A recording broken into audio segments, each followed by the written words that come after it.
Fly like an eagle. Our club has always been about the people. And the impact we have. We create opportunities. We dare to dream. About what we can achieve together. We aim to entertain. And we deliver results. Our teams inspire our community. And our community inspires us.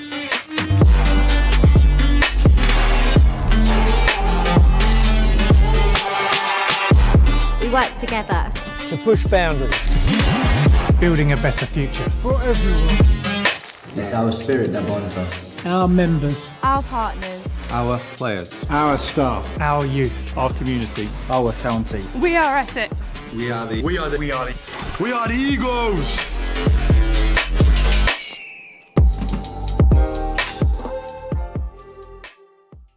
Well, perhaps we're here, one day to go until Lancashire. How are you feeling ahead of what will be an interesting challenge?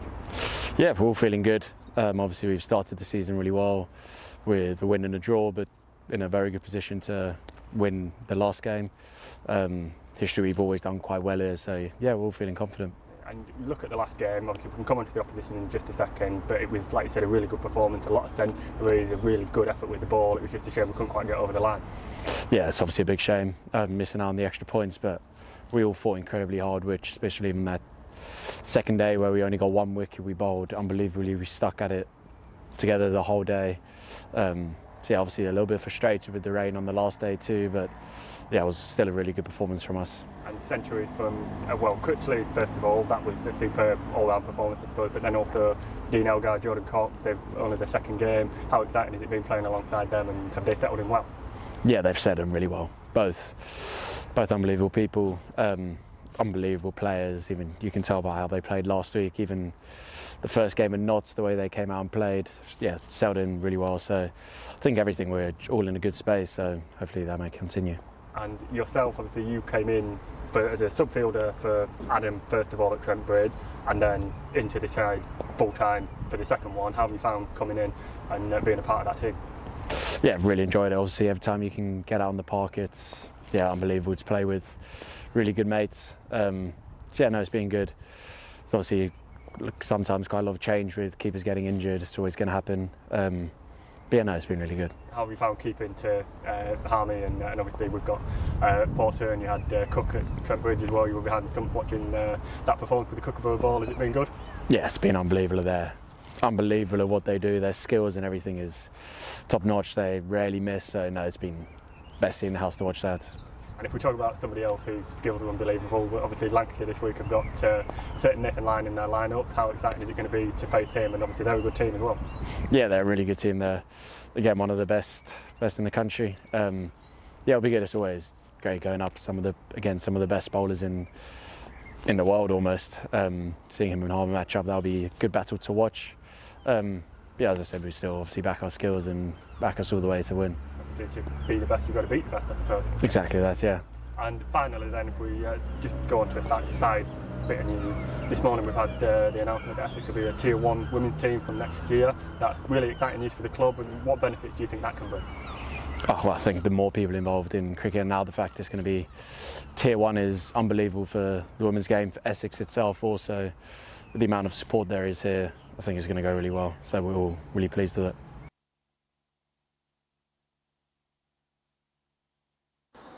Porter in, bowls, and there's a nick, and he's been caught by the keeper, who drops to his knees on his right hand side. Maye has to go, caught by Pepper, bowled by Porter. Score 4 for 1. Here's Snater running away from us, passes the umpire, and it's a shorter delivery, and Bell Drummond's off the front foot. He pulls it, stays slightly lower, and the ball just about makes it all the way and hits the boundary rope. With a second successive win. This time it's forced off the back foot through the vacant covers area. It races across the netting area here, square of the wicket, and he collects 4 runs. Good shot. Practice. This time there's an LBW shout, and he's been given. Compton's not so happy, but he's going to have to go. A tribute which I know will resonate with many, many people. Driving to the offside, by Daniel Bell-Drummond. Good shot. That's admirable too, in for 4 runs. But Andrew Plater, thank you so much for that. Beautifully said, sir. It's Harmer around the wicket once again, looking for Perch. Oh, swing and a miss from Danny Bell-Drummond, must go. And does, he's pinned. It didn't look good from here. A little bit of a hole from Daniel Bell-Drummond, looks down the pitch towards the umpire. Comes Snater, and this time leaning against bowled! He's lost his off stump. A brilliant delivery there from Snater, and Kent, they're in a little bit of trouble. They've just lost their 4th wicket, 37 for 4. Finch comes down the pitch and drives, gets the pitch of that very well, and that's going for 4 in fact. Lovely off drive. Joe Denny doesn't even bother backing up because he can see that one is going, finding it to their liking, and they may say, as Harmer bowls to Denley, he goes over the top of this one. No one's going to catch that, apart from perhaps someone in the crowd. That's hit the balcony to our right, has rattled off the iron railings, and that'll be... Here comes Critchley at the top of his mark. Finch on strike, and that's a big appeal, and the finger goes up, he gets him! Comes into the attack, and he gets his first wicket in his 2nd over. The umpires. Denley comes down the pitch, lofts that over long on, and that will be 4 runs. Some applause. Harmer. Denley comes down the pitch. Oh, that's a lovely shot. That's checked back over the bowler's head with some force. It just misses the cameraman on the back balcony. They have reduced Kent to 79 for 5 at tea, and they've just come out for tea and just started a game. But Jamie Porter collected 2 wickets with the new ball early doors, reduced the... Jayden Denley will be wondering how he sees off Matt Critchley. The leg spinner keeps really low, but he does flick it off his pads, and that goes for 4 runs. He's done well there, actually, Jayden Denley, just to get bat on it. Got wrists over it as well. At mid-wicket. There goes Denley, over the top, Jayden Denley, and it has beaten the man at backward square, and he's swept it. As here comes Porter, and this time Denley's forward, and there's a big appeal, the finger goes up, something does happen! Porter comes into the attack, and Joe Denley is dismissed. Made those holes. This time Jayden Denley goes down the ground. That's an aggressive shot. It was very full, bowling the leg spinner into him. Jayden Denley hits that straight back down the ground, just onto the leg side. Here's Porter in again, and this one on the leg side has been caught at short mid-wicket. It's a brilliant setup here by Essex, and Wes Agar has played directly into their plans. Well, great news for Essex, not so good for Kent. So running in towards us again one more time, and this one goes down the leg side, and I believe he gets a bit of bat on it. It runs down towards the fine leg boundary, and it will add 4. Harmer again, right arm over the wicket. This gives it a bit of air, and it's quite full, and Gilchrist jumps onto that and hits it straight over Harmer. Gilchrist faces the 3rd. This one's a little bit shorter, and he whips that away, Gilchrist. That's a really good contact from the bowler, to be fair. That's nice batting. It's 4 runs. As Harmer bowls, and this is played with the spin as it moves away from the left-hander. And I think they are about to shake hands, and they have. The captain, Tom Wesley, has gone up to the 2 batsmen. Harmer's gone up to the umpire.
Hello, good morning, good morning. This is a test for the Essex Cricket Club stream. Glenn over here in the box with Scott Reed, Kevin Howes and Roland Butcher.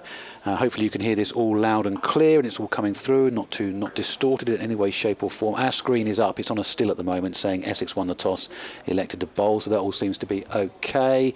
And thank you for sorting out the camera on the main scoreboard for our screen as well. We can see more than the bonus points and overs remaining, so thanks for sorting that out as well, guys, in the intervening period. Any problems, drop me a message, and any observations, drop me a message as well on the usual method via the gift of what is WhatsApp. I can see George is typing right now, so hopefully he's going to say you sound brilliant, Glenn, and have a good afternoon. Thank you very much.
uninterrupted coverage there on the app as well for the rest of the day. The encouraging stroke great news is that Chelmsford are facing themselves a huge game this week in practice some cricket being played.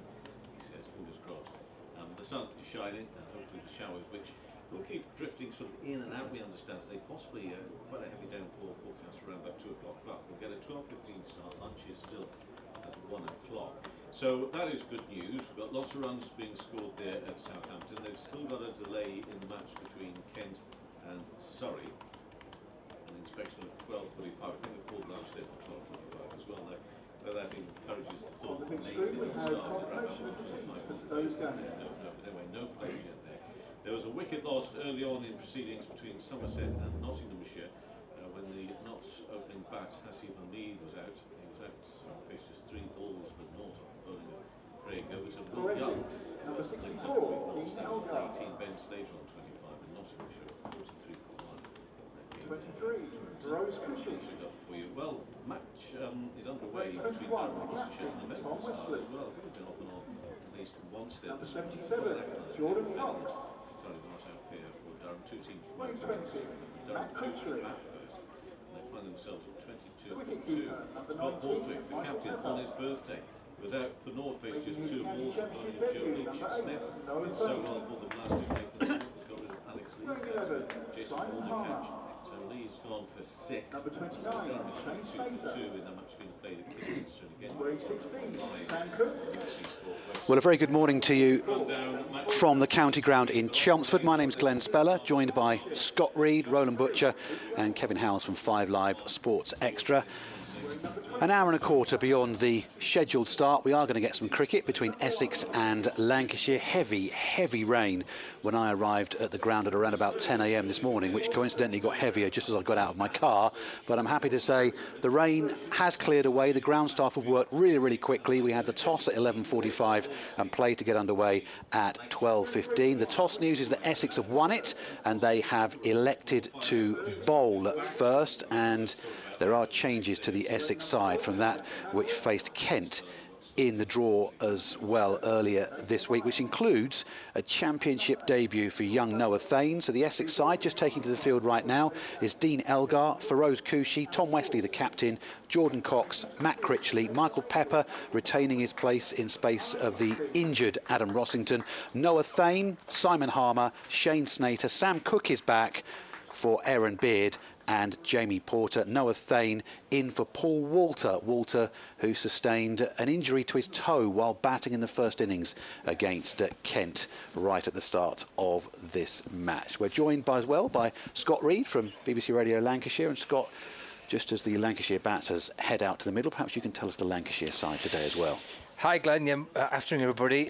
It's unchanged, pretty straightforward for Lancashire. They've gone with the same 11 that drew at Hampshire last time out, so no changes for Lancashire. Luke Wells and Keaton Jennings have the task of opening the batting. Luke Wells heading out to the middle now, a couple of shadow shots from the tall left-hander, and alongside his captain Jennings, the two, there's Keaton Jennings, I was watching on the live stream, will be opening the batting, and then Josh Bohannon and George Balderson, Tom Bruce, George Bell, Matthew Hurst, Tom Bailey, Jack Blatherwick, Will Williams and Nathan Lyon. So they're playing 3 strips over from the pitch which they played on against Kent. Jamie Porter is going to open the bowling from the now Sir Alistair Cook end. Indeed. And he's going to be bowling to Keaton Jennings with 4 slips. And he's going to come around the wicket as well to the left-handed Jennings. I'll be with you for around about 20 minutes. Then we've got the great Roland Butcher to come in and give us his thoughts. He was setting the world straight next door when we were making coffee all about the Kookaburra ball, Scott. So you'll learn a thing or two a little bit later on this morning. So here's Porter then, first ball of this match, first ball of the day, an hour and a quarter beyond the scheduled start. Porter is in and bowling to Jennings, who just pushes back down the strip, and there is no run. Looks a bit greener than the strip we started on against Kent as well, and that was tough going for the bowlers, but not so much for the batters. Well, we've done well to get underway pretty quickly, haven't we? I mean, I quite like that. The umpires were in conversation with the two captains, Alex Wharf and James Middlebrook, and there was no messing about. As soon as it stopped raining, the covers came off, and within half an hour or so we're playing cricket. Porter in again. Jennings, that little walk that he has just before the bowler releases the ball and pushes back down the pitch again, and there's no run. Yes, James Middlebrook, the former Luke Wells, I'm sorry, I do apologise, Luke Wells is on strike. James Middlebrook, one of the umpires out there, former Essex player and a Yorkie as well, so no complaints from you if anything happens, okay? Well, the odds are already stacked against Lancashire then, aren't they? Yes, apologies to Luke Wells and the Luke Wells fan club, of which I know there are many. Oh dear. He is on strike. We had fun last year. Porter in, and Wells this time works that one behind square on the onside, and Lancashire are up and running, and that does bring Keaton Jennings down onto strike, so Lancashire won without loss. Yeah, two tall left-hand opening batters that Lancashire have got, Keaton Jennings and Luke Wells. Luke's gone for the short sleeve option, and Keaton with his long sleeves on.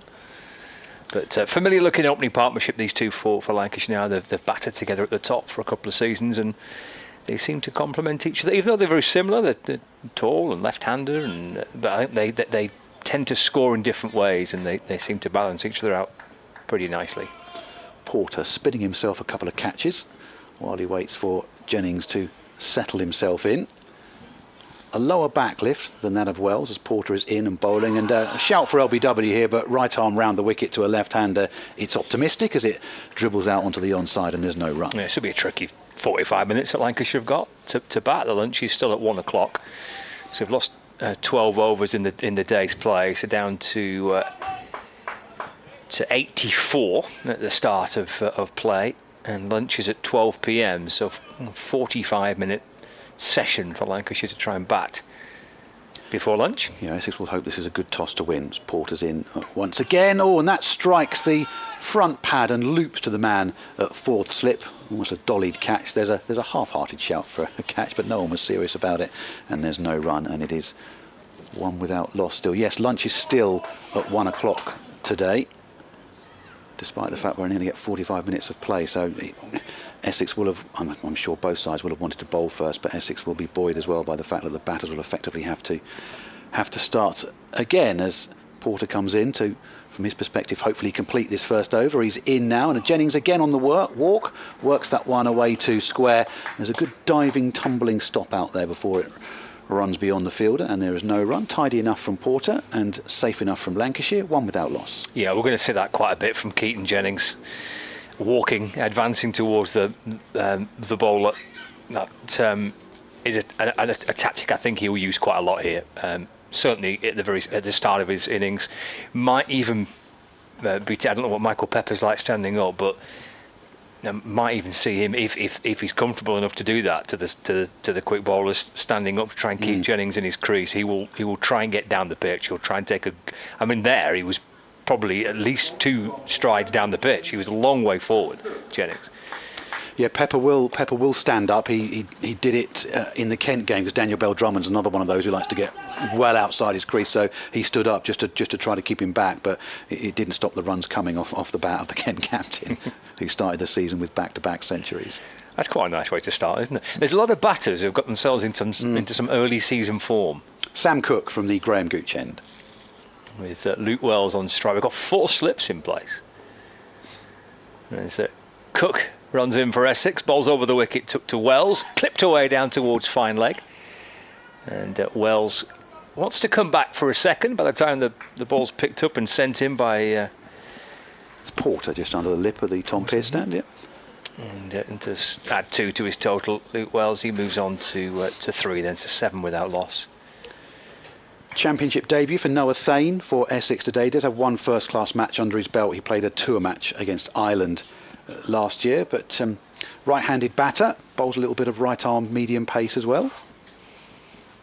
Here's Cook for Essex, back into Wells, who plays forward and defends. The ball trickles its way up towards mid-off, and there's no run. Just 19 years of age.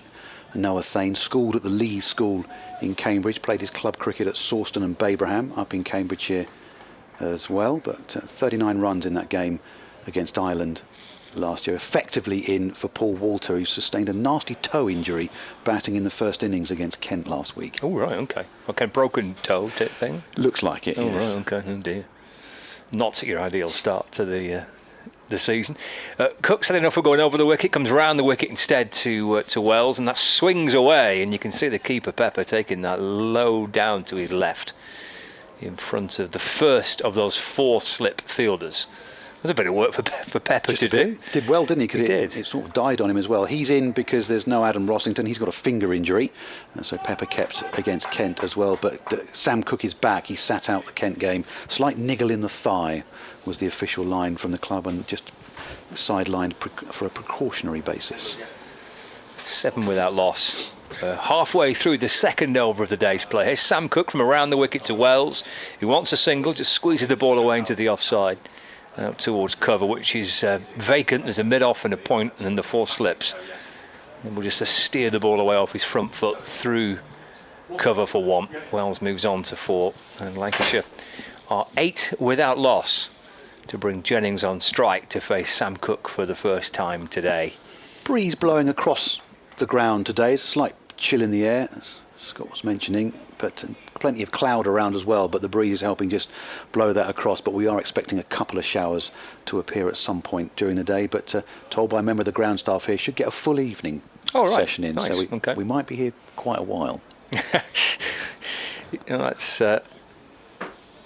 good that we're going to get quite a decent chunk of the first day, and then as Cook is in to Jennings, just brings him forward. The ball just slides past the edge of the bat. Again, that nice shape away from Jennings, from Cook bowling around the wicket to the left-hander, kind of angling it in and just taking it away into the gloves of Pepper. And again, there's no run. So the only place they're not playing at the moment in Division 1 is Canterbury. Kent against Surrey, no play there as yet. Warwickshire batting against Hampshire, made a really good start. Well, the Warwickshire batters should be informed, shouldn't they, after pummelling Durham last week. 71 without loss to start down there on the south coast against Hampshire. Final ball of the first over for Sam Cook. Back into to Jennings, and just tucks his bat inside the line of that, and through to Pepper. That's the end of the over, so 3 off it. Steady start from Cook. 2 overs gone. Wells has 4, Jennings has 4, and Lancashire, invited to bat first by the home side, are 8 without loss. And down at Taunton, where Nottinghamshire are batting against Somerset, 49 for 2, including Hasib Hamid's gone for knots for a 3-ball duck, just struggling at the start of the season. And Worcestershire against Durham. This one is at Kidderminster, while they get the rowboats out still at New Road. Durham are 30 for 2 there, having played through 10 overs. Durham won the toss and decided to bat as well. Jamie Porter to continue from the Sir Alistair Cook end. 3 slips in now, so they've taken 1 of them out. He's in and he bowls to Wells, who makes sure he gets absolutely everything out of the way of that, but it still brings a few yelps from behind the stumps, but there's no run. Been looking forward to watching these 2 opening bowlers. I'm not so sure Lancashire fans particularly enjoy the prospect, and I'm sure many opening batters particularly enjoy the prospect of facing these 2, but they are fabulous to watch in tandem, aren't they? Cook from one end, Porter from the other. Yeah, it's just you always get the feeling it's a matter of when Sam Cook gets some kind of international recognition, as Porter is in once again, and Wells on the walk drives very nicely, but it's stopped at mid-on by Feroz Kushi, and there is no run. 8 without loss. He's had a few sort of winters away, sort of with Lions and things like that, but we still await with bated breath some kind of international recognition at senior level for Sam Cook. Division 2, a rain delay at Derby, where they did start on time. Leicestershire 59 without loss. Rain delay as well. Middlesex against Yorkshire. Yorkshire are 41 for 1. And no play yet. Northamptonshire against Glamorgan. And down at Hove, Gloucestershire have started against Sussex, and they're 66 for 2. Here we've got bright sunshine now in Chelmsford. And Michael Pepper is going to stand up, trying to keep Wells back in his crease. Porter is in now, and Wells very carefully prods it back down the pitch, and Porter fields on his follow through. You called it very early that would probably happen.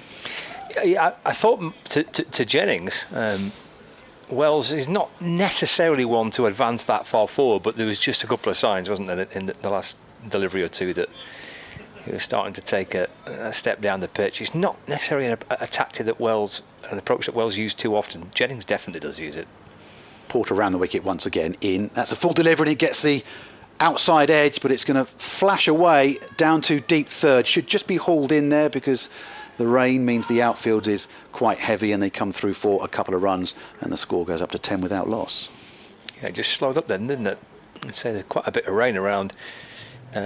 This morning, the walk from the hotel to the ground was a wet one, so it was, and it seemed to get heavier as you arrived, Glenn. And yes. Then, so it may just have slowed down the outfield, but the sun's shining now. Hopefully that'll dry things out reasonably quickly. And you mentioned the breeze is quite strong, so that might help as well.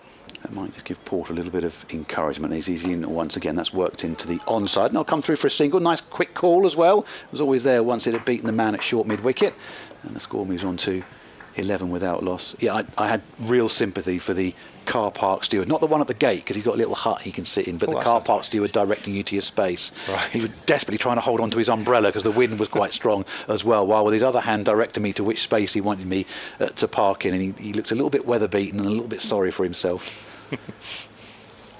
Porter again just tosses himself the catch. Umpire with the arm out just wants a pause here. 12th man's just moving round to long leg to hand, I think, Sam Cook a drink as Porter in once again. Full delivery this time. Not really too much foot movement, but it's met with the forward defensive stroke of Keaton Jennings, end of the over, and it's 11 without loss, with Essex having won the toss and decided to bowl. So it was a draw here, wasn't it, last week for Essex? Was that with a full 4 days? Is that reading the scorecard and the reports and listening to a bit of the coverage? It felt like probably Essex is a win for Essex without a bit of weather around. Yeah, I think, and the ground staff did everything they could in the breaks. They only had light covers on, so they could get them off really quickly, and you know, various staff stationed all the way around the boundary, so the very moment it looked like rain was going to break, covers quickly off. If it looked like rain was coming, covers very quickly on. But yeah, I think with respect to Kent and their followers, I think if we'd got all 4 days in, it would have been an Essex victory. Side to taste a win so far this season, Division 1. It's a full ball by Cook from around the wicket to Wells, who plays forward in defence, and there's no run. Yeah, Sam Cook took 10 wickets in that game up at Trent Bridge against Nottinghamshire, but it was a really important stand in the second innings between Critchley and Walter that got them to over the line and setting Nottinghamshire something that they were only ever going to try to sort of stave off a defeat. That was never really a total they were going to get anywhere near or indeed go for, and they got bowled out in really quick time. Did Critchley get a ton? He did in the Kent game. There's Cook to Wells. That's left again, just a little too wide, and starts wide and gets a little bit wider as it swings away into the gloves of Pepper. And then there's no run. He got an 80 odd in the game against Nottinghamshire. Right. We spoke to him here after the Kent. He got 151 not out against Kent. We were speaking to him. That's his highest first class score at the moment so far. There might be more to come, but he was talking about getting hundreds, but talking to one of the batting coaches here, Tom Huggins, about going on and making big hundreds, you know, taking it on, and he batted really, really well. He's a good cricketer, isn't he? It's Cook to Wells. Again, doesn't offer a shot, just whips the bat up and across his chest and ends up high above his shoulders as he is making it pretty clear that he's not playing at that, and then walks out towards square leg. The slip fielders, of which those watching on the Essex Cricket TV will see that there's all three have got their hands in their pockets. There are 4 slip fielders in place, hands buried deep into their pockets. A chilly wind around the ground, and at the last minute they all crouch down and wait for Cook, who's back into Wells. It's a straighter ball he has to play, one onto his pads, and it's worked out in towards the leg side. That's picked up by Jordan Cox, who's at mid-on. And there is no run, 11 without loss. And from a Lancashire perspective, Scott, obviously not much to write home about the game against Surrey, but no. the game against Hampshire pretty evenly matched. It was, yeah. If anything, they probably shaded that. I think. Well, I mean, they're on top going into the 4th day. They had the chance to try and bowl Hampshire out and potentially try and chase runs down to win the match. So they got themselves into a strong position. Well, that beats Wells. He's just onto the front foot, having a little push at that, and the ball just slides past the edge of the bat into the gloves of Pepper, and there's no run. So, yeah, so I think a pretty solid season. You can't really make much from the first match. I think we only had 80 overs in the 4 days against Surrey, but then pretty much a full day, with the exception of the morning on the 4th day being lost to the rain. And they performed pretty well. I think they were quite encouraged by how they played against Hampshire. Final ball of the over, Cook to Wells. Again, that's off the front foot and defending safely and calmly away. And it's a maiden over for Sam Cook. 4 overs into this game. And Lancashire are 11 without loss. Should be joined by a member of the Essex women's team a little bit later on in commentary as well, Scott, with the announcement that Essex are going to be one of the clubs to house one of the women's Tier 1 teams, which is really, really great news for cricket in this part of the world. I'm never 100% sure it's really worked with the Sunrisers sort of being attached to sort of the southeast, and Essex never really sure, but they're going to be firmly embedded here. Lots of criticism from Yorkshire, Leicestershire and Kent, who are saying they've been snubbed, but might be more news on that to come in the next few weeks as Porter round the wicket comes in with Pepper standing up. In now and bowls, and that struck the front pad, and there's a strangled cry of LBW against Keaton Jennings, but he was relatively unmoved, and so was the umpire as well, and it's 11 without loss. Yeah, it's Keaton Jennings wouldn't be able to wouldn't have batted like that had the keeper been stood back, so he would have come down towards the bowler there, but because he's a little bit cramped for room, it just makes it potentially a little bit more tricky for Keaton Jennings. And obviously, as well as Essex getting Tier 1 status, Durham, Hampshire, Lancashire, Somerset, Nottinghamshire, Warwickshire and Surrey, so good news for all those counties. Here's Porter, and Jennings this time works this one behind square, down to long leg, and they'll jog through for a single, 12 without loss. We're in the 5th over. BBC Essex, BBC Radio Lancashire, with you from a sunlit Chelmsford. Nice. Forecast is okay for the weekend, I think, isn't it? Yep, the forecast is a bit cloudy here and there, but we're not expecting much rain across the weekend. So we should be okay. As Porter just rubs the ball on the top of that right thigh. A little hop and a skip at the start of his approach, running away from us into Wells this time. Wells on the drive and drives very nicely. Stands and admires the shot, but then probably realises I probably ought to run, really, because the outfield is relatively slow, but it does make the boundary, and the first boundary of the morning as well. 16 without loss. Nicely struck shot. It was, yeah, nicely timed, wasn't it, by Luke Wells. Mentioned the potential slower nature of the outfield, but the timing there, just leaning into it. That's a lovely shot. Through straight mid off, always beating the fielder.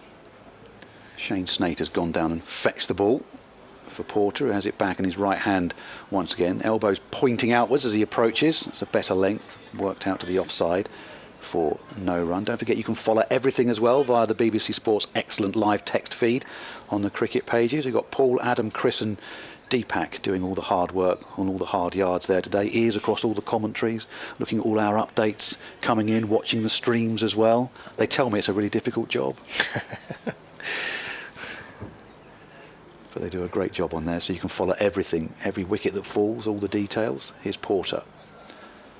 Full delivery, and that is a beautifully pick-up shot from Wells out to the deep mid-wicket boundary, and indeed over the deep mid-wicket boundary for 6. So it looks like Luke Wells has already sized up this surface. Lovely pick-up and lovely flow of the bat.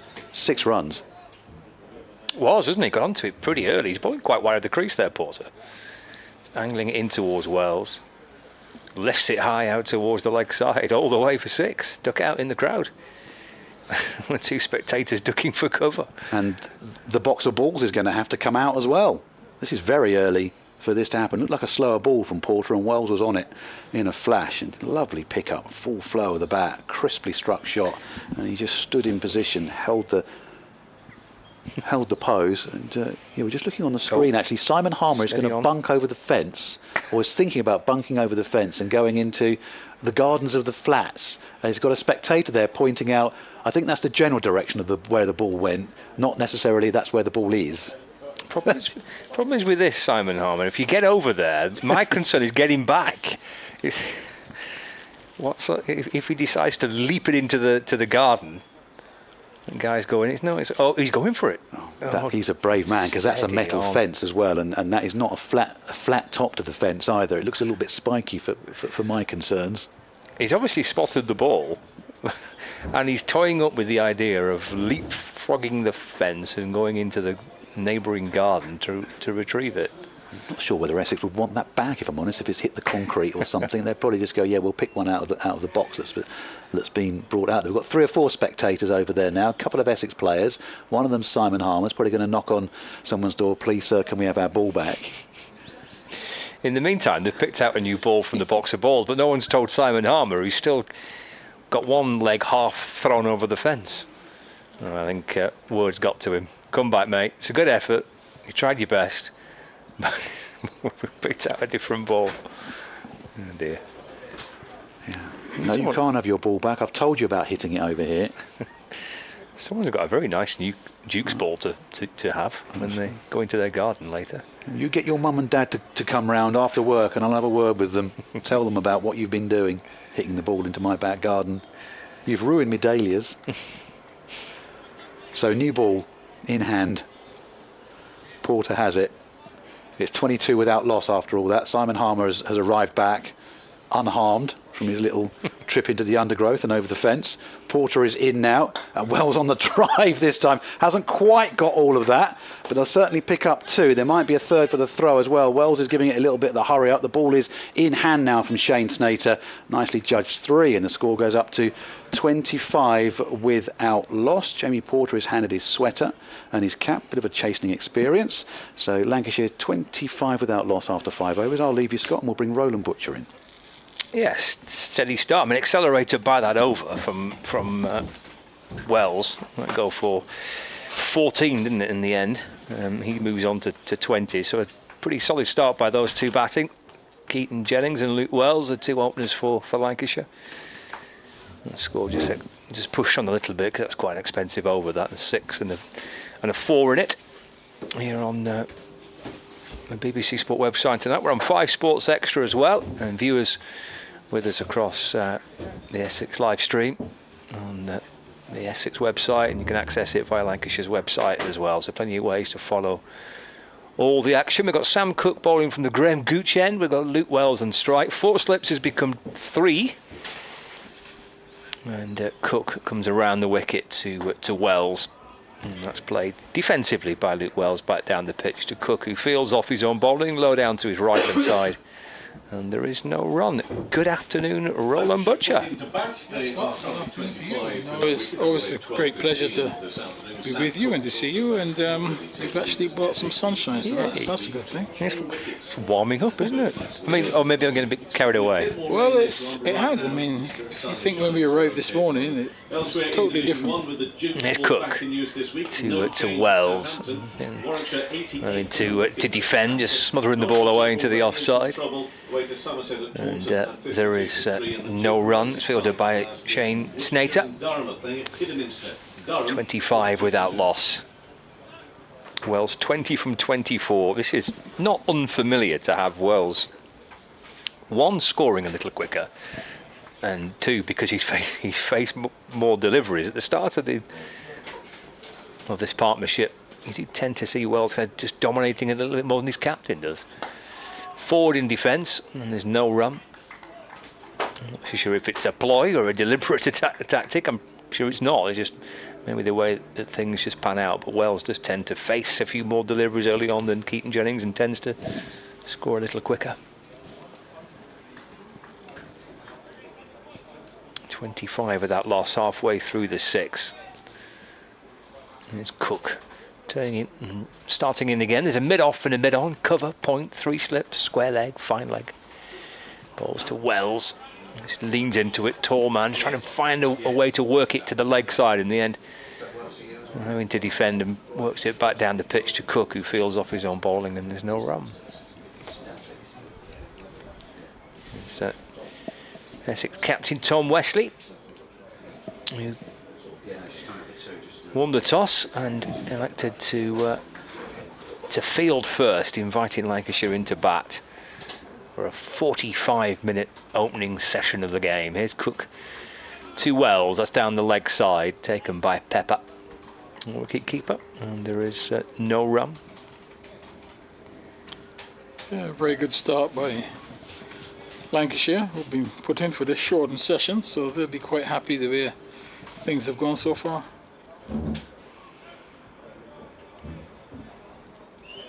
Yeah, Wells twirls his bat around. 20 not out. And a pretty solid start to his innings. Final ball of the over, Cook to Wells, and appeal for LBW here as Wells gets forward. Ball loops away into the offside. It's the end of the over. We've seen Cook bowl to Wells quite a bit, starting wide, swinging wider. That was a little straighter and tighter. What do you reckon here, Butch? I think got a long way forward.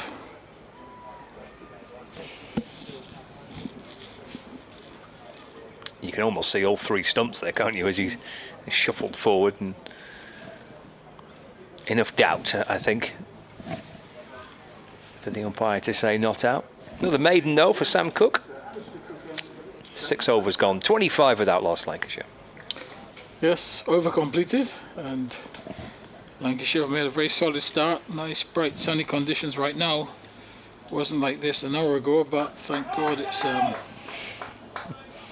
the pitch is playing pretty well so far. It looks a little bit on the slow side, but apart from that, it's in good condition. So Snater will, the new bowler, he'll start his run in, and his first delivery is down the leg side, and there's a stumping chance there. Nope.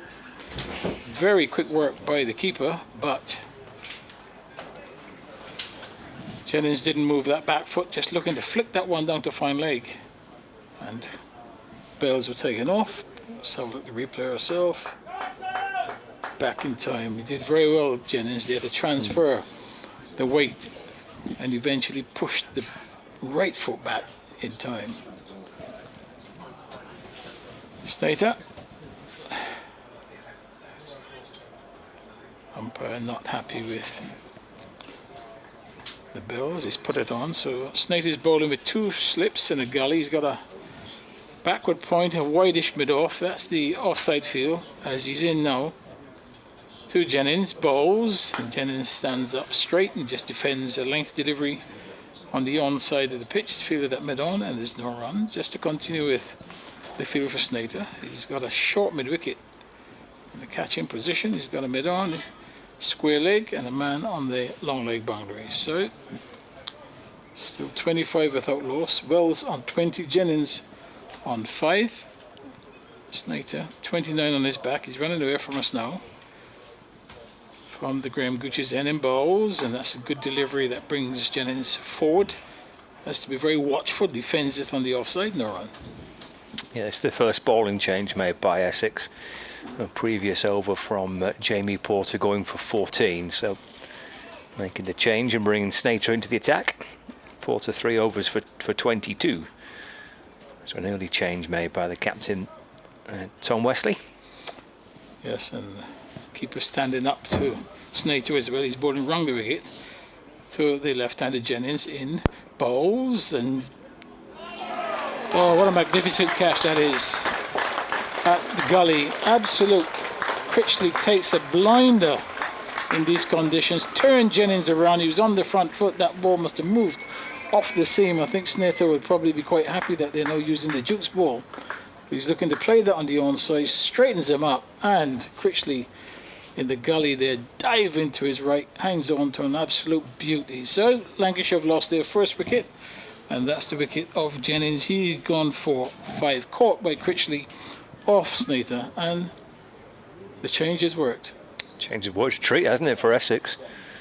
It was a stunning catch by Matt Critchley. It was interesting that just a moment or two ago we saw the 2 slip fielders in, and actually Critchley was just a little bit wider, and he moved maybe 2 or 3 paces to his right and just dropped a fraction deeper. So it happened not on the wicket taking delivery, it happened the delivery before that. It just altered where he was stood, Critchley.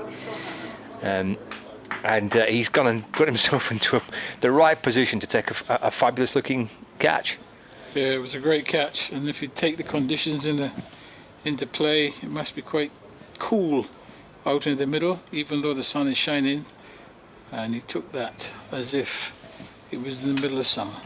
Right, the new man in now is Bohannon, and he will face Critchley, who has picked up a wicket with his 4th delivery, so he's made a good start. Lancashire in their first innings have been sent in. They're 25 for 1. We're into the 7th over. And Bohannon, right-handed bat, just taking his guard. Let's have a look at the field, and pretty similar field to the left-hander. He's going to have there's 2 slips in the gully, a fairly fine gully. He's got a point. He's leaving extra cover open actually, and there's a wide mid-off, so there's a huge gap on the offside, and then the onside well protected mid-on, mid-wicket, square leg, and a man on the long leg boundary. Discussion still taking place with the bowler. Snaith is ready now, and he's coming over the wicket to the right-handed Bohannon. He's past the umpire now and bowls, and that's outside the off stump, and offers no shot, goes through to the keeper, and there is no run. So it's 25 for the loss of 1, and Keaton Jennings really, I don't think he could blame himself for that dismissal. I think it was an excellent delivery, turned him around, but slid off the face of the bat. A wonderful catch, taking that that gully position. Could almost be like a 4-slip. Snaith to Bohannon, in bowls, and that's coming back slightly into the right-handed Bohannon, who defends on the offside. A maiden over from Slater with the wicket as well, and at the end of the over he gets a round of applause from this generous crowd here at Chelmsford. Scores 25 for 1. Yeah, Centurion last week as well, Keaton Jennings. He had a fabulous knock in the drawn game against Hampshire at the Utility Bowl. So he's come into this match in some good form. It's Keaton Jennings. It's a good early wicket for Essex to get. The Lancashire captain, and the captain on the back of a fine century last week. Wicket maiden for Shane Snater. Good start for him. 25 for 1 Lancashire. We've got 13 minutes until the lunch interval. Still scheduled for 1 p.m. And there's Sam Cook from around the wicket to Luke Wells, clipped nicely away through the leg side. It's in the air, but to the left of mid-on, down towards the boundary. Porter chasing after it and scooping up the ball, and Wells running back for 3, and actually the throw comes in. It's a direct hit. So they've asked the question as to whether Luke Wells had got home, because the ball hit the stumps directly, but he has been on to run 3 there. He moves on to 23. It's 28 for 1 now. Yes, the umpire certainly made his decision quite early, but surprised the batter. And that throw was a long way. Wasn't it? Yeah. Had to come a long way. He threw it from a different postcode, didn't he, really? Yeah, but the result, 3 to the total. It's good work by Porter. So now Bohannon's on strikes. We see a right-hander facing Sam Cook for the first time. So the 3 slip fielders, Elgar, Harmer and Critchley, strung out towards Pepper's right-hand side, the keeper. Short mid-wicket in place as well. Cook comes over the wicket to the right-handed Josh Bohannon, who shoulders arms. The ball goes through into the gloves of the keeper, and there's no run. Yeah, that first delivery very, very wide. He's got 3 slips in place for the new batter. He wants to get it a little bit closer to that off stump so that he can engage those slip fielders. Last season's runners-up, Essex, who have been a strong side for a number of seasons now, against the Lancashire side who've been there or thereabouts for the last few years themselves. That comes back in towards Bohannon as he plays forward, and the ball deflects away into the offside. No run. So 2 of the stronger sides in Division 1. Everyone's trying to catch Surrey, aren't they, really? Who have been the team that have been front and centre, won it the last 2 years. I suppose these 2 sides here will feel as though they can try and push Surrey close this season. And Sam Cook to Josh Bohannon. Well, he wants a single here. He's getting forward and able to drop it into the offside. They kind of flirt with the idea of crossing for 1, and they decide against it. Throw comes in quickly enough from Tom Wesley, and there's no run. Yeah, it's got to be interesting to see the next few games how these scores go team-wise and individual-wise, because the batters have had a field day the last 2 weeks. It'd be interesting to see how they make the adjustment. Cook sets off again in the sunshine, balls to Bohannon, who leaves it through to Pepper, no run. Well, looking at the scores in Division 1 so far, there's nothing between Kent and Surrey in the match at Canterbury, but Somerset are playing Nottinghamshire, and Nottinghamshire is 63 for 3. Worcestershire are playing Durham. Durham are 55 for 2. A couple of early wickets in the opening session of those two games. Warwickshire made a good start at the Utility Bowl. Rob Yates and Alex Davis, 99 without loss. Cook to Bohannon. Well, that's beaten Bohannon, I reckon. He's kind of played forward, and the ball just maybe just played the line of it. Maybe just played the line of it, but through it went to the keeper. It wasn't too far away. End of the over. 3 off the first ball of it, and then 5 dot balls to follow. 28 for 1, Lancashire. Wells on 23 and Bohannon on 0. Yeah, much better delivery that last one. Somewhere in the area, just on about outside the off stump, making the Bohannon feel for that one. So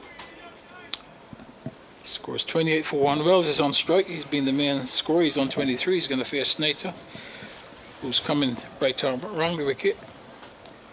Passes the umpire and bowls, and he's forward and just plays that ball out to mid-wicket. Slater hands went up. He thought he was through, but the ball came quite firmly off the bat to that shortish mid-wicket. And I think that field at mid-wicket is very much, it's an attacking option. I'm sure he's there for the catch, but the ball played through the onside in the air is not a traditional mid-wicket. He's very, very close, probably about maybe 20 metres away from the bat. Snater, right arm over the wicket, wrung the wicket and bowls, and he goes for the big hit. He struck on the pad and up goes the finger. And the batter doesn't look very happy with that. Wells, he probably thought he missed out there. He was clipping it over mid-wicket. So Snater does the trick again as Wells goes LBW. And let's have a look at the replay. No, I think that's out. I think I'd probably that would hit leg stump. It's he's really taking the chance, clipping that one over mid-wicket, and up goes the finger. So he's got to go. Lancashire have lost their second wicket in this shortened first session here, and Snater, he's the man doing the damage. His foot came across, which would have influenced the umpire. He didn't go straight down the line, he came across Wells, and he has to go. So the second wicket is down. Snater, he's got the excellent figures at the moment. And Wells goes for 23. He really hit 1-4 and 1-6. And the new batter coming in now is Balderson. A little tricky session for Balderson just before the lunch interval. It was a great replay then, Butch, wasn't it, of the dismissal of Wells and the reaction actually of Luke Wells. He, almost see him mouth that the word going, oh no. I think that was more for the point that he actually missed it because he thought it was in the slot. And but he's got to go. So the new man in, Balderson, and the Essex supporters here in front of our commentary position, very excited about this next phase of play. Another left-hander, Balderson, and he's met with a similar feel as Snater's round the wicket and bowls, and Balderson comes solidly forward and defends the ball out to that fielder at short mid-wicket, and there's no run. Just one further change, just reinforced the onside. So a fielder from extra cover has now been brought across to square leg. So there's 4 fielders on the leg side, 1 catching at mid-wicket, mid-on, square leg and a long leg, and then to support that you've got 2 slips in the gully, backward point and a wide mid-off. 28 for the loss of 2. Snater is in now and bowls, and that's worked away off the inner half of the bat down to long leg. He's going to get off the mark, Balderson, The return comes into the keeper. The score goes to 29. He is on 1. Bohannon comes on strike. He's yet to score. Yeah, the first run conceded from Shane Snater. It's reminding me of the way he performed in a game between these two sides from 2 seasons ago, where he picked up 6 for 10, Snater, in a game that Essex actually lost. Pretty low scoring game. I think it was done inside 2 days.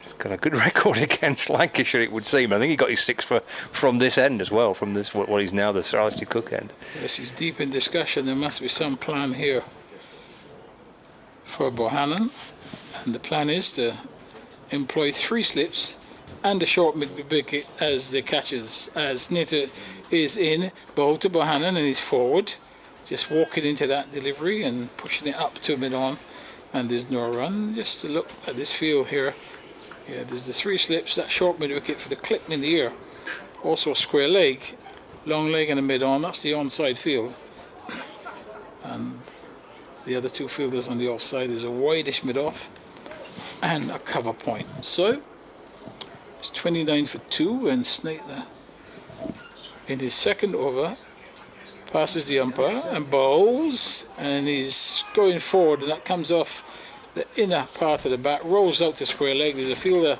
Cushy does the field in there. End of another good over by Snater, a successful one, and at the end of that over, Lancashire, the 29 for 2. Yeah, I think Wells might feel a little aggrieved there.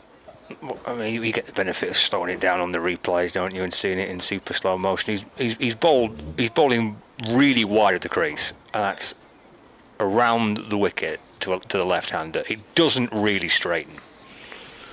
Yeah, I think probably Wells will feel he might have got a tough one. I think your description on commentary, Butch, kind of at best, if you had the technology, it would be umpire's call, but it would be a pretty tight one. But anyway, the verdict has been reached, and Wells's work for the time being with the bat is done. So it's up to Balderson and Bohannon to see if they can try and get Lancashire to lunch. This might be the last over. It's 2 minutes to 1 o'clock, and the lunch schedule is still. Lunch is still at 1. It's Cook into Balderson. It's run away behind square on the offside out towards deep backward point, and he hurries back for a couple, and the score moves on to 31 for 2. Balderson gets his 3rd. Yeah, it's always going to be a tough session, that. You sat around all morning, gloomy conditions, and you lose the toss. You have to come in back just before lunch. Everything to lose, only the field inside got everything to gain. 4 slips all waiting. It's Cook bowls, and Balderson plays the line of the ball. And through to the keeper, no run. Cook here from around the wicket to the left-hander, as we saw when he was bowling to Jennings predominantly. Just trying to angle the ball in and just straighten it and see if we can try and find the edge of the bat and bring those 4 slip fielders into play. Yeah, we didn't see too much of that the last 2 weeks. Ball going. We did not, no. Ball's going past the outside edge off the seam. We definitely did not. I think the bowlers will enjoy this. Yeah, I reckon that man on screen, for the viewers watching the live stream, Sam Cook, he'd be quite relishing the prospect of that proud seam back in his hands. In and balls to Balderson, straighter line. Plays forward in defence, and there's no run. It's certainly created plenty of debate, hasn't it, amongst cricket players and watchers, followers, fans. It has, and I quite like the idea, Scott. I think far too long. I think average bowlers have got a lot of wickets, to be quite honest. 31 for 2. Balderson waiting for Cook, who's in again, little fuller and straighter, and he invites him into a drive. Quite time it as he was hoping for. The ball squirts out to extra cover, no run. Yeah, and I think bowlers have been able to pick up wickets too easily. With the Kookaburra ball, they have to work for it. They have to learn the skills of how to get a batter out instead of relying on atmospheric conditions or movement off the seam, etc., to get the batter out. 2 balls remaining of the morning's play. Beats Balderson, just turn around a little bit. He's getting some nice shape here, isn't he, Sam Cook? Yeah, that's a nice delivery there to the left-hander. Yep. Just sliding across him, making good pace off the pitch. Bowls beautifully, doesn't he, to the left-hander? But the other thing about a Kookaburra ball, Scott, is that, as you know, batting is confidence. So if you're making runs regularly, that gives you confidence to go on as well, and that's what we want to see as well. Final ball for Cook into Balderson. Gets in behind it and defends. No run. End of the over. Lunch as well. 31 for 2. Balderson 3. Bohannon on naught. Roland, a few thoughts on the morning session, and then we'll catch you after lunch. Yeah, good session for Essex. First of all, they won the toss, so that's the first good thing from their point of view. And obviously, sent Lancashire in. Got off to a pretty good start, but Essex have struck back, picked up those 2 wickets, all to Shane Snater. And Thank you, Roland. We'll catch you again at the afternoon session. Just about to update BBC Essex listeners into the 1 o'clock news. I think gave Roland a little bit of a shock, but he's off to have his lunch now. But do rejoin us for the commentary at 1:40 as the players just make their way off the field. It is darkening tonight here at Chelmsford, but hopefully if we do get a shower, it'll happen during the break and you can rejoin us at around about 1:40. Standing by BBC Essex for update.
Fly like an eagle.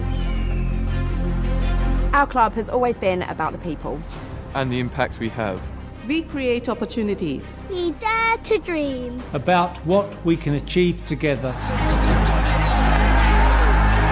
We aim to entertain. And we deliver results. Our teams inspire our community. And our community inspires us.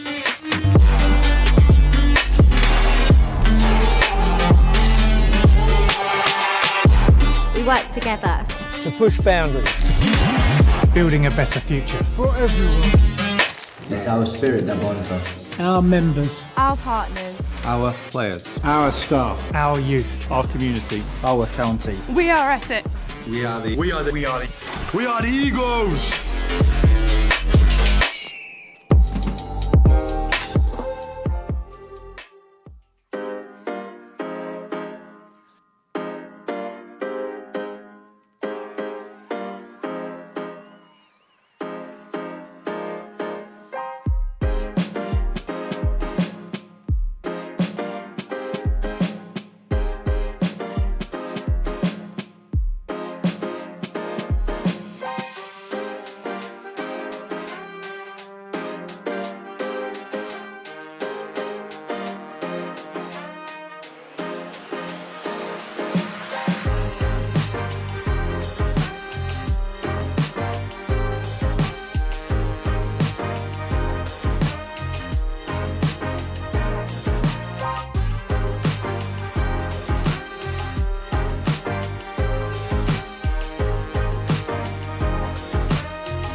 Missed out there, he was clipping it over mid-wicket. So Snater does the trick again as Wells goes LBW. And let's have a look at the replay. No, I think that's out. Early. That's out.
Captain Tom Wesley just gathering them for a little bit of a team huddle as we start the afternoon session. So we've had quite a lengthy delay.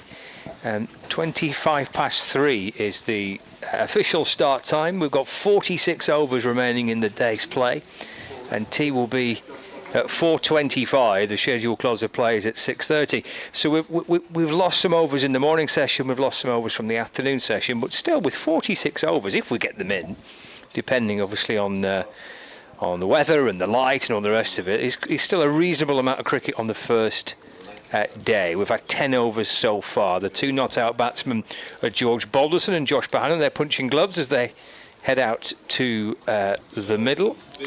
Scott Reed and Roland Butcher with you here in the commentary box at Chelmsford. We've got Glenn Speller, he'll be with us a little bit later on. I think Sports Extra are about to join us in the next few moments as well. Coverage across the BBC Sport website and app, and pictures via Essex Cricket TV on the Essex website, and you can access them on the Lancashire Cricket website as well. Butch, what do you reckon then? That was a pretty testing 10 overs that Lancashire had to face before the rain came at lunch. Yeah, Scott, good afternoon. And most definitely, I think that little session there was clearly Essex. They could put everything into the session. It was a shortened session, difficult one for the openers. And obviously those are the two batters that are out, those two openers. And we're about to restart play. And it's going to be Snater. He's going to be bowling from the Graham Gooch in. And he will be bowling to Bohannon. He is on 0. He's got 2 slips and a gully in place. Short mid wicket, those are the catching fielders.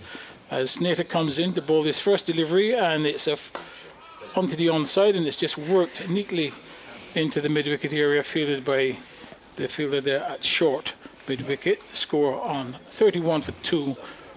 Balderson is on 3, the 2 men out, both Keaton Jennings and Lees. So we finally got some play, and we started off this morning very gloomy, lots of sun after that, but then the rains came as Snater, who's got both wickets in and bowled, and that's a good length delivery on or about the off stump, brings Bohannon forward, who just strokes it gently out to cover point, and there is no run. Just to continue with his field, he's also got that cover point. He's got an extra cover.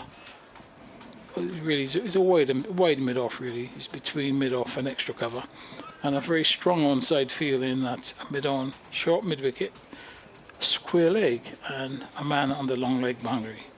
Snater, right arm over the wicket, bowls, and that's on the leg stump and defended by Bohannon solidly to mid-wicket.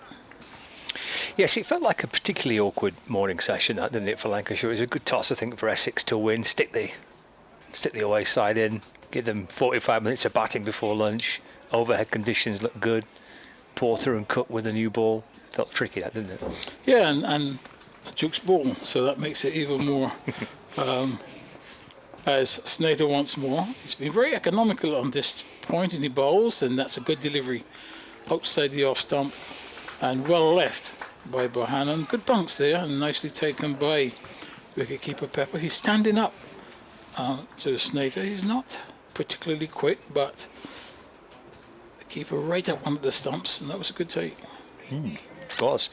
Yeah, we saw Pepper standing up probably after maybe 10 minutes, 15 minutes of play this morning, because both Wells and Jennings were using their feet and coming out of their batting crease, and Pepper stood up right up behind the stumps. And this delivery beats him outside the off stump, brings Bohannon onto the front foot, and the ball goes past the outside edge. Pepper whips the bells off, but Bohannon solidly anchored in the crease, so no chance of a stump in there, but certainly a good delivery. That's been wickets elsewhere. Watching the results and scores rather coming in from the different games, especially in Division 1, wickets have been falling in the games between Somerset and Nottinghamshire and Worcestershire and Durham. And Snater, final delivery of this over, and it's a dot ball as it's played to the fielder there at square leg, which is Cushy, and a maiden over to start proceedings. Score 31 for 2.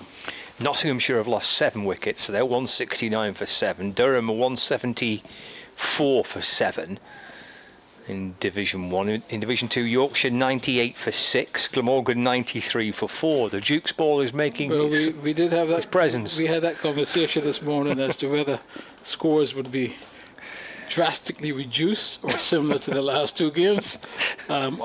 My point was that it would go back to normal. Yes, it appears that is the case, with 3 games seen side 7 down, 1 seen a side 4 down for just 90. Here it's 31 for 2. There are runs at the Utilita Bowl for Warwickshire, who scored about 3,000 last weekend, and Alex Davis, who I think he got a double century, he's 84 not out. As Sam Cook comes into George Balderson from around the wicket, and Balderson defends to mid-on. There's no run. Warwickshire won 75 for 1 in their first innings against Hampshire, with Davis on 84. Yeah, there's been plenty of wickets around. A little bit of rain around as well. There's rain affecting the games at Derbyshire against Leicestershire, Sussex against Gloucestershire. The latest to have some rain interruptions. Kent against Surrey, that was delayed due to rain this morning. Cook to Balderson, plays forward and defends to mid-on, and again there is no run. Remains on 3, 31 for 2. So we've got Sam Cook bowling from the Graham Gooch end of the ground here at Chelmsford. This is the Sir Alistair Cook end, formerly the River end.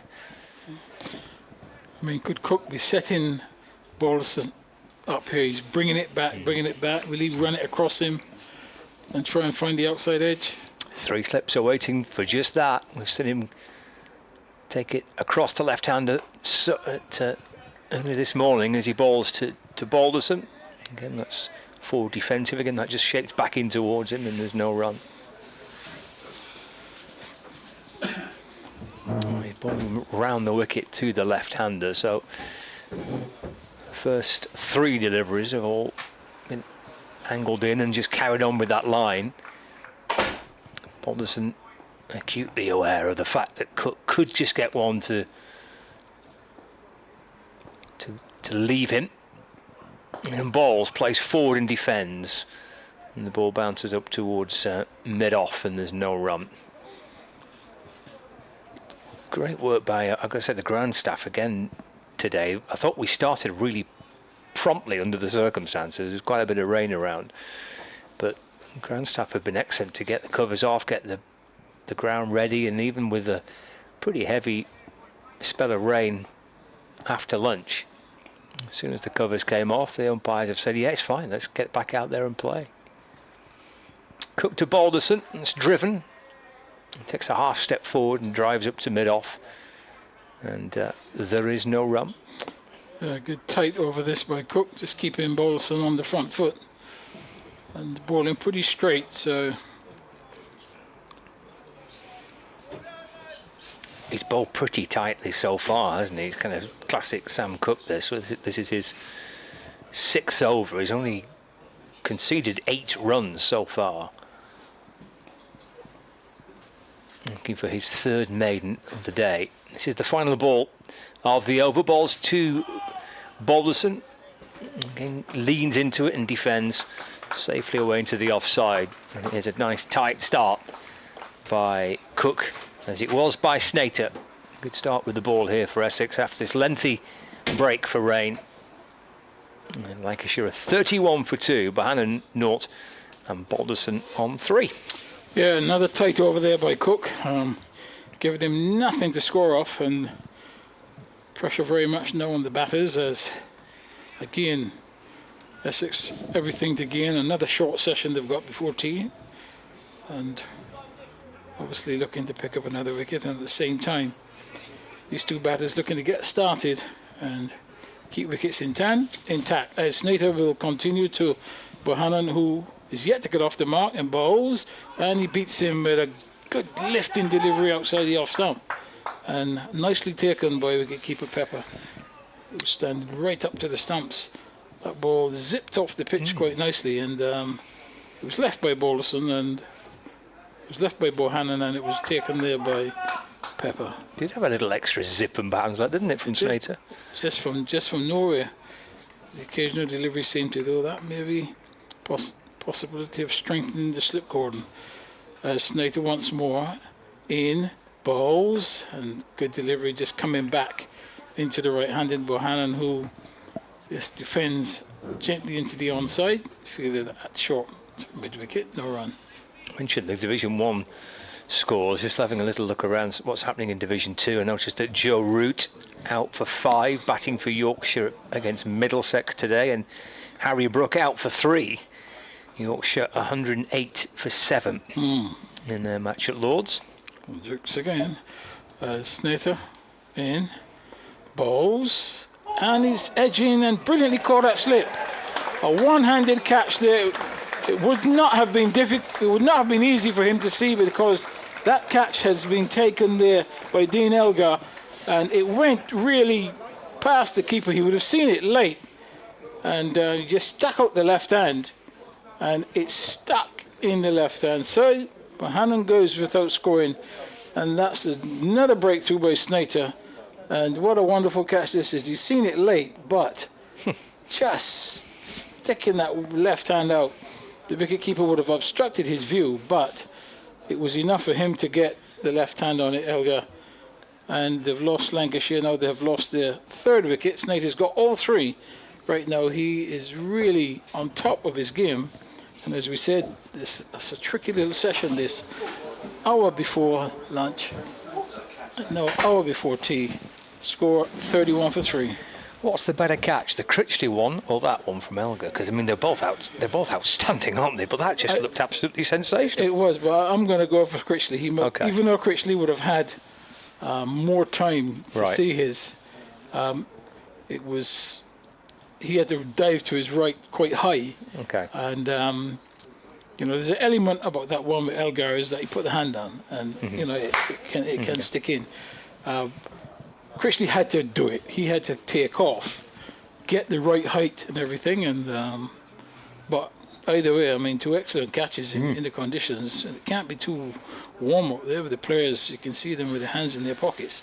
So really, Lancashire got a lot of work to do. They have, yeah. And the top 3, of which, like any top 3, there's a lot expected. There's a lot of expectations that they're in the top 3 because they're the 3 best batters in the side, aren't they? But they're all gone. Wells, Jennings, and Bohannon. That's a lot of Lancashire's strength is in their top orders. So Tom Bruce, the New Zealander, has not had too much of a score so far. A couple of low scores to begin with, and George Balderson just trying to piece things back together again here for Lancashire. Yes, but it provides an opportunity for Bruce now, albeit be a difficult challenge. He's about to face his first delivery from Snater. He's just taken his 3rd wicket, and he's catching, and that ball just dropped short of the man at gully. He was looking to play on the onside, straightish. He wasn't going across the line. He was going to play straight on the onside, but it came off the outside edge. Didn't have enough carry on it, and it just went to the gully fielder, who just need to have a look again to see whether that did carry fully or whether it was on the half volley. Yeah, Matt Critchley there at gully, discussing his catch before lunch, which was outstanding. I think that just bounced a fraction in front, I think, didn't it? Snater in now, and bowls, and Bruce, that's where he was looking to play the previous delivery. Just get in right in behind the line, present the face of the bat, and play it up to mid-on. But conditions at the moment not very easy for the batters. It's all the bowlers, the seam bowlers, who are looking to hit the seam, get a bit of movement, and obviously there's some movement in the area, you can see that. But yes, the slip cordon is going to be strengthened, and that's quite right, because that's the vulnerable area. Yeah, good move for these batters. So it's a good move to remove the fielder from short mid wicket. So you're now got a mid on and a mid wicket, so no square leg, and it's 3 slips in the gully. Snater into Bruce and bowls, and Bruce drives down the ground, and that should go for 4. It's pulling up, the race is on. I think the field is going to lose the chase. He does lose the chase, and a lovely shot there by Bruce, over pitch delivery, and just struck it along the ground past the bowler for 4. He gets off the mark with a boundary, and at the end of the over, it's now 35 for 3. That's a good looking shot, isn't it, to get himself up and running.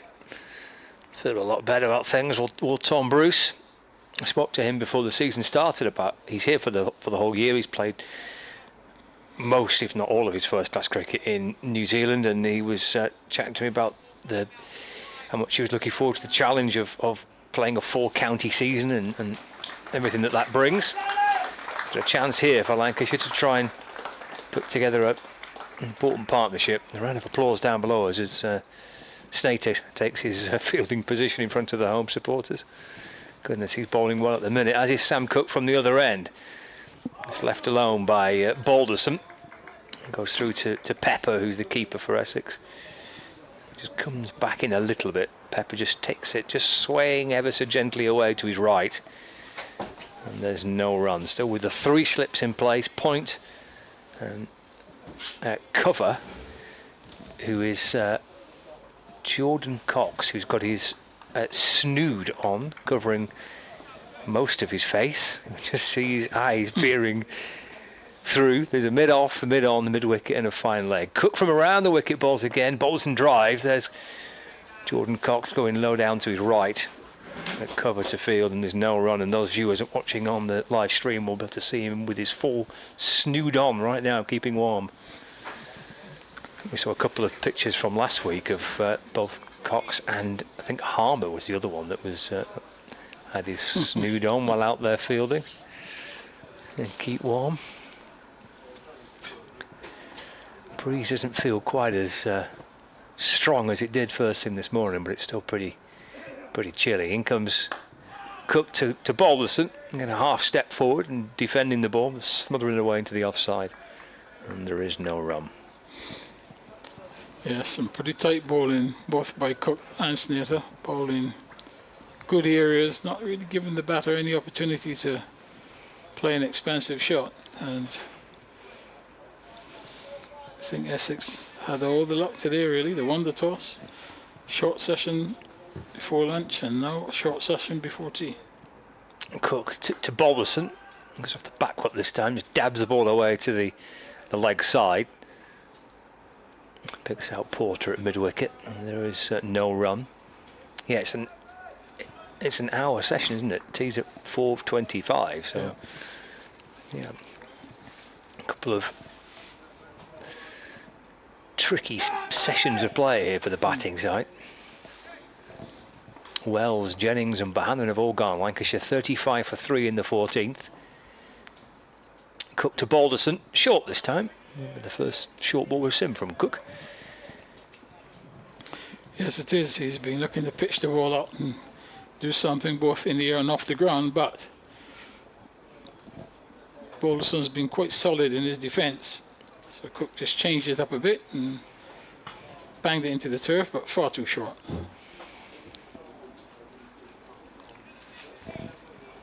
Takes his time to settle back into his crease again.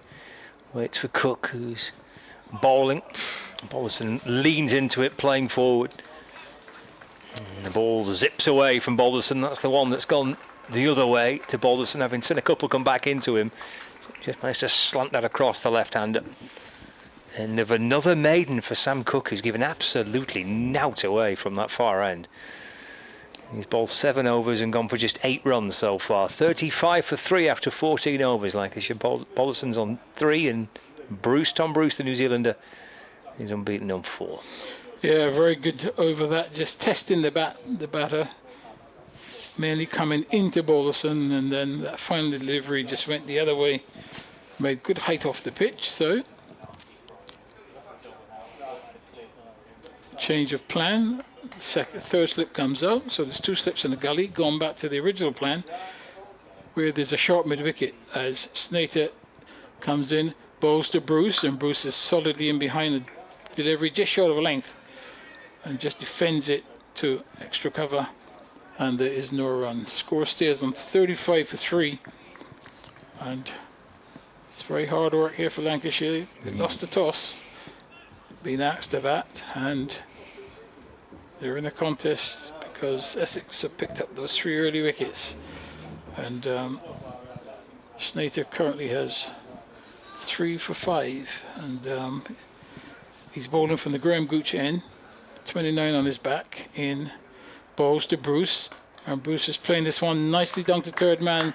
The ball is running out towards the boundary. I don't think it will get there, it's just pulled up inside the boundary, but in the meantime the batter's crossed for 2, so that takes Bruce now on to 6. Score now moves to 37 for 3. Yeah, it was the first change, wasn't he? Snater, it was an over from Jamie Porter that went for 14. Luke Wells took a bit of a shine to Porter, and Tom Wesley made the change, brought Snater into the attack, and he took us up to lunch, and he started after this lengthy lunch delay as well. He's on his reel once more, bowls to Bruce, and Bruce right in behind. A delivery bang on target, showing the full face of the bat as he defends that ball back up to mid-on. Fielded at mid-on, and there is no run. He stays on 6. Balderson is on 3. We're now in the 15th over, and runs very much at a premium so far today.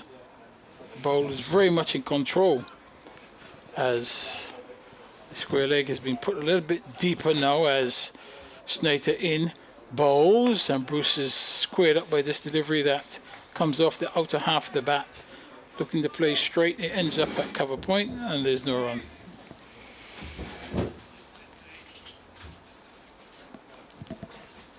It's been potentially could be an important signing for this season for Lancashire. Tom Bruce, they have lost a little bit of experience in the middle order. As I mentioned before, there's quite a lot on their top 3, the most experienced batters, Wells, Jennings and Bohannon. No Villas, who's retired, no Croft, who's not playing red ball cricket. And this delivery brings him again watchfully forward as he defends a good length ball. A slight inward movement to Bruce, and plays it up to mid-off, and no runs. So he's potentially got an important role to play this season. Balderson's got the chance to bat at 4. Bruce coming in at 5. George Bell, who batted nicely last week at Hampshire, got a career best 99. Will be due in next. Stater comes in once more and bowls, and that's down the leg side, and Bruce misses out on that one. It comes off the pad, goes to backward square leg, can't score, over completed. That's the end of another good over by Snater. He now has figures of 5 overs, 3 for 7. And at the end of that over, Lancashire are 37 for 3. 3 for 7. I think I mentioned this morning. It reminds me of the game here a season or 2 ago when he picked up 6 wickets for 10 runs. I think it was a 10-over spell in a low-scoring game that actually Lancashire went on to win, even though they were bowled out in their second innings for 70. They still won the match. Snater got wickets in that match, but then again, so did most people. Balderson enjoyed a good game. He got a hat-trick as well, so he's got good memories of playing here. And I mentioned George Bell, who's due in next. He was telling me last week at Hampshire how he has pretty happy memories playing here. It's where he made his first class debut. He's played for, I think he said, England's under-19s here, and done well in previous years. Here's Cook to Balderson, again pulling right arm around the wicket to the left-hander. Swings away into the gloves of Michael Pepper, and there's no run. Do you have that, Butch? I presume you do. If you're a player, you kind of like going to certain venues because you always feel like you get runs there or get wickets there. Yeah, there's certain places that you get the feeling that whenever you play there, and it really does work out that way. And there are other grounds that you have the opposite effect on you. It's Cook to Balderson. He's defended that, just bringing the bat down and able to squeeze the ball away into the offside for no run. Yeah. Yeah, you get that feeling. I mean, like, here was not a particularly good ground for me. Okay. Yet, somewhere like Hove was, I always felt I would get run. Every time I played at Hove, I always felt I would score runs. Was it anything in particular that always made you feel like this is going to be this will be a ground again where I'm going to bat well? As Cook's into Balderson, always encouraging him to drive, which he does. Looking to drive, and in the end it's flashed away up and above third slip and down towards the boundary. He's got 4 for it, Balderson, but that very nervous, anxious glance over his shoulder tells its own story. Lancashire move on to 37 for 3. Yeah, fortuitous there, but you take the runs as they come now because they're not easy to come by. So Balderson gets his first 4. Yeah, places like, I mean, Sussex, I guess the whole feel of being there, you know, it's usually the weather's good. And it's Cook to Balderson. Well, that loops away into the offside. He's turned him round and just shaping to defend away to mid-wicket. There's cries of catch as it loops away towards point and falls short. And Balderson survives. It's 41 for 3 with Balderson on 7 and Bruce on 6. Yeah, I thought Cushy was a bit slow coming in then. If he was coming in with a lot of vigour, he might have got a bit closer to that. But the luck certainly going there with Balderson. He'll take a little bit of good fortune, I'm sure. There's Cook into Balderson, playing and missing, and through to Pepper. And there is no run. This is tricky. This is excellent from Cook, who's doing what he normally tends to do, asking questions, able to bring the ball back in, move the ball away. He's got Balderson looking to try and attack. He's got Balderson looking to try and defend. He's walked away towards square leg as the young Lancashire batter, just trying to clear his mind. Yeah, he's feeding him a few of those full deliveries going away from him. Final ball of the over into Balderson. Another cry of catch as there's another false shot.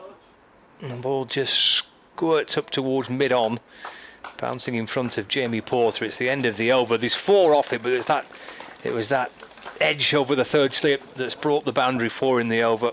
So another testing 6 deliveries sent down by Sam Cook. Balderson's on 7, Bruce is on 6, and Lancashire having to work hard here to try and find a partnership. 41 for 3, 16 overs gone. I think Balderson's got to take advantage of his good fortune today because he could have been out 3 times in that over. 1 over slip, then to cover, and that last ball could have easily gone straight back to the bowler. So you've had your lot, and really that should be something you should take full advantage of for the rest of the day.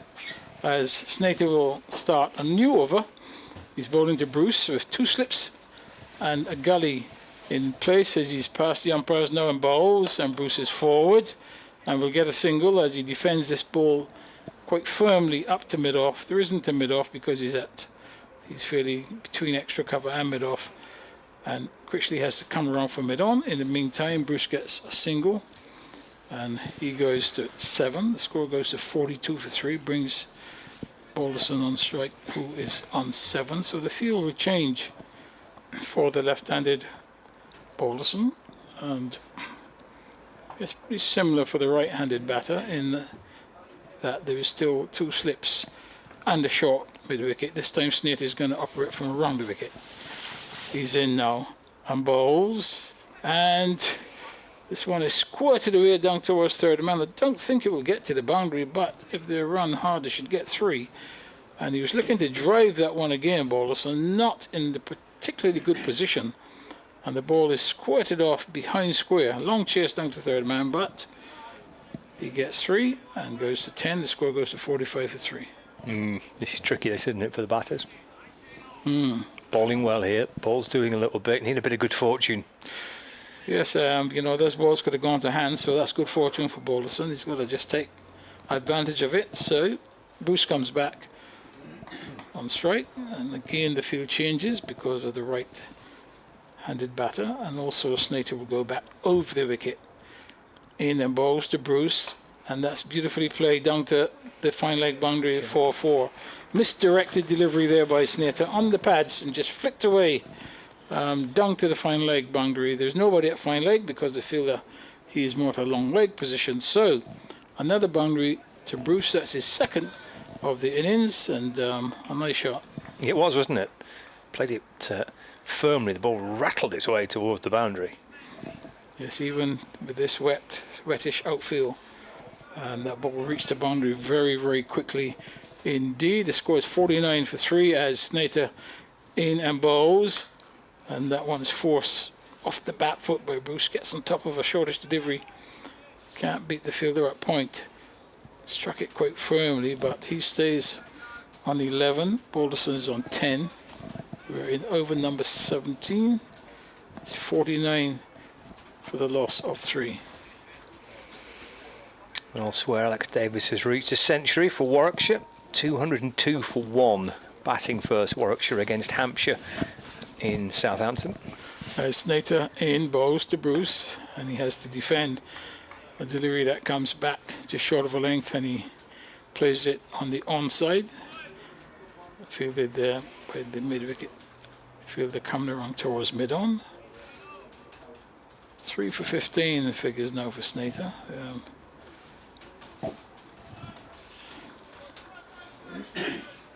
He's bowling from the Graham Gooch in. He has quite a long run up. He's probably just above medium pace really, as he's into Bruce and bowls, and Bruce drives firmly back along the pitch. Snater puts his left hand down, stops the ball, and the over is completed. And at the end of that Snater over, Lancashire being sent in at Chelmsford, they've reached 49 for 3. Elsewhere, Ben Charlesworth scored a 50, has reached 50 rather, for Gloucestershire. They're playing Sussex. Gloucestershire 153 for 2. And Nottinghamshire are 9 down in their match against Somerset. Brett Hutton's been run out for 20, so Nottinghamshire 185 for 9 at Taunton. Yorkshire have lost an 8th wicket, 131 for 8. They're at Lord's taking on Middlesex. And George Hill, the man out for 16. And there's a Cook bowls to Balderson from around the wicket again. And there is no run, he plays forward and defends. And Durham at 8 down now, 202 for 8. With Ollie Robinson, latest wicket to fall. Batting is tricky around the country. On day 1 of this 3rd round of county championship fixtures. Lancashire here in Chelmsford are 49 for 3. We've got Cook to Balderson. And that beats Balderson and through to Pepper, who's lurching away to his left in front of first slip. You can see a smile on George Balderson's face. He's doing his best to try and enjoy this battle. Yeah, prodigious movement there off the seam. And in the end missed it by quite a long way. Again, that replay that we've got here in the commentary box of Cook bowling right arm round the wicket to the left-hander. And getting that movement away from Balderson. Cries a catch, he's got the edge this time. Taken by Pepper. Balderson looks to the skies in frustration. He's gone for 10. It's 49 for 4 now. And Cook's been probing away since we started half an hour ago around the wicket to Balderson. And eventually he gets his man. Balderson caught behind by Pepper off Cook. Given out by the on-field umpire. And Lancashire are 4 down. Yeah, that's a good delivery. That's what he's been aiming for. Cook has been trying to shape it back at Balderson and then run it away from him. And on this occasion, that's exactly what happened. Just slightly short of a length. And quite a lot of movement. And Balderson sparring at that one. He has to go, and Lancashire have lost their 4th wicket. And it's now 49 for 4. And as the sun comes out, and Essex bowlers just doing the job that the captain asked him to do after he won the toss, inserted Lancashire. And even though the day has been truncated, in both periods just before lunch and now before tea, the Essex bowlers really have been able to get quite a lot out of the pitch. Just looking at his reaction to that, I don't think he thinks he hit it, and he looked disappointed that the decision was given. I do wonder, just looking at the replay, and it's difficult on the screen, it happens so quickly, whether it might have hit the flap of a pad or a pad rather than, but because he tossed his head to the skies and seemed very disappointed at the decision. But on-field umpire, finger goes up. Well, it'd be interesting to actually see some slow-mo, because the ball actually was it went quite high to the keeper.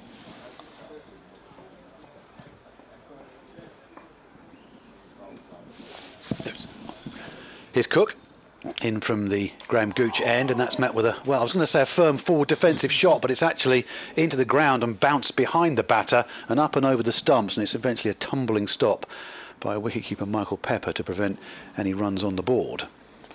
Yeah, Bill was just a little bit late on that. You just feel at the moment that every ball is possibly a wicket-taking ball, don't you? Yeah, you just get that feeling that something's going to happen every ball. Just not getting any free deliveries to put away. It's pretty much defence.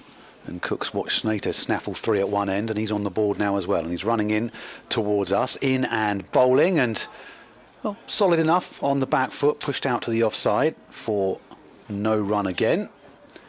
But Essex right on top of the game now, right on top of it. I say the way that Wells and Jennings started this morning, particularly Wells, with that one lovely crisp drive for 4 and the pick up for 6. Looked like they were quite comfortable, but the change of bowling with Snater got the couple of breakthroughs, and Essex right in the game here. Bell yet to score from his couple of deliveries, and Bruce 11 from his 14 on the run rate, 2 3/4 runs, as that one's pushed out to the offside again for no run. It's the end of the over. It's a successful for one for Essex and Lancashire, 49 for 4. Yes, another good over there by Cook, just probing away, testing the batter, testing their technique, and got the decision against Balderson to become the 4th victim. So Lancashire now 49 for 4 as Snater he's going to continue, and Bruce is on 11. Played a couple of good shots, Bruce. Lovely straight drive and then a clip off the pads. So, but he's got to do battle now with Snater, who has picked up 3 of the 4 wickets to fall. It's 49 for 4. As we watch Snater running away from us, past the umpire now and bowls, and was that a drop catch? It could well be. The way he's played at that, it was a difficult one because Pepper is standing up. The ball did actually bounce, but I got a feeling that probably was a nick there. The reaction of the fielders suggests that there was something where that the replay looks as if he missed it by a long way, but who knows? Snater bowls, and he tries, gets a thick outside edge. It goes flying past the right of the first slip.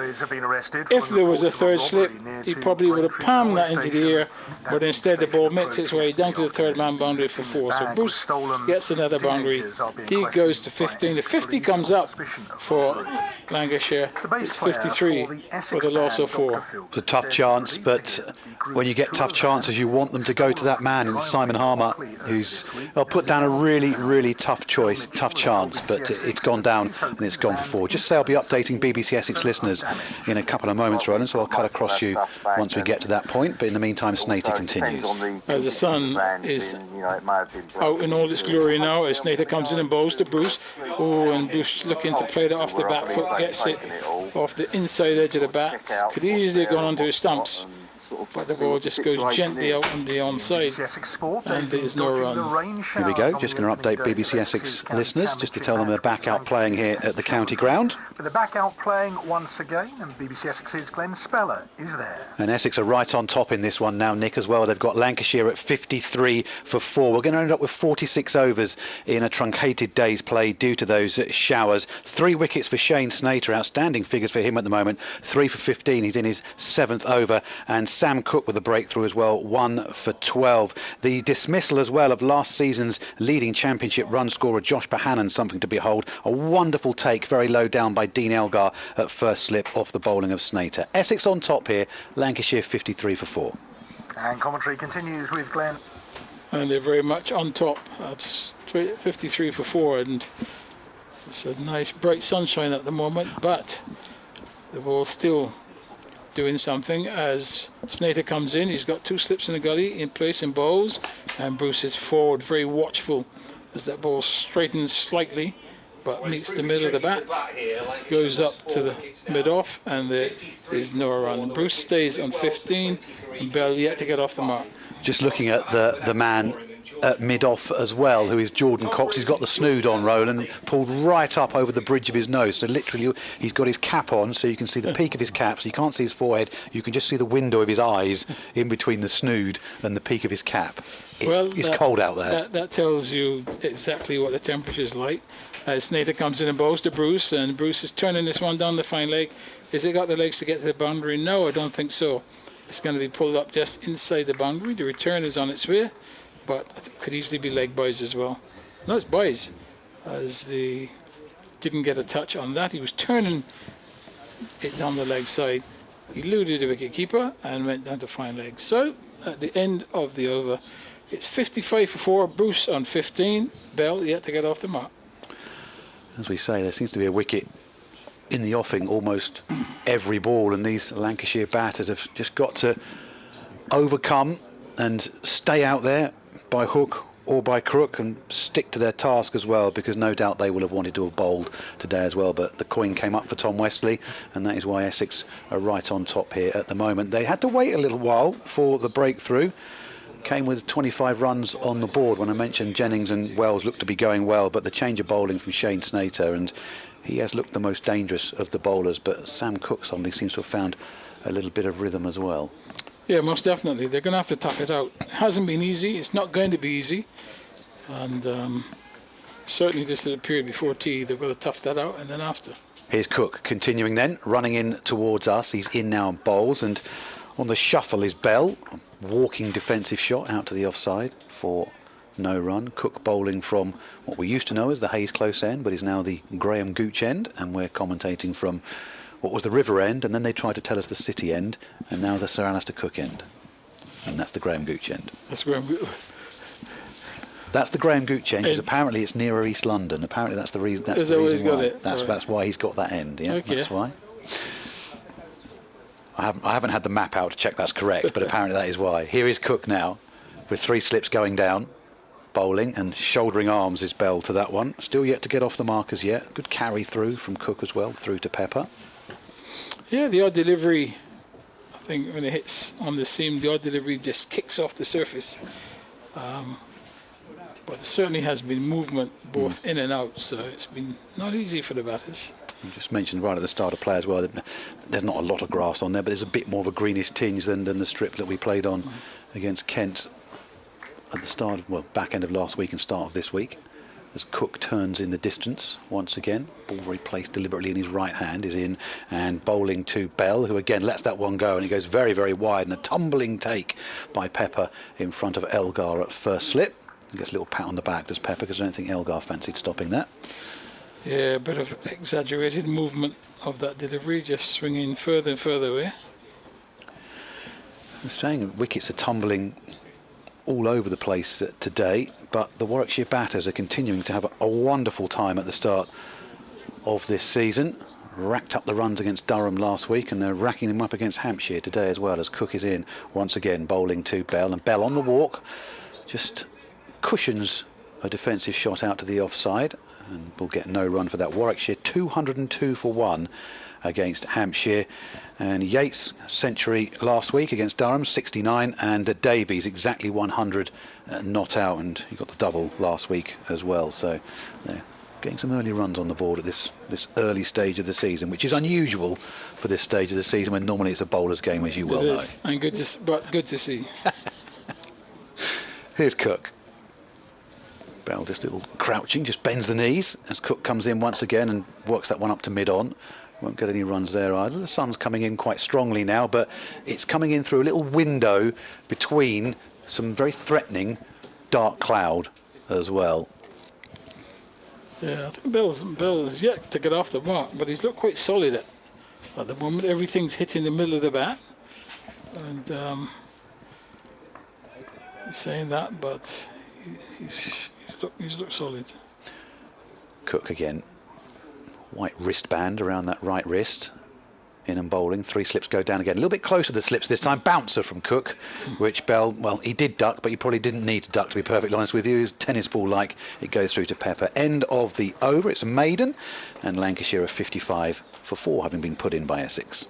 Yeah, we've had 20 overs ball so far, and there's been lots of pressure on the Lancashire batters. Really, they haven't had any opportunity apart from those early overs where the Jennings, particularly Wells, was able to dispatch a few deliveries, but up until this point it's been all Essex. It looks we're going to have a change from the Alistair Cook end, and Jamie Porter is going to come on. He started from this end this morning. I say this morning, this afternoon, wasn't it? It wasn't until 12:15. Yes, he eventually had to be pulled out of the attack. Porter quite quickly. His 3 overs cost some 22 runs, so if you can say expensive, he's been quite expensive, even with the score only 55. He's now going to start a new spell, and he's going to be bowling to Bruce with 2 slips and a gully in, and bowls to Bruce, and Bruce is beaten on the front foot, looking to push that one through the offside, playing a little bit too far away from his body, too hard as well at the ball. And fortunately for him, the ball went past the outside edge and taken by Pepper. Something we saw with Luke Wells this morning as well, but these 2 batters as well on the walk almost before the bowler just goes into his release stride. They're on the walk already. I'm not sure whether that's something you would approve of or not. Porter bowls, and that comes into the right-handed Bruce, as you said, who is on the walk. And I think they're doing it to try and negate some of this movement. I think Bell's done it pretty well so far, actually, up to this point. So it's a technique for the conditions rather than maybe something they do all the time. Yeah, I would think so. I think last week probably you would find that they would have stayed where they were with the ball they were using. These conditions are slightly different as Porter is into Bruce and he beats him. That's a good one. That looks to have straightened, and he's playing down the middle stump. The ball goes past the outside edge, taken by Pepper. Fortunate not to get an edge. And yeah, this really was a very good delivery. Just drew him into it, just moved away. Classic Jamie Porter, that. Yeah, so much better over this by Porter, who had a very slow start this morning. He's in now to Bruce and bowls. And that's a nice shot by Bruce as he works this one through mid-wicket to the right of mid-wicket. There's a long chase for the square leg fielder who gets it. Now it returns to wicket-keeper Porter. Batsman restricted to 2. So 2 more to Bruce. That takes him on to 17, and the total moves to 57 for 4. Glenn Speller, Roland Butcher, Scott Reed and Kevin Howells in the box for you on BBC Essex, BBC Radio Lancashire and 5 Live Sports Extra. And Don Topley, former Essex medium pacer, is also in and has made Roland a hot chocolate. He's made hot chocolate. As this next one he's looking for a single. Bit of a mix-up, but he gets back as Bruce was just playing that one out towards extra cover, and fielder having to come from cover point. Score stays on 57 for 4. I was just distracted somewhat that Don Topley had actually made me a cup of chocolate, so maybe things are changing. It's a collector's item, if I'm honest with you. I'll take a photo in a minute. As Porter with 44 on his back, as Bruce takes his time. There's 2 mid-wickets in place now as order in, bows to Bruce, and he's forward again on the walk and defends into the onside, defends successfully, over completed, 57 for 4. So Roland can just check whether that hot chocolate's got enough sugar in it or not, because I'm not sure whether Don's brought the sugar through. So Roland's just going to check that now. Good to see Don Topley in the box, one of the members of the BBC Essex cricket commentary team. I think we'll have to send Don back to the kitchen. Fine. Don, could you get Roland some sugar, please? Thank you very much. Thank you. Yes. Don't look so surprised. That's the end of the over. 57 for 4 is the score. If you're going to do a job, do it properly at least. Exactly. Yeah, always a great pleasure to see my old buddy, Toppers. Saw him a few months ago when he was supporting his son in the Caribbean, and having a wonderful time. Yeah, we did. Yes, and then we did. Change of bowling at the Graham Gooch end. Shane Snater is going to have a crack from that end now. 3 wickets for him so far. Lancashire 57 for 4. And Snater, who made the initial breakthroughs to get Essex on the board earlier on in the day. He lumbers in now, 2 slips and a gully, and that's driven up to mid-off by Bell. Still yet to get off the mark. 10 deliveries he's faced now, yet to get off the mark. Bohannon, an 18-ball duck for him earlier on in this Lancashire innings as well.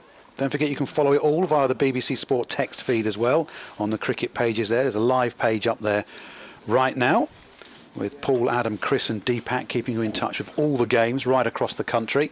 It's a useful tool for you to follow what's going on elsewhere, and the watch and listen tab is just right next to the live reporting as well, so you can choose your commentaries if we have rain breaks anywhere as well. A comprehensive county cricket service for you from the BBC. A Snater in with Pepper standing up now, and that one's just pushed defensively up to mid-on by Bell for no run. Doesn't seem in any hurry to get off the mark. No, but he's middling everything. Sometimes you feel that's a good sign, because he hasn't made any mistakes at all. At this moment, he's middling everything. But I was just thinking, looking back here, seeing Don Topley, I think he would have enjoyed bowling on this pitch. Kind of thing he'd have rolled up and put in his back pocket and want to take around the country. Yep. Here's Snater then, in again. Right arm over, pushed back up to mid-off by Bell, and again, as Roland describes, off the middle of the bat, timing everything nicely. Is Bell solidly behind everything as well. Looks a nice compact player, but there's no run, and the score stays at 57 for 4. Harmer and Elgar, the 2 South Africans, chatting at first and second slip. Elgar, who took that wonderful slip catch, and Harmer, who almost took one equally spectacular but just unable to hold on a couple of overs previous. Here's Snater in and bowling, and Bell again won't get off the mark as he just plays a defensive shot, looks behind him, checks he's got everything covered, and his technique is up to standard, which it has been so far. Well, if he gets out, this will be the best knock that I've seen, and I'm not saying that disrespectfully. He has looked very much in control. He's middled everything. The feet's moving nicely. Let's see what Snater can do with this next one then. Pepper standing up again with the helmet on, and that was driven very, very pleasantly, and Bell holds the pose as he drives straight back past the bowler, and he's off the mark with a glorious drive for 4 runs. And he should hold the pose. That was a beautiful shot, just coming onto the front foot and just easing it back past the bowler with minimum effort, but terrific timing. And as you said, he held the pose, and deservedly so. That was a lovely shot. And that would have felt good as well. 61 for 4. That would have felt really good for him. Yeah, and he did hold the pose, as you say. Everything in alignment, perfect there. What's Snater's response as he's in and bowling to Bell once again, and it's past the outside edge. And nicely taken by Pepper. Good comeback from Snater as well, and Pepper did whip the bails off just for effect, but Bell's back foot firmly planted. End of the over, 61 for 4. Yes, and that's a lovely shot there, Bell, to get off the mark. And it's been worth waiting for. He's faced some 15 deliveries, and the only one that's looked to have given him any trouble was that last delivery that went past the bat. He's been totally in control in this very short innings, and that for me, perhaps the shot of the day, because it was done with so little effort. You called it. You said his technique looked perfect today, and he's been middling even the defensive shots and that. So that's a good start for Bell. He's got himself in here. So Porter now will continue as Bruce, who's had to watch. He's on 17. Porter is in now and bowls, and Bruce drives solidly, and he gets a hand on that. Porter, he certainly saved 4 runs. That was heading towards the mid-off boundary, but he just managed to get his left hand down in time, and the ball eventually fell behind the umpire, and Critchley came across from mid-on to do the tidying up. 61 for 4. Slight indecision between the two batters as well there, Bruce and Bell. They sort of made to go for the single, which had Wesley interest as he tidied up, but they were both back home. Porter bowls, and this one's turned onto the onside and straight to Wesley at mid-on, and there is no run. Just pushing that ball into the right-handed batter, and on the walk, and just pushed it up to mid-on. It's got 2 slips in the gully where the catch is behind cover point, then a huge gap really between a wideish mid-off and the cover point on the offside, and then 2 catches, 2 mid-wickets. Porter bowls, and Bruce drives pleasantly, but he can't beat the fielder that mid-off. It goes straight to him. Makes a nice sound off his bat as he just comes onto the front foot, Bruce. He is on 17, and it's 61 for 4. They're back underway at Canterbury. They've seen so little cricket there today, but Kent 6 without loss against Surrey. They've had the worst of the weather in the southeast. Durham 230 for 8 against Worcestershire. Notts 193 all out against Somerset. As this delivery is pushed into the offside by Bruce, is looking for the single, gets the no call from Bell, has to go back. He stays on 17. Score remains on 61 for the loss of 4. Very testing time it has been for Lancashire. They've really been under tremendous pressure, probably apart from a little bit of freedom this morning by Wells. It's been pretty solid defence up till then. Ball going past the outside edge. Not many free hits on offer. Keeper goes down as Porter bowls. And this one is worked out to square leg. He won't score. Again, the ball coming into Bruce, and he plays it gently out to Snater there at mid-wicket, and there's no run. Just to mention, Warwickshire back out after tea against Hampshire, 212 for 1. Division 2, Leicestershire 85 for 1 against Derbyshire, but they're off for rain there. Yorkshire struggling at 146 for 9 against your team, Roland Middlesex. Glamorgan 93 for 4 against Northamptonshire. As Porter in. Bowls. Ooh, that goes right through Bruce. That must have been very, very close to the stumps. Taken cleanly by Pepper, who gives the impression that it had to be close. But the over is completed at the end of that over. And let's have a look at the replay once more. And that gone just over the top of the stumps. But he survives. He's looking at it again there just to see. Ooh. But he's still there. On this sort of pitch, you do need a bit of luck. Over completed. Porter now has done for 24 after 23. Lancashire 61 for 4. And just to tidy up the scores for you, Sussex against Gloucestershire. Gloucestershire in bat there in the 53rd over, 180 for 4. A shot on our screen in front of us on the live stream on the Essex Cricket Club website of Jordan Cox still in the snood. As Shane Snater continues from the Graham Gooch end, is in and bowls now, and Bell again firmly in defence, back to the bowler on his follow through, and there is no run. That glorious drive for Bell in Snater's previous over for 4, the only runs he has so far. The run rate a shade over 2.5 at the moment, and a minimum of 32.5 overs remaining in the day. Yes, and I don't expect that it will get much higher than that. It's going to be very much a war of attrition, really. You've got to just keep fighting. Bowlers are on top.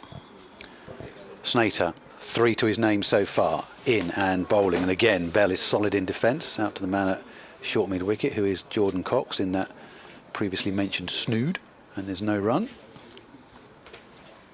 A few players got their hands firmly in their pockets. They probably have the warmers, the hand warmers in their pockets, so if an opportunity comes their way, the hands are nice and warm and ready to take it. Tom Wesley, the Essex skipper, chief ball shiner, up there at mid-off. Yeah, and I think the temperature at ground level must be pretty challenging. Here's Snater into Bell once again, running in towards us. And Bell this time waits for it, turns it in front of square on the onside, but won't pick up a run there either. 61 for 4. Essex continuing to build the dot balls, continuing to build what they hope will be some pressure, which might pay off with a wicket and another breakthrough.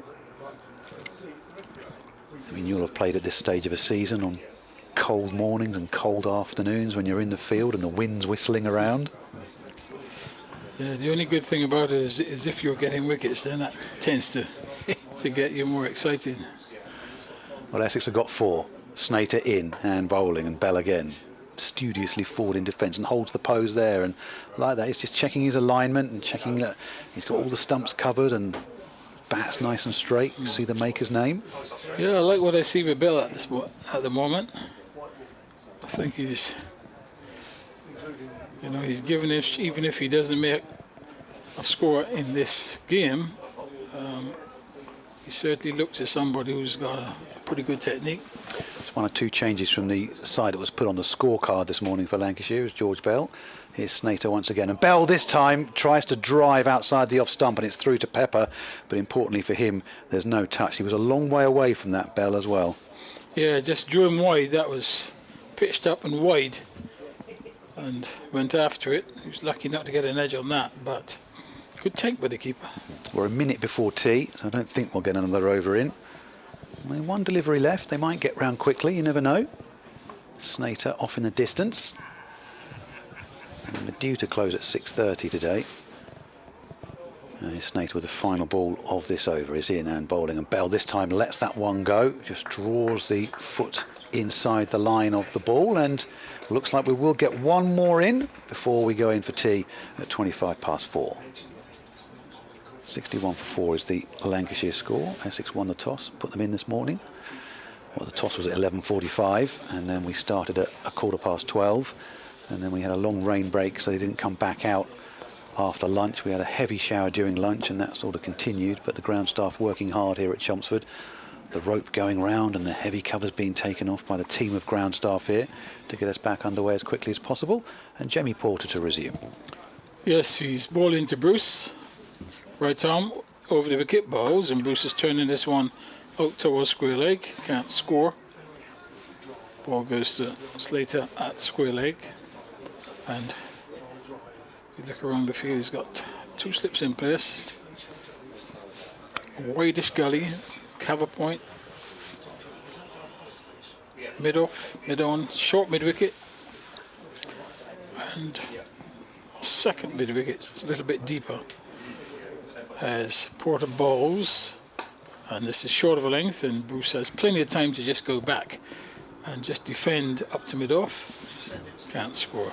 Bruce is on 19, Bell on 4, run rate 2.51, and we still have 31.4 overs remaining in the day.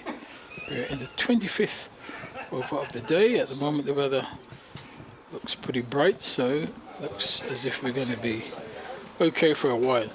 Porter bowls, and Bruce once again has to turn a ball that comes back into him, into the onside. It goes straight to square leg, and he can't score. You described it a couple of times now. He does just seem to have a bit more time to play now, Bruce, so it seems like he's in and he's used to the conditions, and he's comfortable with everything that he's doing, and comfortable with the bowling as well. He just seems to have a bit more time in what he's doing. Yeah, at the moment Porter seems to be pushing the ball in. If he can get one to straighten as Bruce settles down, Porter bowls to Bruce outside the off stump, offers no shot, and Pepper takes it neatly behind the stumps. Yeah, just Pepper standing up, because we mentioned these two batters on the walk before the bowler receives the ball to cover any movement or late movement, and so Pepper standing up to prevent that sort of thing happening. But he's just been tossed a cap. I'm not sure whether he's going to... Yes, he's going to change his helmet for a cap, so that means he's going to stand back now. So that means that Bruce will be able to step out of his ground and cover any of that movement. Porter passes the umpire, bowls, and Bruce's forward walks down the pitch and then defends a foolish delivery up to Wesley at mid-on, and there's no run. One more ball to go before the scheduled tea break. 20-minute break, and then we're back out. So we'll have 31 overs to go then, due to finish at 6:30, but the light may take over. We probably might not get those 31 overs in. I don't think we'll see a lot of spin today, let's put it that way. I don't think so. I think the spinners can put their feet up at tea time. Porter bowls, and this one's turned away into the onside. It's gone for one, could probably get two, but you'll have to decide against it as the fielder from that mid-wicket position raced out to square leg, completes the fielding. That was the final delivery of this session. Again, Essex session, and at the end of that session, after 25 overs, Lancashire are now 62 for the not-out batsman, Bruce on 18, and with him, George Bell, he's on 4. Thanks to Roland, thanks to Scott, and we'll return 5 Live Sports listeners to Kevin Howes. He'll go through the scorecard and take you to another commentary, and we'll rejoin you back here in 20 minutes. Lancashire, Essex, let's go to Southampton for a score. 224 that's the only place really where it seems as if they're still playing with the Cooker rep. Now, Alex Davis 115 not out. Will Rhodes is here, 37 not out alongside him. Rob Yates made a half century for 69.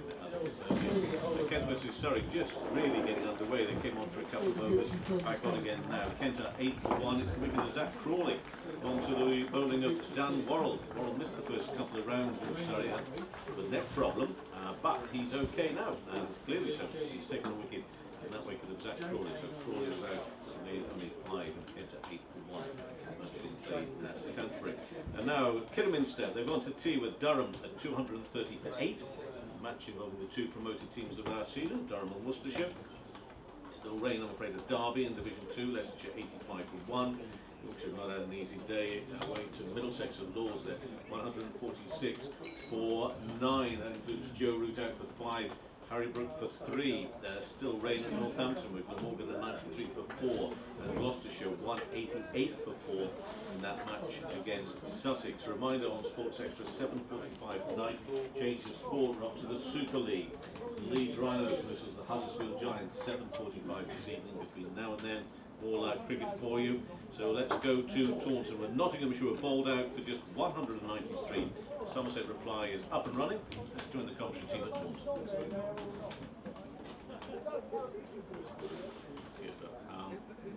Very approximately 20 minutes.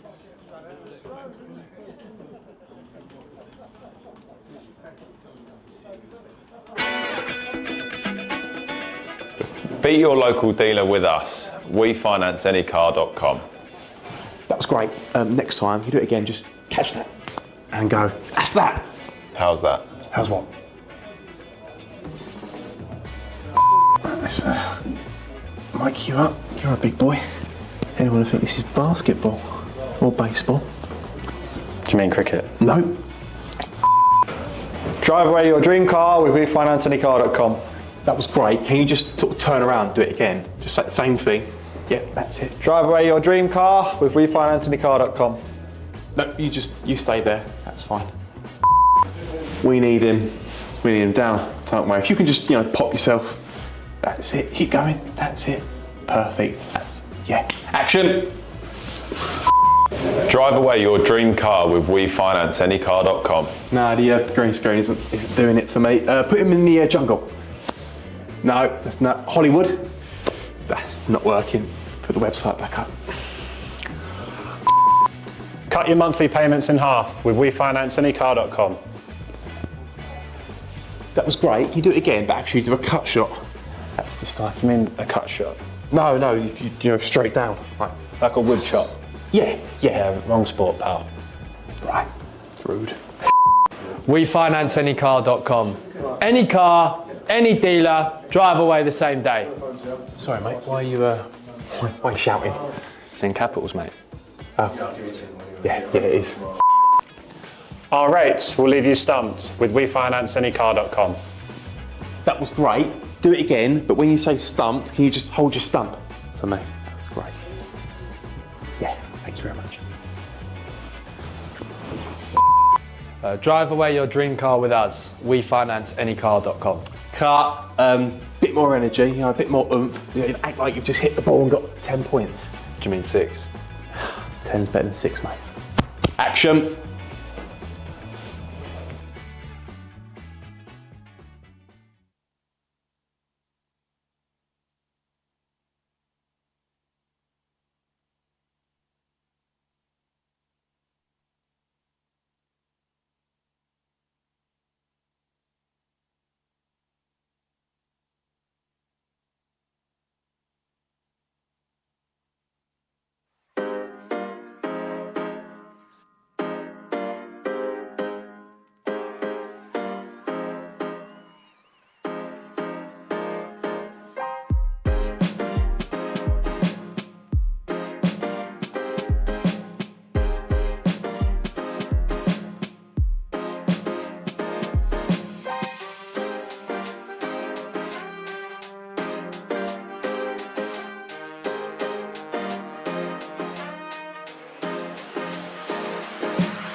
Of the day, Zach Crawley is out for Kent, incidentally, made just 5 from 5 deliveries.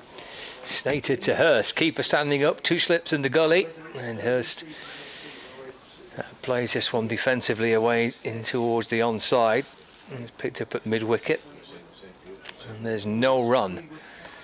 Well, this is a challenge and a test for a young player who's not played too much first-class cricket, very much at the start of his career, Matty Hurst. He will keep wicket for Lancashire in this match. He's only 20 and he's only playing his 5th first-class game. He's up against 2 bowlers who are absolutely right on the money at the minute. Snater from this end and Cook from the other. 62 for 5. Snater bowls to Hurst. He tries to tickle the ball away towards mid-wicket. And there is no run. Picked up by Porter, who's at square leg. Well, it was 18-year-old Jaden Denley who held up Essex on Monday for Kent and got them over the line and got them the draw. Batted so well on that final afternoon, 8 up lots of deliveries and struck the ball very nicely as well. Looks a real prospect, playing with his uncle Joe, who was also in the Kent side. So we've got a 20-year-old here for Lancashire looking to do something very similar. 3 slips, short mid-wicket. As Snater bowls to Hurst. That slides past the edge of the bat. Taken by Pepper, who's right up behind the stumps. Flicks off the bails just in case. And there's no runs. So 3 slips and a point. Short cover, mid-on. There's a short mid-wicket. And then Porter was at square leg, but there's just shuffled maybe 5 or 6 paces to his left. 2 mid-wickets in place there now. It's away from the body, a bit of width there for Hurst to play at. He's able to fiddle it out through the covers. Might want 3, he's quick, he's Hurst. He turns and thinks about coming back for 3. Bruce would have been running towards the danger end though. As a throw came over the keeper, and Hurst has to settle for 2. So gets his first run, 64 for 5. They've enjoyed that little bit of freedom outside off stump as well, because Essex pretty much for most of the day have hit their lines and lengths. Yeah, they've been little there for the batters to work with. That's left by Hurst, good take by Pepper, who's standing up as he has done for most of the match. I mean, it's a great effort this by Pepper to Porter, Cook and to Snater. Wicket taken over for Shane Snater, 4 for 25 from his 10 overs, 64 for 5. Lancashire, Tom Bruce on 18 and Matthew Hurst on 2. Yeah, Pepper did that quite a lot in the last game to try to stop Daniel Bell-Drummond from walking out of his ground, which is his want and what he likes to do. It didn't stop him getting a very, very good century, incidentally, as Essex were trying to wheedle out the Kent wickets, but in the end ran out of time. But Bell-Drummond with back-to-back centuries, and he's going well today as well for Kent. Ben Compton, who also got a century here, he's out early for Kent in that game. But yeah, we saw Pepper standing up quite a lot in the last match. He's back now to Sam Cook, as Cook is in, and Bruce pushes back again up to mid-on, and there is no run. 18 from 45 deliveries for Bruce so far. It's the mainstay of this Lancashire middle order at the moment. Yeah, this is an important role to play. He's played very little. I think he played briefly for Sussex and maybe in the T20 a couple of years ago, Tom Bruce, but in terms of first-class cricket, red ball cricket, he's played 80 first-class matches. He averages just under 50 with 5,500 first-class runs, of which all of them have come in New Zealand. Well, he's facing Sam Cook once again. He pushes out to the offside, thinks about the single, but there'll be no run there as Cox, who's pulled the snood now down just to around his neck, so it's off his nose and his face, comes around and does the fielding, and there's no run. So yes, he's got plenty of experience as Tom Bruce, and there's a very good first-class record, but one of the reasons for him coming to Lancashire was to experience county cricket, was to face a Duke's ball, was to see what he was like playing in these conditions, and this is some test for him. Here's Cook in and bowls and shouldering arms and through to Pepper once again from Bruce. Scott's just going to pop off and update the listeners in the northern part of the country on what's going on down here in the southeast today in Chelmsford. Bit of blue sky around. The sun is trying to break through a little window of cloud as well. There are darkening skies coming from over the top of the pavilion just away to our right hand side here at the county ground, but a stiffish breeze blowing, and the cloud cover is quite high now. couple of really heavy showers, one which stopped the prompt start to play and one at lunchtime as well.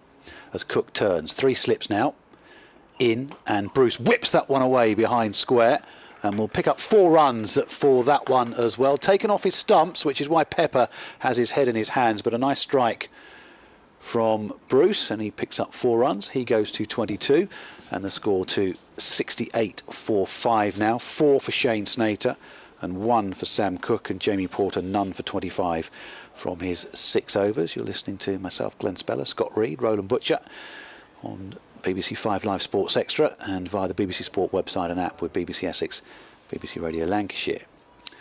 As Cook turns in the distance, pumping away as he's in and bowling to Bruce, who pushes out to the offside once again defensively, and there'll be no run once more. Picked up a very good boundary in this over as Bruce, and again picked the right balls to look to hit.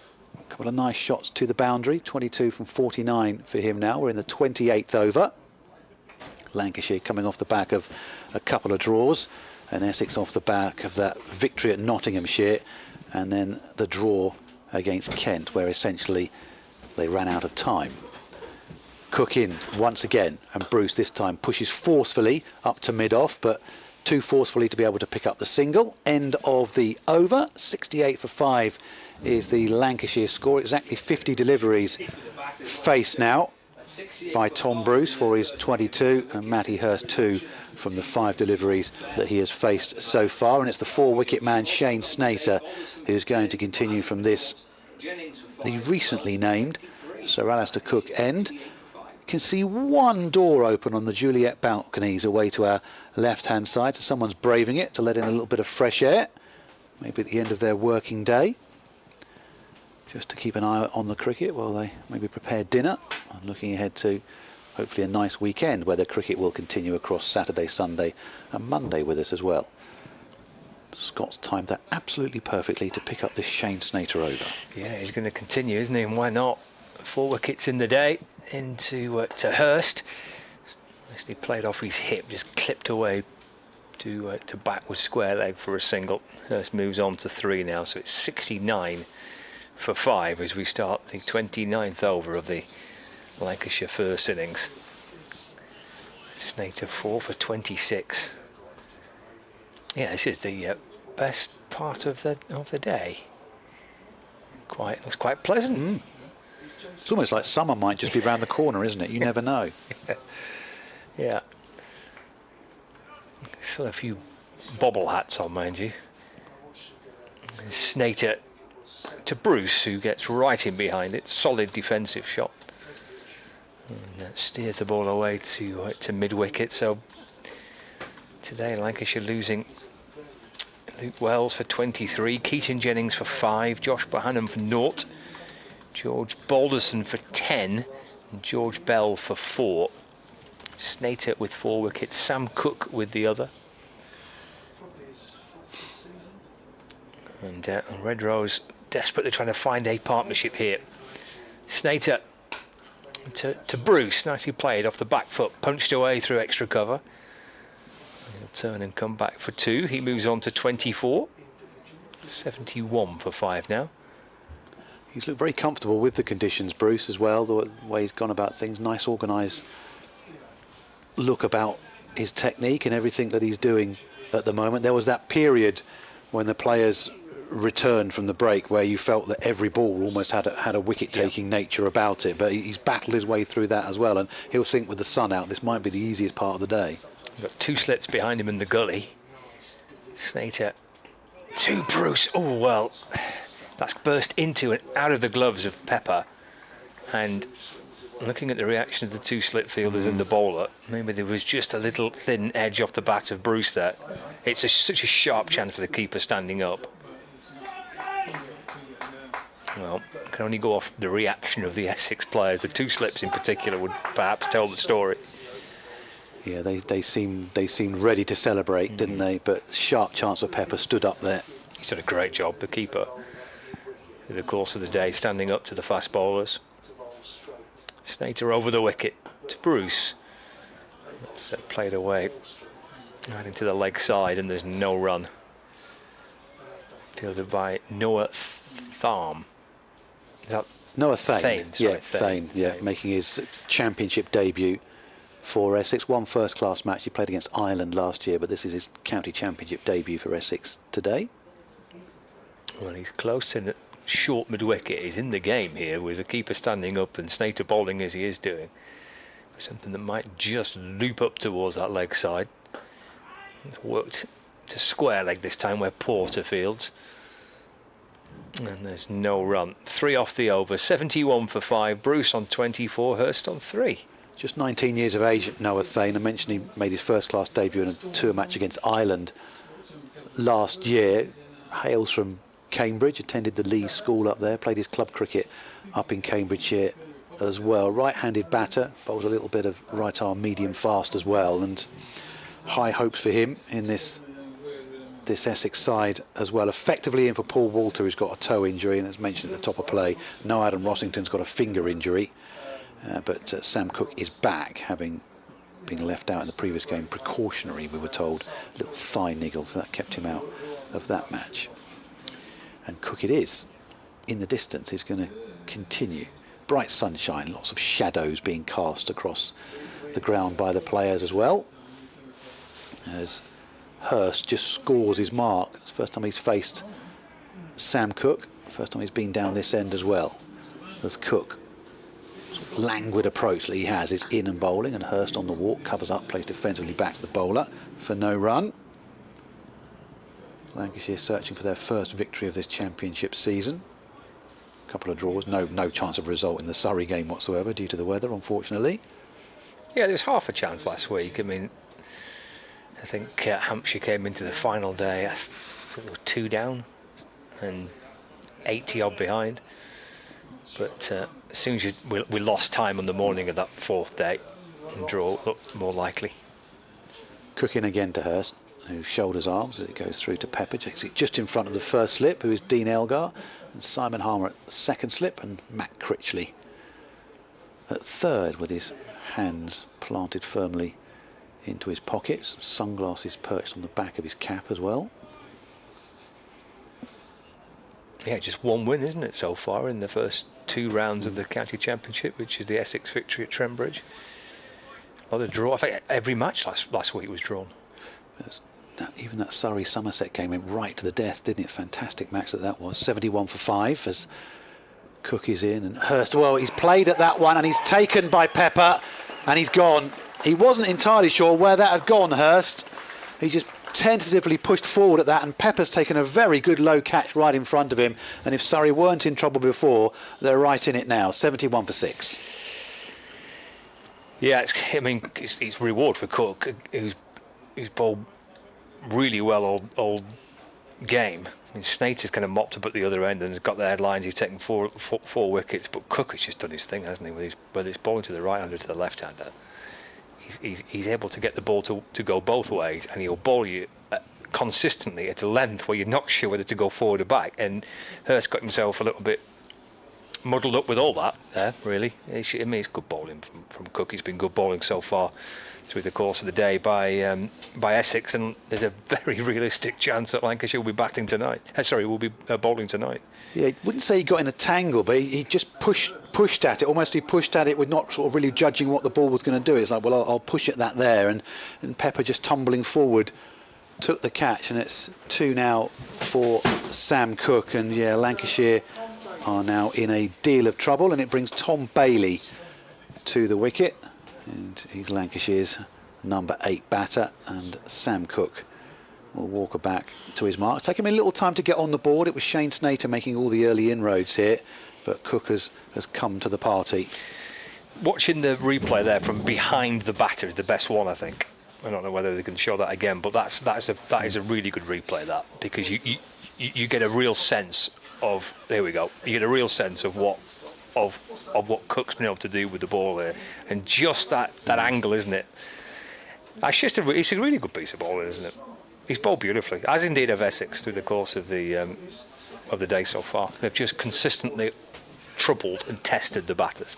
He replayed the shot again, did Hurst, but I think if he'd played the shot he rehearsed again, I think it might have been the same result, to be perfectly honest with you. And he just looked a little bit confused, but he's back in the pavilion.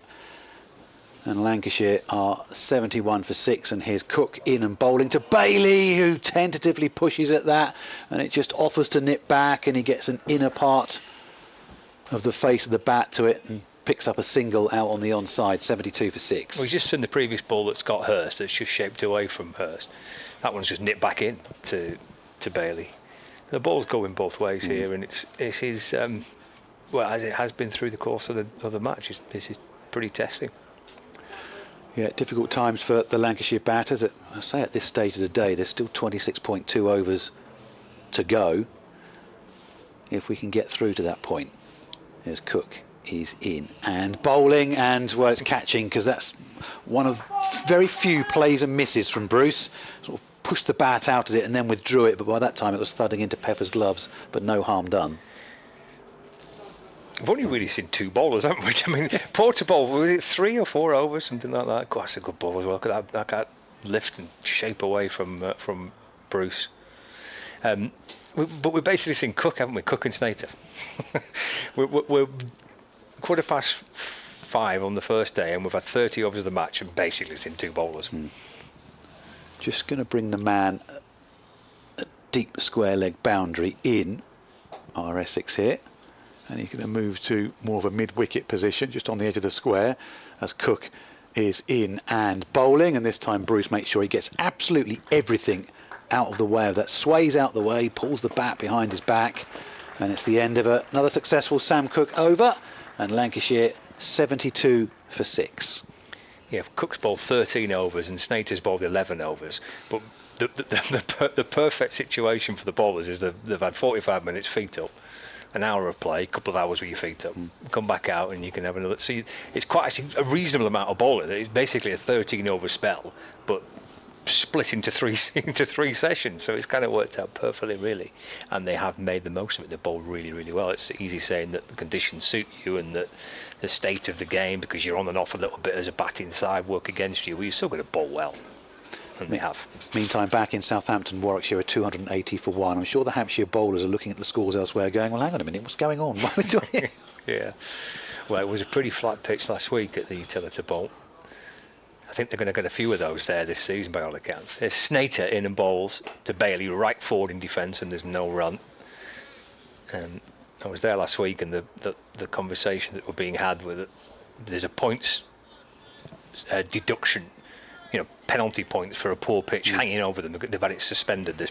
So I think they're going to be quite a lot of very good batting tracks. I think is certainly the word that was going around Hampshire last week.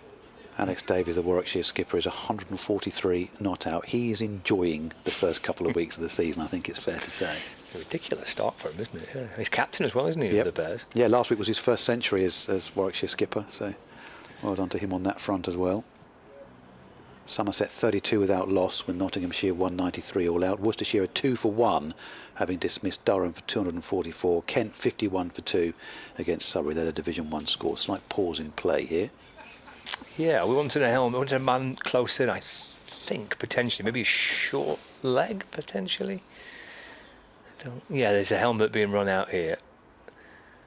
So we're going to have a catcher close in. And keeper still standing up, still with the 2 slips and the gully. Deepish point. There's a short extra cover. There's a mid-on. There's a mid-wicket. And now we're going to have this kind of short square leg, really. Cushy's got the helmet on, crouching down right behind the batter. Here's Snater in and bowling.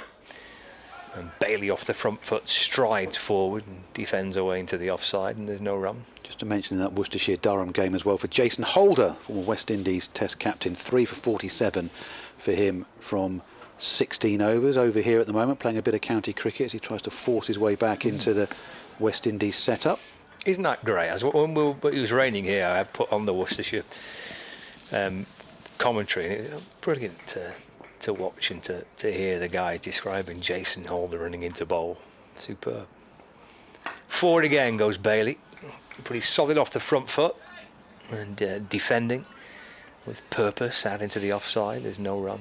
Picked up by Jordan Cox. Matthew Potts 22 not out for Durham as well in that game, and batted very well last week. Yes, he did, didn't he? Yeah, for a century, didn't yes, he? Yeah, century for him. So shows you the batting conditions are favourable. Yeah, Kidderminster, aren't they? That first couple of home games for Worcestershire. Snater into Bailey, looks to drive through the offside. The ball comes off the inner half of the bat, actually squirts away towards mid-off. Tom Wesley's at mid-off, the Essex captain. He goes chasing after it to field the ball. A single for Bailey, so he's on to 2.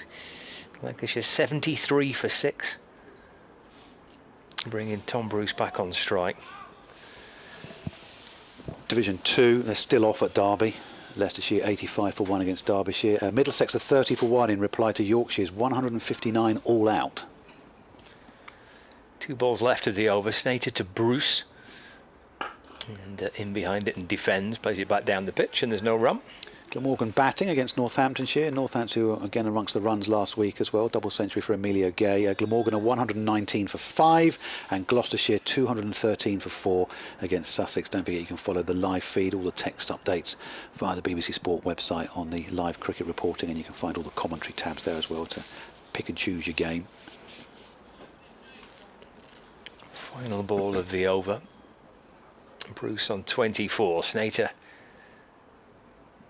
Ball right on over the wicket to Bruce. That's defended out towards the leg side. Picked up at mid-wicket.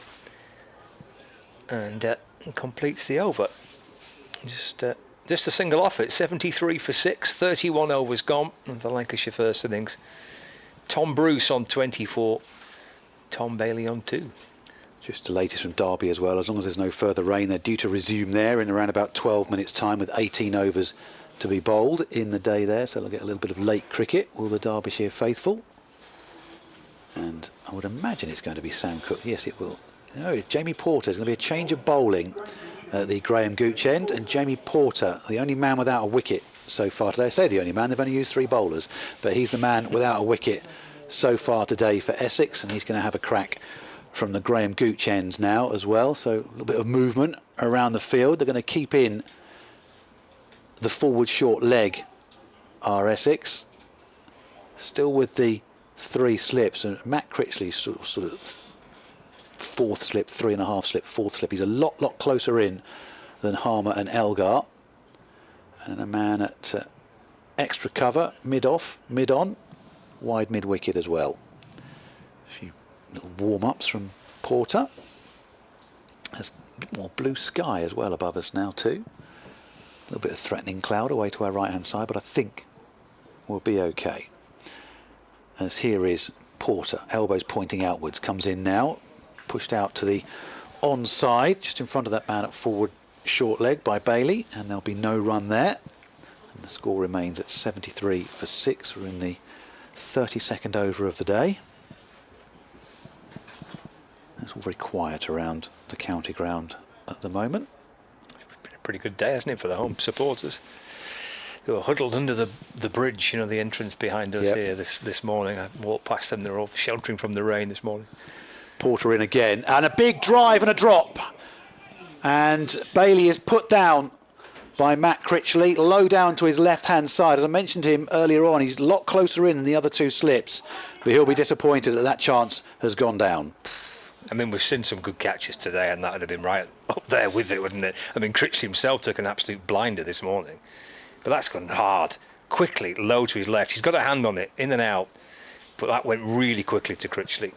Would have been another stunning catch. Porter very quickly, ball back in hand, in and bowling, and Bruce this time, Bailey this time plays defensively forward out to the offside. I mean, we say it's a tough chance, he's put it down, and Harmer put one down earlier on, a really tough chance, but these guys expect to take these. Yeah. Well, and as we've seen so far from the catches that have been taken, Critchley rather taken a brilliant catch earlier today, and that great catch by Dean Elgar to dismiss Josh Bannon. So we've seen some pretty good slip and gully catching today, and that would have been right up there had Matt Critchley managed to cling on to that one. So Bailey gets a life. Porter is into him now, and Bailey pushes up to mid-off, and there'll be no run once again. 73 4-6. So Porter remains wicketless at the moment. He does, yeah. We're thinking, well, what have I done wrong? He's gone for the most expensive over of the day, I think, so far. That 14, which I think came mainly off Luke Wells's batting. And he was replaced, and this is his first over back since then. Since Snater and Cook bowling beautifully. He's a fine bowler though, Jamie Porter. I'm sure it'll be far away. Well, he's still searching as he's in and pushed behind square on the offside this time by Bailey. Got everything in behind that, and there is no run as it's fielded by Jordan Cox. He's got one of those hand warmers now, and he's got his two hands thrust into in the front of his trousers there. Keep his hands warm. He's definitely a bit chilly, isn't he, Jordan Cox? Yes, poor. Yeah, he's obviously feeling it. He's the one that suffers. Chapped lips and all that sort of thing, probably. He's walking in now as Porter comes in to bowl, and off the back foot this time, Bailey forces out to the offside. There'll be no run once again as a B thinks about coming in. You probably just heard it on our microphone there as well. Comes in, has a little look, says hello, well, that doesn't come and then disappears off. That's a mammoth B, isn't it? Even at this stage of the year. End of the over, 73 for 6. That needs permission from the local airport to land there. It needs traffic control to guide it in. See all these butch men in the commentary box just sort of withdraw and pull back from the window a little bit. I mean, yeah, just a bit. That's a big old bumblebee, was that? Jordan Cox looks like a good signing for Essex. He's been great, played very well up at Nottinghamshire, and then disappointed to get out in the first innings against Kent, obviously against his former side. Yep. He thought he was going to get a big 100 there, and then he went a little bit crazy in the second innings and got himself to 3 figures. Yeah, he's been a good signing.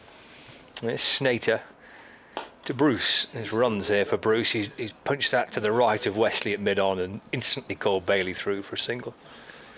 He's another one who can keep wicket as well. So they've got Pepper, Rossington and Cox who can all keep wicket. So when the white ball stuff comes around, it'll be interesting to see what they do. Yeah, it'd be a big player in the blast for you, wouldn't he? Yeah, so look forward to that as well. And announced early last year as well that he was coming to Essex too as well, because there might have been a few people, I guess, looking around and about, thinking his contract's coming to an end at Kent. 74 for 6. Tom Bailey's back on strike. Here's Snater in the sunshine chance for bowls. Run away down to third man. That'll be 4. Played nicely away by Tom Bailey. Just a little bit of width there from Snater. Not seen that too many times, in truth, and Bailey made the most of it. He's running it down to third man. Gets himself 4 runs, guided away to the right of Gully. 4 for Bailey, so the score ticks along nicely for Lancashire. They're just trying to find a partnership from somewhere. It's now 78 for 6. If they can try and find a partnership to try and get something on the ball, but it's going to be a desperately low first innings score, it looks like, for Lancashire. Turned away to the leg side this time by Bailey, playing it across his front pad. Wants 2, it's out towards deep backward square leg. Throw comes in from Sam Cook, and Bailey does hustle back for a couple. He moves on to 8, and Lancashire now 80 for 6. Yeah, that'll feel a little bit better, won't it? They've been under it a little bit since they came together as well. Runs haven't exactly been coming, but just release the pressure a little bit with a 4 and a 2 as well. Nice to see feel bat on ball, I'm sure. Yeah, 7 off the over so far. Probably Lancashire's best since we got back underway at 3:30. Forward goes Tom Bailey defending. There is no run.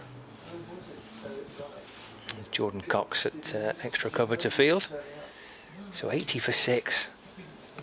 A wicket has fallen in Southampton and Davies is finally out. Caught Vince off the bowling of Dawson for 149, and the comeback is on. Warwickshire just 290 for 2 now. Snater from the Sir Alistair Cook end.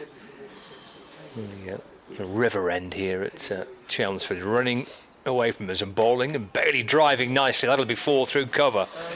Lovely shot by Tom Bailey. Second boundary in the over. First one fiddled down to third man. The second one driven nicely through extra cover. Just over pitching Shane Snater, putting it up there and just seeing whether Bailey was capable of taking full toll of that, and it was lovely flowing drive out for 4 runs. Yeah, just releasing the pressure a little bit. A good day for the predominantly home support inside the ground so far. Enjoying a little bit of sunshine to try and take the edge off the chill. In comes Snater to Bailey. Oh, runs here. And just leans into it. Ball disappears along the ground. Jordan Cox is there to catch up with it. Slides in and scoops the ball up. And Bailey's come back for 2 by the time that's happened. And he moves in onto 14. Lancashire now 86 for 6 at the end of the over. 33 gone of the Lancashire first innings. We do have still potentially 23 overs left. And it's the clearest, brightest part of the day. There's every chance that we'll get them in as well. Yeah, and that'll just feel better from Lancashire, feeling bat on ball there, and runs coming in that Shane Snater over. And Essex would not be greedy, but would expect more wickets to come, given the way this surface has played so far and given how well they've bowled as well. And it's Porter who's had 1 put down in his previous over. Difficult chance for Matt Critchley, low down to his left-hand side, but his standards he will have expected to have taken. And it will be Bruce who is on strike to Porter. From the Graham Gooch end is in and bowling, and Bruce pushes that one up to mid-on and quickly comes through for a nicely judged single, rotating the strike, brings Bailey down to face Porter, and Bruce goes up to very patient 26 from 61 deliveries. 87 for 6 is the score. Yeah, it's important it's not just in the context of this particular innings for Lancashire and for Tom Bruce, but actually potentially for the summer. He's had some low scores in the first 2 games of the season. If you can try and make a contribution here in what looks like being a pretty low first innings score for Lancashire, that will do him a world of good for the rest of the campaign, to try and make a contribution, having failed so far in the first 2 matches. False start from Porter, but he's ready again. In and bowling to Bailey, and Bailey defensively out to the offside for no run, where Cox picks the ball up, doesn't even bother examining it before tossing it to his captain Tom Wesley, who stood up there at mid-off. First sirens of the day in the city centre of Chelmsford as well. Hope there's nothing serious that they're going to. It was a bit of a soggy city centre last night when I arrived on the train. Sorry about that. Yeah, make a mad dash from the train station to the hotel. We did our best when we heard you were coming. Can't control the weather. Here's Porter, and from the crease this time, Bailey just plays out to Wesley, and there's no run. Still busy though. There's quite a few. West Ham were playing last night. There must be a few West Ham fans around here. Yeah, this is now. Yes, we have our clubs here in Southend and Colchester United, but yeah, it's very easy to hop on the train. West Ham and Tottenham, very big right in Chelmsford, and you're in prime commuter country with people moving out from London. So yeah, very easy to get to as well. Hop off at Stratford and over to the London Stadium, or the Olympic Stadium if you still want to call it that. 87 for 6. Here's Porter in. On the drive is Bailey, up to mid-on for no run. Yeah, the pubs were busy watching the footy. Yeah. Plenty of West Ham shirts around. I didn't go in. Did you not? No. You were just taking in the sights. I was walking to the Chippy. So I walked past a couple of pubs on the way to the Chippy. I asked for fish and mushy peas. Okay. And the guy went, "Do you want some chips?" I went, "No." I said, "Just fish and mushy peas." "Are you sure you don't want any chips with it?" Here's Porter, and that's worked into the onside gap there. That'll just come through for the single to Bailey. Goes to 15 and 88 for 6. Any particular reason you didn't want chips? I didn't feel like I needed them. I wasn't massively hungry, but I thought I need to have some. If I put a big pile of chips on there, I'm going to feel a bit stuffed. Yeah. It's quite late as well. Yeah. But I felt like I insulted him. I'm sure they love your chips, but I'm just not. Are you sure you don't want? So I just put a few on. Did he say that? just to help you out. Yeah. Just to give you a taste of them. Yes. Here's Porter. In and bowling to Bruce. Bruce on the walk, has hit that in the air, up to mid-on, and it should be a comfortable catch, and it is. And I'm rather afraid from a Lancashire perspective that is a gimme from Tom Bruce. He's got a leading edge on that, lobbed that up to mid-on. He has to go back, and that is a big, big wicket for Essex and for Lancashire, who are now 88 for 7. Yeah, that's frustrating end for Tom Bruce. I was just saying a few moments ago, potentially it could be quite an important little knock this for him if he can try and get his head down and get a score, maybe be there at the end and try and make a good score in what looks like a low-scoring innings for the side would be important, but not to be. That went a mile in the air, didn't it? It looped up towards mid-on. Pretty simple catch, and Lancashire 7 down. It's been a pretty sorry effort with the bat, albeit I think you've got to factor in the conditions and the bowling, which has been absolutely superb. But I'm not sure. I don't know. I'm not sure it's 88 for 7. We'll see when Essex come out to bat, but they have bowled very, very well. And Lancashire have got a lot of work to do here to try and give themselves something when they come out to bowl, and there's every chance to be bowling tonight. 3 wickets left, 22 overs to go tonight.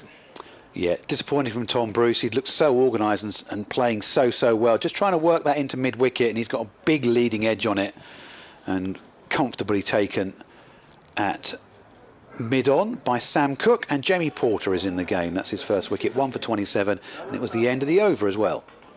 And we are going to have a change of bowling at the Sir Alistair Cook end as well, and it is going to be Noah Thane who's going to come on for his first bowl in Championship cricket. Noah Thane then, excellent. Look forward to seeing this. Always nice to see a player making their debuts, and a little bit of this in the last couple of weeks for Lancashire as well. Start of a new season, you get to see some new names, and Noah Thane from the Sir Alistair Cook end. There's a bit of right arm medium pace. Yep. Let's see what he can do. Wish him all the best on his debut. 2 slips and a gully he's got. And Tom Bailey's the Lancashire batter. He's on strike.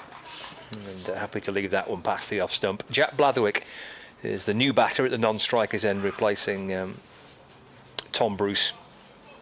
Lancashire 88 for 7. Roland is back in the box, so we'll bring Roland back on at the end of this over, and I'll take my leave of you for a little while. Just rubbing his hands. I think he's feeling the cold today.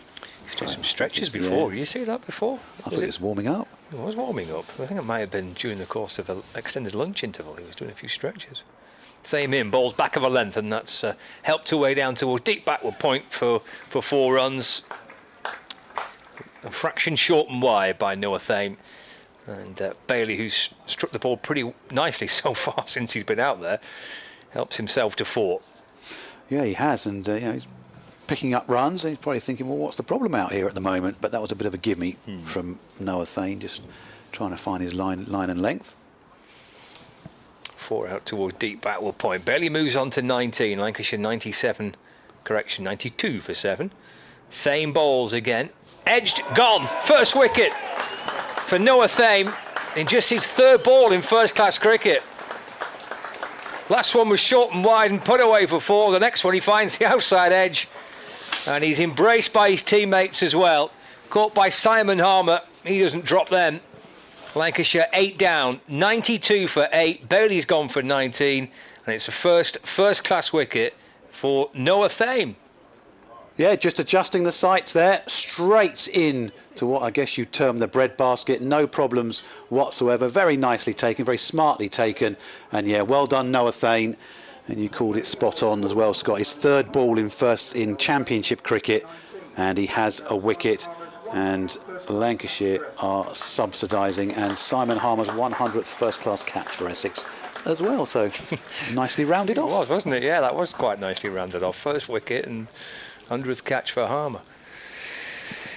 Well, the end is in sight from a Lancashire point of view. 92 for 8. Will Williams can hang around a little bit, and he'll do his best to try and hang around a bit here.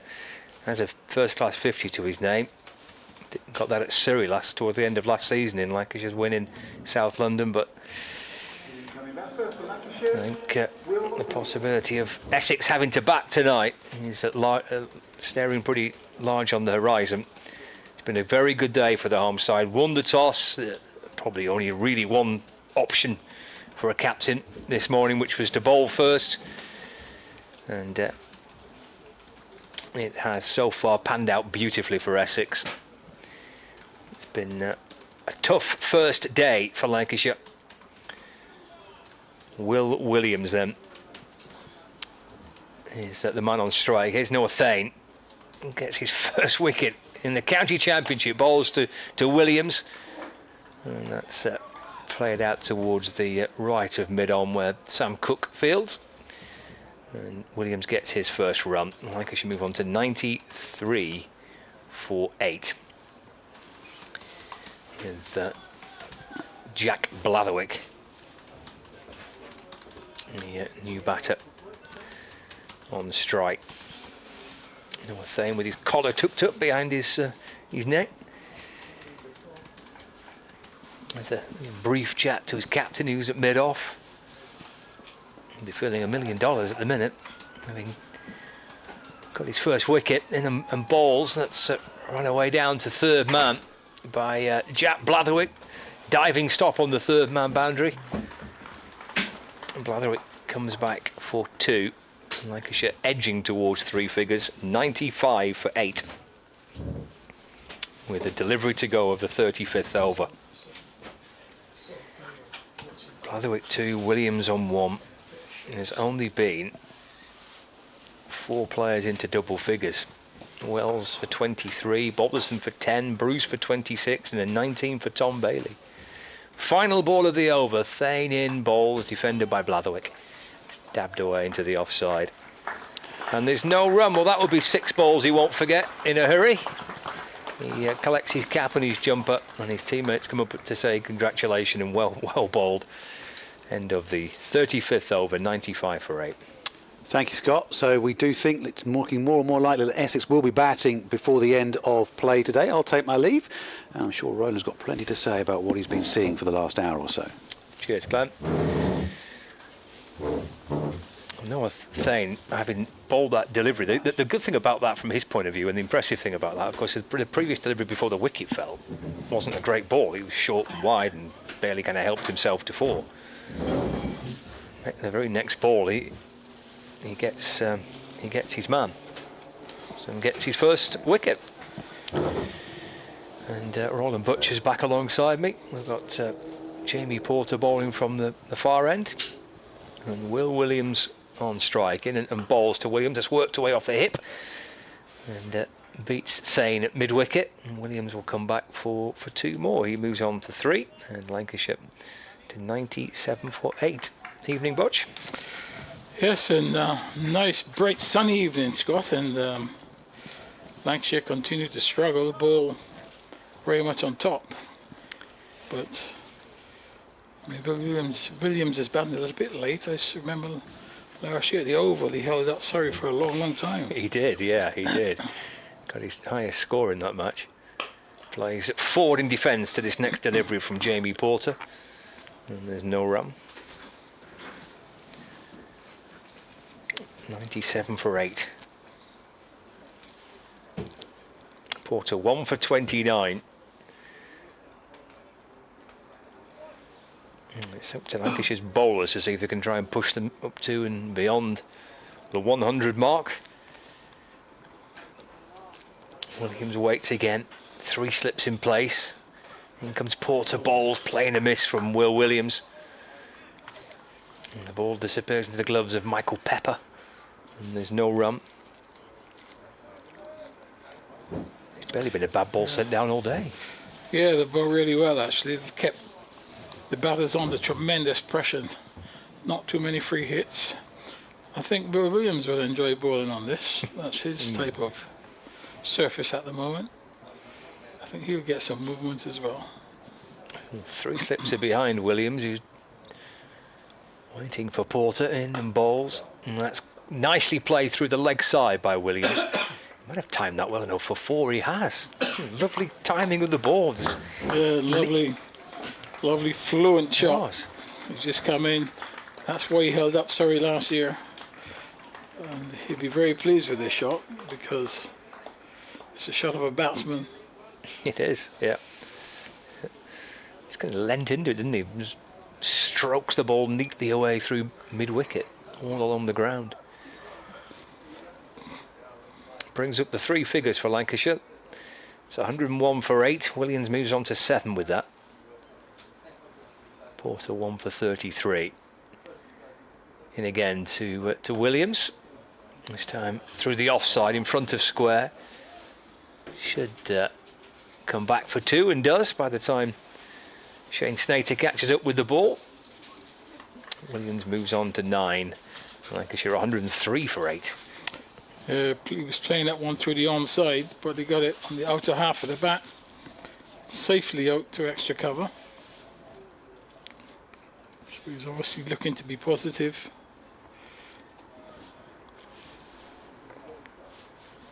Final ball of the over. It's Porter running in towards us. Bowls to Williams. Dropped away into extra cover. Jogs through for 1. Happy to keep the strike. Williams, end of the over. He's up to 10 now. Lancashire 104 for 8. Yeah, Williams looking very busy at the crease. Obviously there's no point in him just hanging around. I think at some point you've got to try and get some runs on the board, and obviously he's doing that. And look at the Cardwells, 23-10 to Balderson, 26 to Bruce, and 19 to Bailey. And really it's been labour. It's hard work as Bailey settles now to face Thane, who picked up a wicket in his very first over in first class cricket. So Bailey's faced with 2 slips in the gully as Thane comes in, bowls, and Bailey slashes at a short wide delivery outside the off stump, which had some pace. Had he got anything on that, it would have taken some catches in the slip, or there's no third man, and it would have flown down to the third man boundary for 4, as that ball was short and wide, and Bailey going after it. Score stays on 104 for 8,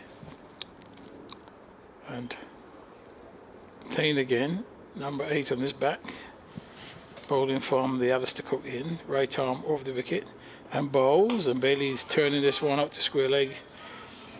Starts for a single, but realises that feel that at mid wicket it's a little bit too quick for him, so he goes back. In bright sunshine here at the end of the day here in Chelmsford. It's been a strange day weather-wise. Even though it is bright and sunny, I can assure you that the temperature outside is it's very, very cold. No question. All credit to these players, particularly the catchers, as this delivery, Bailey is right in behind, back of a length ball, and plays it firmly up to mid-on, and there's no run. Yeah, the players, I just took a walk up the bat, Scott, and I was surprised to see a gentleman watching cricket in a pair of shorts. And then you look on the field and the players have got their hands in their pockets and sweaters, and he made me want to run back to the commentary box immediately.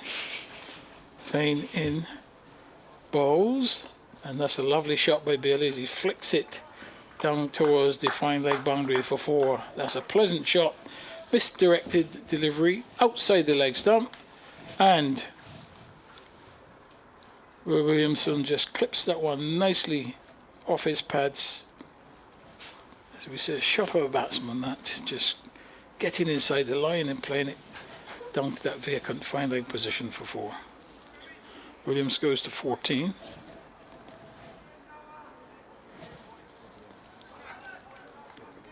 Thane in his second over. He's got 1 for 11 at this point.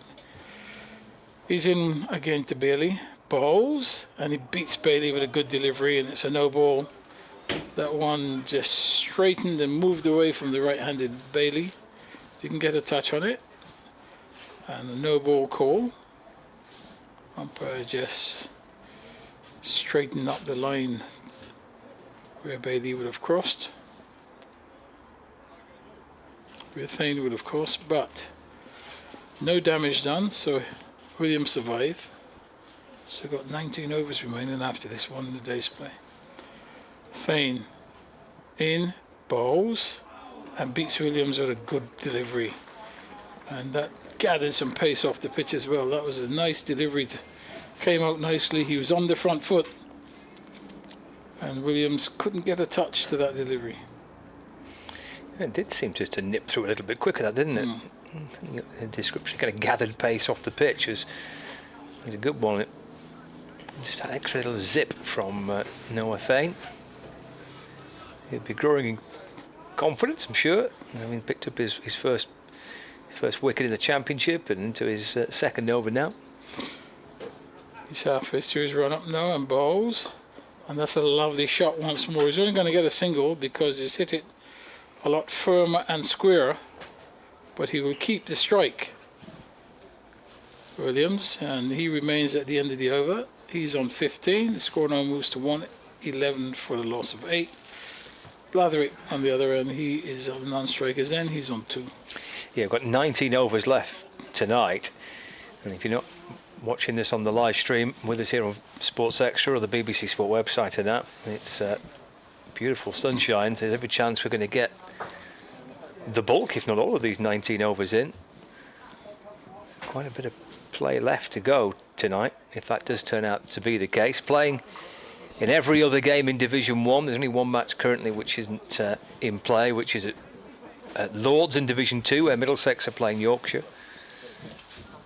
It's been delayed due to a bit of rain. Yorkshire 159 all out. Middlesex in reply 37 for 2, but they're off for rain.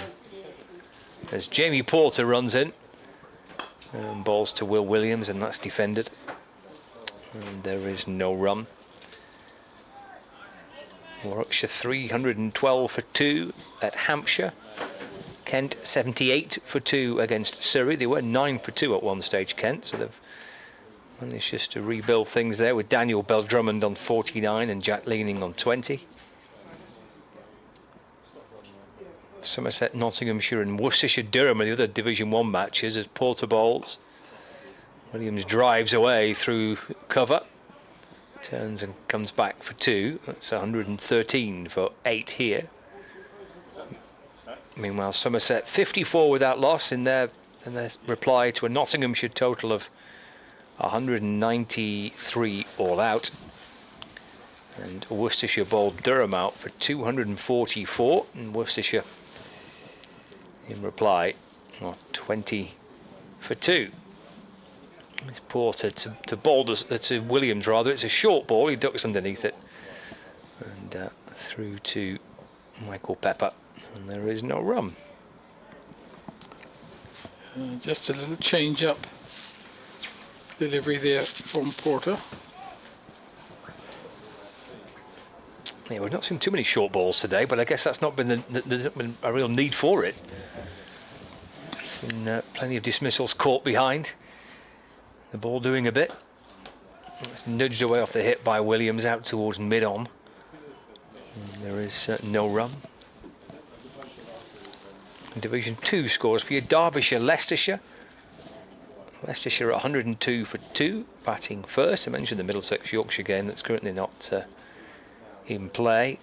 Glamorgan are 160 for 5 in their match against Northamptonshire, and Gloucestershire 234 for 5. They're at Sussex this week. Porter to Williams. He drives. It's a little streak. It's down through third man. Will it reach the boundary down below us? Williams turns and wants to run 3. He doesn't need to complete that third run because the umpire signalling that's gone for 4. Despite the efforts of Shane Snater to try and catch up with the ball. 4 for Williams. And 4 more to the Lancashire total. Not really hitting it in that area of the thick outside edge. And there's no third man in place. But he'll take the boundary. Yeah, at this stage, Lancashire will take whatever they can get. 117 for 8. Porter to Williams. He gets onto the back foot this time and gets right in behind it, and solid defensive push away into the offside. End of the over. Williams on 21, Blatherwick's on 2, and Lancashire, who have not found a partnership really through the course of this innings so far, are 117 for 8. The best partnership in the innings, well, this now is the joint best. Blatherwick and Williams adding 25. Previous to that was Wells and Jennings put on 25 for the first wicket. Baldus and Bruce put on 18. And then Bruce and Bailey put on 17. Yeah, it's been tough going, but Thane will continue now. He's got 2 slips in place as this delivery is smashed back over the head of the bowler. It's running out towards the boundary. It should have the legs to get there. And a surprise shot there by Blatherwick. It was a length delivery, and he just threw the bat and struck it back over the bowler's head. Gets a welcome boundary for the team, and really surprised Thane with that shot. He hasn't faced a delivery for a long time, Blatherwick, so that was his first ball. Was it a predetermined shot? Who knows? But it has enforced some field changes. There's now a deep square leg. The mid wicket is open, which allows him to pick up an easy single and get Williams on strike. Thane in and bowls and beats him outside the off stump. Just Blatherwick just pushing out. Didn't get very far forward. Ball goes past the outside edge through to wicketkeeper Pepper just to complete this field. So there's 2 slips and there's also a gully. There's an extra cover mid-off. There's a man on the point boundary, and then on the leg side just one man saving the single. There's a mid-on, and then there's a deep square leg and a long leg. So anywhere on the leg side there's an easy single or square of the wicket on the offside. So Thane starts his running now, and this delivery is a bouncer, and it's pulled handsomely away there by Blatherwick, and that's an excellent shot, expecting the short ball, and he's just got on top of it. It's gone for 6. It's a no ball. My word, it's no ball. That carried a long way, because that boundary is probably one of the longest parts of the ground, and he smashed this one. That's a massive shot. Really, I just feel probably this square leg should come back up and stay with the single, and don't take the pressure off that easy. 129 for 8. Blatherwick goes to 12 as Thane bowls, and he's cutting this one away, but he's only going to get a single because there's a man stationed out on the point boundary. Return comes into Pepper, but the important thing is that it rotates the strike. Now gets Williams on strike. Williams is on 21. He's only faced 20 deliveries for his 21, but he's batting very freely. Looks in good touch. I remember, as I said last year, I saw him at the Oval. Batted very stubbornly in the first innings and gave good options as this delivery is beaten outside the off stump. As he's coming forward, ball goes past the edge. Pepper takes it, no run. Well, this is the biggest partnership of the match for Lancashire, but I mean, it's difficult to know how this innings looks until you see Essex come out and have a bat. It could potentially be quite a low scoring match. So there's 38 that these two have put on so far to push the score to 130 with 2 wickets in hand could yet still be quite an important little partnership. It's vital, and if you can get 8 and 10 overs tonight, bowls and Williams defends, the ball goes out on the offside straight to extra cover and there's no run. But as I said, if you can get 8-10 overs at the opposition tonight, that means you probably got up to 160, 170. Yeah. And I don't, unless there's a really dry day tomorrow, I think there'll always be something in the pitch. So that could be quite a competitive total as well. Thane bowls down the leg side, and Williams tries to whip that away, doesn't make contact. Ball goes through to Pepper, who skips down the leg side and completes the over. So at the end of that over, the 39th of the innings, Lancashire moved on to 130 for 8. And just look at the ball in here. We've got Porter's got 10 overs, he's got 1 for 49, 1 for 42. Cook 13 overs, and he's been excellent. Cook 2 for 17. Snater, the main wicket taker, 13 overs, 4 for 42. And Thane, he's just the 3 overs, and he's got 1 for 20, 1 for 29. So 130 for 8. Yeah, some healthy looking figures on the bowling card at County Ground in Chelmsford. 17 overs left tonight. Porter to continue. Could Lancashire build on this partnership? It's worth 38. 38 potentially quite irritating and maybe crucial it runs yet in the match, we'll see. Blatherwick plays off the front foot in defence to start the 40th over of the Lancashire first innings. So Scott Blatherwick came over from Notts? He did, yeah, probably 2 seasons ago, maybe 3 now actually. Probably sure I remember him playing not the year before. I remember him playing at Trent Bridge, one of the games that I did. Here comes Porter, swatted out towards square leg by Blatherwick for a single. He moves on to 14 now. It's 131 for 8. Well, Blatherwick's approach is not one of supporting Williams. Yeah. Well, he he's can throwing the bat where he can. He can. He's that type of lad, isn't he? He can play if he can play shots. Jack Blatherwick. Porter to Williams. That's left, and through to the keeper. No run. Yeah, he joined Lancashire from Nottinghamshire in 2021. It's actually further back than what I remembered. Has signed a contract extension back in November of last year to keep him with the club until the end of next season. Missed the first fixture because of I think it was a hamstring injury. He was picked last week at Hampshire. Lancashire going with the same team that played Hampshire last week, with the same side again for this week. Porter setting off, turning round. Something didn't quite feel right. Sets it off again. Will Williams on strike. Here's Porter in and bowls down the pitch. Williams comes and hammers it back over the bowler's head. And all the way for 6. Yes, we've seen him do it before. It's no luck. Williams, low in the order, has the capability of scoring some runs. This partnership is flourishing at the moment. It is, yeah. He surprised the bowler there, Porter. Just took 2 steps out and smashed it back over the bowler's head for 6. What's all the fuss about? Partnership is worth 45 now between Jack Blatherwick and Will Williams.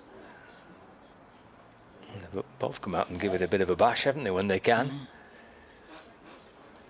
137 for 8. So Williams moves on to 27 with that.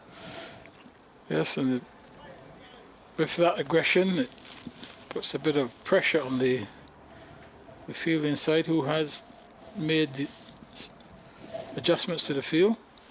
Yeah, again, Porter sets off and then stops, aborts the run, and has to go back to his mark. Into his 11th over, 1 for 49 for Jamie Porter. Will Williams having a bit of fun here. 27 from 25 balls faced. Porter to Williams. There's an appeal for an LBW there, as Williams just tried to shape as if he was trying to work the ball away to mid-wicket. And there's no run. Roland's a bit concerned by that rather large bumblebee that's floating around just outside. He's probably trying to get away from the cold as well. Loud appeal for LBW, but probably just sliding down the leg side. 137 for 8. Final ball of the over. Porter for Essex into Williams. Down the pitch he comes again, goes back over the bowler's head and bouncing out towards the boundary at wide long off. Not quite 6 this time for Will Williams, but he gets 4 more. And the partnership is edging towards a half century. It's worth 49 now between these two. At the end of the over, it's 141 for 8. Yes, no inhibitions at all there by Williams. Prepared to take on the bowlers, even with the final delivery of the over. Dancing down the track and hitting that one high over the mid-off position, and ended up getting another boundary. So productive over there for Lancashire as they attack towards the end of this innings. They're now 141 for 8, been under pressure for most of the day, but now they find themselves with a little bit of breathing space, and as a result they have ensured that Essex now has to move towards a bit of spin. Isn't it always the way that the top order batters are difficult and they're trying to play properly and play their way through tough times, and then lower down the order they've got a little bit of freedom to put bat to ball, and suddenly they make it look easier maybe than what it is, and this is the highest partnership of the Lancashire innings. Yeah, but yes, but I mean for 9 and 10, if the team is struggling, what's the worst that can happen? Yep. You know, you can get out and they've struggled anyway, but if you get a bit of luck, and these two haven't needed a lot of luck, they play pretty well. So Harmer gets his first ball of the day, and he's bowled into Blatherwick, who is on 14. He's got a slip and 4 short leg. Bowls, and Blatherwick's down the wicket, and he's hit that one. Where's it gone? And it's gone for 4. He's trying to hit that one on the onside, but it ends up down at long off, and the ball goes into the boundary, and the 50 partnership is up, and generous applause by the spectators. They're probably quite glad to clap their hands together. They haven't had much chance of doing that today, but they have done that on another boundary to Blatherwick, and with that he goes to 18. Harmer bowls, and I think this one he should be out here, and he's caught on the boundary here, right in front of our commentary position, and that looks like Thane who's taken that catch, and Blatherwick going after the second delivery from Harmer, who gets the breakthrough.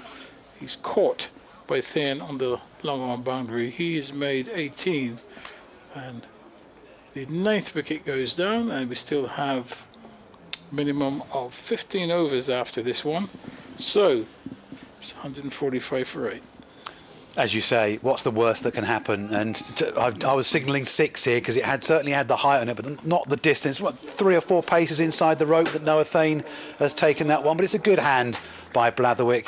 18 from 10 deliveries. Williams is still there, 31 from 27. Some late hitting from Lancashire, putting some respectability on this score. And there's a few pantomime boos as Nathan Lyon makes his way to the wicket. But what an opportunity for this Essex membership and spectators to come out today and see a man of the stature of Nathan Lyon.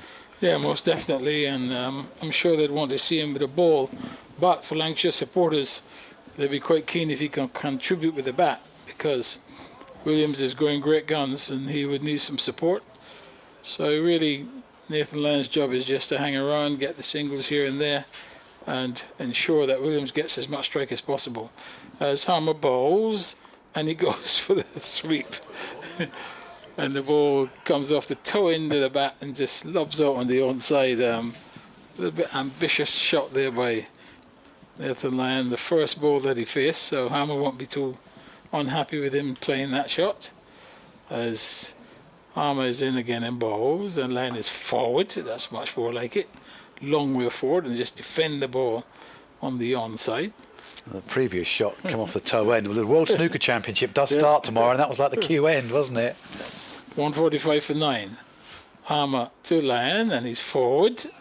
The ball runs off the face of the backward point, possibly a single, but no need at this stage, because it means that Williams will then have to try and find a single to maintain the strike, so just leaves Lyon to play out the rest of the over, and Harmer bowls, and he comes gently forward. Job done, he survived, and at the end of a successful over by Harmer, Lancashire 145 for 9.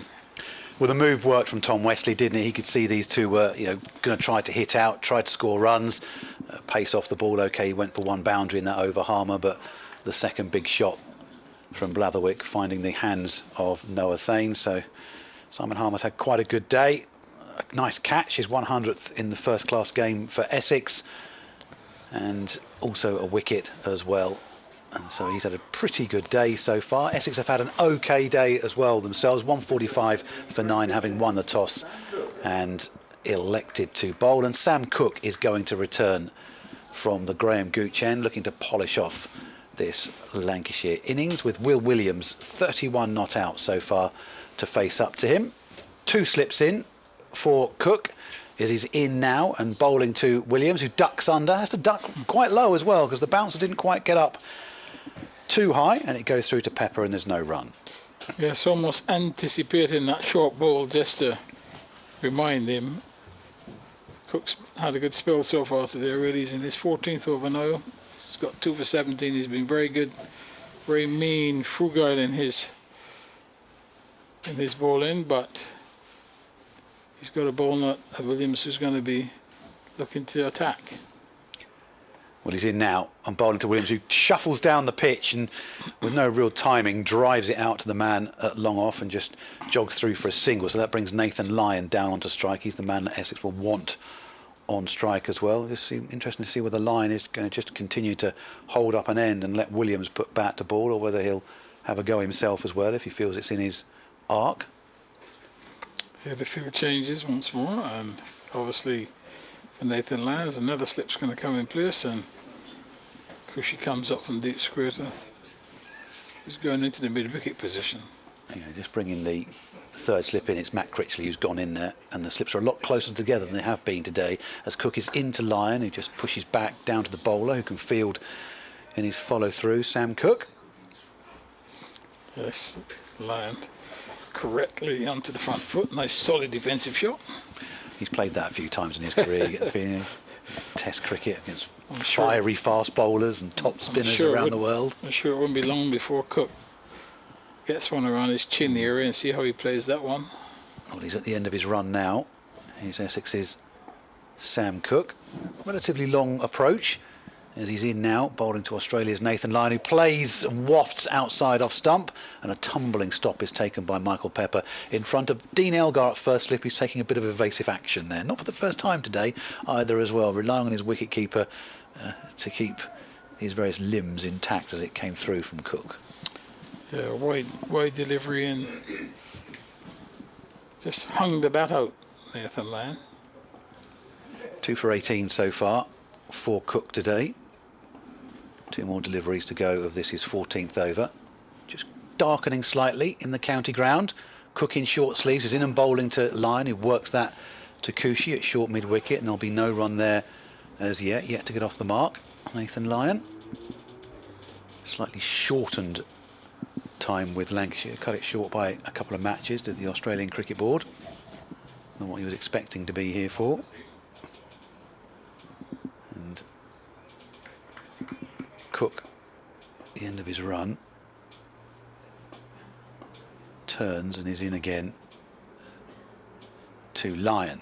On the forward press, drives expansively straight to Shane Snater at backward point. Lyon goes for a duck. That's the end of the Lancashire innings, 146 all out. Yeah, good catch there by Snater, around head height, widest delivery, and throwing the bat. Lyon didn't get hold of it, so Williams left stranded on 32, and Lancashire 146 all out, and with that Cook takes his 3rd wicket, and he's really bowled well, Cook, today. He's been very, very, very mean in, and he finally picked up another wicket in his 14th over.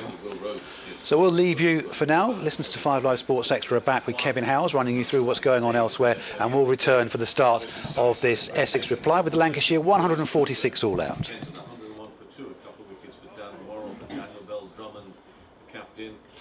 Good solid start to the season, a 63 not out. Jack Mealing is on 28, that's next to Canterbury. A lot of these games going late into line today. Got the rain earlier, but hopefully the goals picked up around the country so they can carry on playing. Half season inside. Somerset on 89 for no wicket after Nottinghamshire.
that was the end of the 40 seconds, so just say they take a couple off.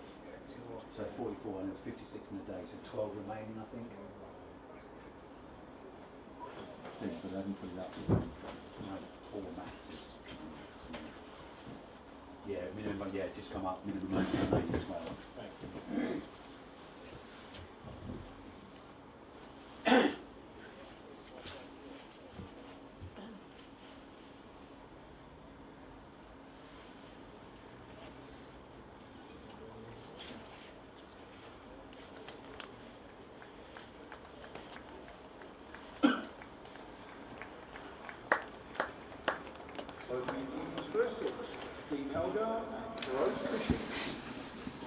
Welcome back to listeners of this county championship game between Essex and Lancashire. The Essex openers are just making their way out to the middle. That is Dean Elgar, Centurion from the previous match, and Feroz Kushi will be looking to get a good score on the board. Lancashire are already out there, having been bowled out for 146. Will Williams finishing unbeaten with the top score coming in at number 10 of 32. Sam Cook 3 for 18 for Essex.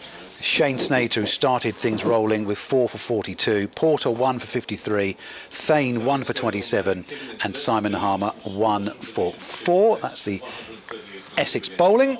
Roland Butcher's back alongside myself, Glenn Speller. We'll bring Scott Reed in a handful of overs time for now. The skies are darkening somewhat, but the Essex bowlers have got the job done, Roland, but it's a tricky spell for the Essex batters now. Yes, it is, yes. They've got everything to lose in this final session, albeit a short one. Having done a good job with the ball, they've now got to try and survive this initial onslaught from the Lancashire bowlers, who are going to be very, very attacking, as Bailey will start. Welcome back to listeners on 5 Live Sports Extra as well. Bailey's going to start the bowling from this Sir Alistair Cook end. He's bowled a wrong wicket to Dean Elgar, in and bowls, and Elgar edges, and that one falls just short of the fielder at 4th slip. Yes, Bailey's got 4 slips in place, and Elgar looking to play that on the onside, gets the thick outside edge, and fortunately for him it didn't carry to the 4th slip, but a good start by Bailey. He's got those 4 slips, then he's got a backward point and a mid-off. It's the offside field to Elgar, free from his century, and he bowls and he's driving. It's quite timed that. Comes off the inner half of the bat, rolls up to mid-on, and there's no run. Just to finish off the field for Bailey, he's got a mid-on, he's got a mid-wicket, he's got a man on the long leg boundary. Just ringing his bottom hand as well, Elgar, from that. Obviously mistiming it, feeling the vibrations, go up the handle. But Lancashire's 4 slips very, very close in, a lot closer than maybe the Essex slips were standing earlier in the game. Bailey is in and bowls, and he's struck on the pads. I think this is probably pitching outside the line of the leg stump, as Elgar tries to turn it on the onside, and yeah, clearly pitching outside the leg stump. Lots of chat from the outfield now. I guess the message would have been, do you think, Roland, look, we've seen what their bowlers have done, why can't we go out and do similar as well? And this is a difficult time for Essex. Yeah, of course. I mean, they've been out there all day. They've seen exactly what is happening. I don't think anything is going to change. You've just got to hit the right areas. As Bailey to Edgar, bows down the leg side, and lucky to get away with that one, and a good take. But the keeper diving away to his right. But a misdirected delivery, also missed scoring opportunity. Score still 0 for 0. We're in the first over of the innings after after Essex did a very good job with the ball. They now have to do it with the bat. As Bailey round the wicket, bowls, and it allows this one to go through outside the off stump, just moving away from the left-handed batter and through to the keeper. Started really well with an 80 odd in his first innings up at Nottinghamshire, Dean Elgar, and then the century here against Kent last week, just to show exactly what he can do. Interesting talking to him. He was just saying about the Essex pitch, saying it's low and slow, and if you get through the opening overs, you've just got to play normal cricket, and there are runs out there, so you don't have to do anything too expansive. But even for a man of his experience, this is a difficult time to get through. As this delivery is allowed to go through outside the off stump. So the first over of the innings completed. It's a maiden over by Bailey, and that last delivery pitching pretty wide outside the off stump, and Edgar has no attempt to play at that. As the lights come on, or starting to come on, they're not fully on at this moment, as the natural sunlight is rapidly disappearing. Yeah, the sun's just disappeared behind some cloud away to our right hand side above the pavilion here. Will Williams, who's just played a good hand with the bat for Lancashire, is going to come on from the Graham Gooch end. He's just checking his run up right now, and he's going to be bowling against Feroz Koushi, whose major contribution to that game against Kent was to leave the first ball he received alone and have his top of off stump and bails clipped by Wes Agar. So Williams should enjoy bowling in these conditions. I think he's that type of bowler. Having grown up in New Zealand, he would have been bowling on these type of pitches for a long time. Tall, rangy looking sort of bowler, Will Williams. Short hair. A couple of little warm-ups at that far end, the Graham Gooch end, what we used to call the Hayes Close end, the more open end of the county ground. And he's coming in now and bowling to Feroz Koushi, and Koushi drives, gets a massive outside edge, it loops over the top of the slips and comes down to deep third for 4 runs. Well, I mentioned in the previous game he left his first ball alone and was bowled. This time he's taken an almighty swipe at it and is very fortunate to get away with 4 runs. Yeah, I'm a bit surprised about the shot of the very first ball. It wasn't a drive. I mean, he was definitely hitting this ball over the top. There's no question about that. And he was very fortunate. I wonder if he was aiming sort of more over mid-on from the looks of things. He's got a big thick edge on it, but he's off the mark, and so are Essex. 4 without loss. Williams is into him once again, and Koushi tries to work this one and tickle it down to long leg, but it goes through to the keeper Matty Hurst, and there's no run. So it's a lively opening, both for Williams and for Koushi. Not a natural opener for Feroz Koushi, but it's the one that Essex seem to want to turn into Dean Elgar's partner. No Nick Brown, who's in his seconds at the moment. He's going to find these conditions quite trying. Sort of having sort of down at more 4 or 5 Koushi in recent years. Williams is into him once again, and this time he works this one behind square on the onside. Should just be the single. No, sharp running from Koushi. Wants to get things motoring here. Turns very quickly, calls Elgar through. The throw goes to Elgar's end, but he's home as well. Good running, 6 without loss. Yeah, that's a good piece of fielding, and realised Elgar was the person in danger, through to the keepers, through to the non-strikers in, but safely home. Somerset batters are enjoying it as well. 100 without loss in reply to Nottinghamshire's 193 all out. As Williams turns in and bowling to the right-handed Koushi, who plays defensively this time. Back to the bowler, who fields on his follow-through, and there's no run. More solid looking from Feroz Koushi. Yeah, much better delivery, just getting him to come onto the front foot. You've got, thinks the helmet's going to come onto the field, probably going to have a short leg as well. Yeah, just waiting for that to come on from the Lancashire 12th man. He's got a bobble hat on, got the warm bobble hat on and a sweatshirt on, but then changes his mind, says no, we don't need it just yet. So back he goes over the rope, and Williams is very quickly into his approach. Past the umpire now, right arm over into Koushi, who's aiming out to the offside. It's taken the inner part of the bat and it goes down to long leg. They come through for a single. Oohs and ahs from behind Feroz Koushi, but he gets a single, he gets off strike. 7 without loss. Yeah, not the area he was aiming, but the important thing was to get off strike. And it brings Edgar onto strike. Edgar, obviously a very experienced international opening batsman. It's great to talk to him as well after that first day against Kent. So interesting to listen to about the way he goes about it, the way he builds his innings, and I'm just saying again, just go out there, play some normal cricket. He said, just enjoy yourselves. You get through the first 10 or 12 overs, runs are out there. Just such a calm and outward look on the game. He's facing up to Williams. Williams round the wicket, and Elgar this time pulls everything out of the way. Shoulders arms to that one. It's the end of Will Williams over.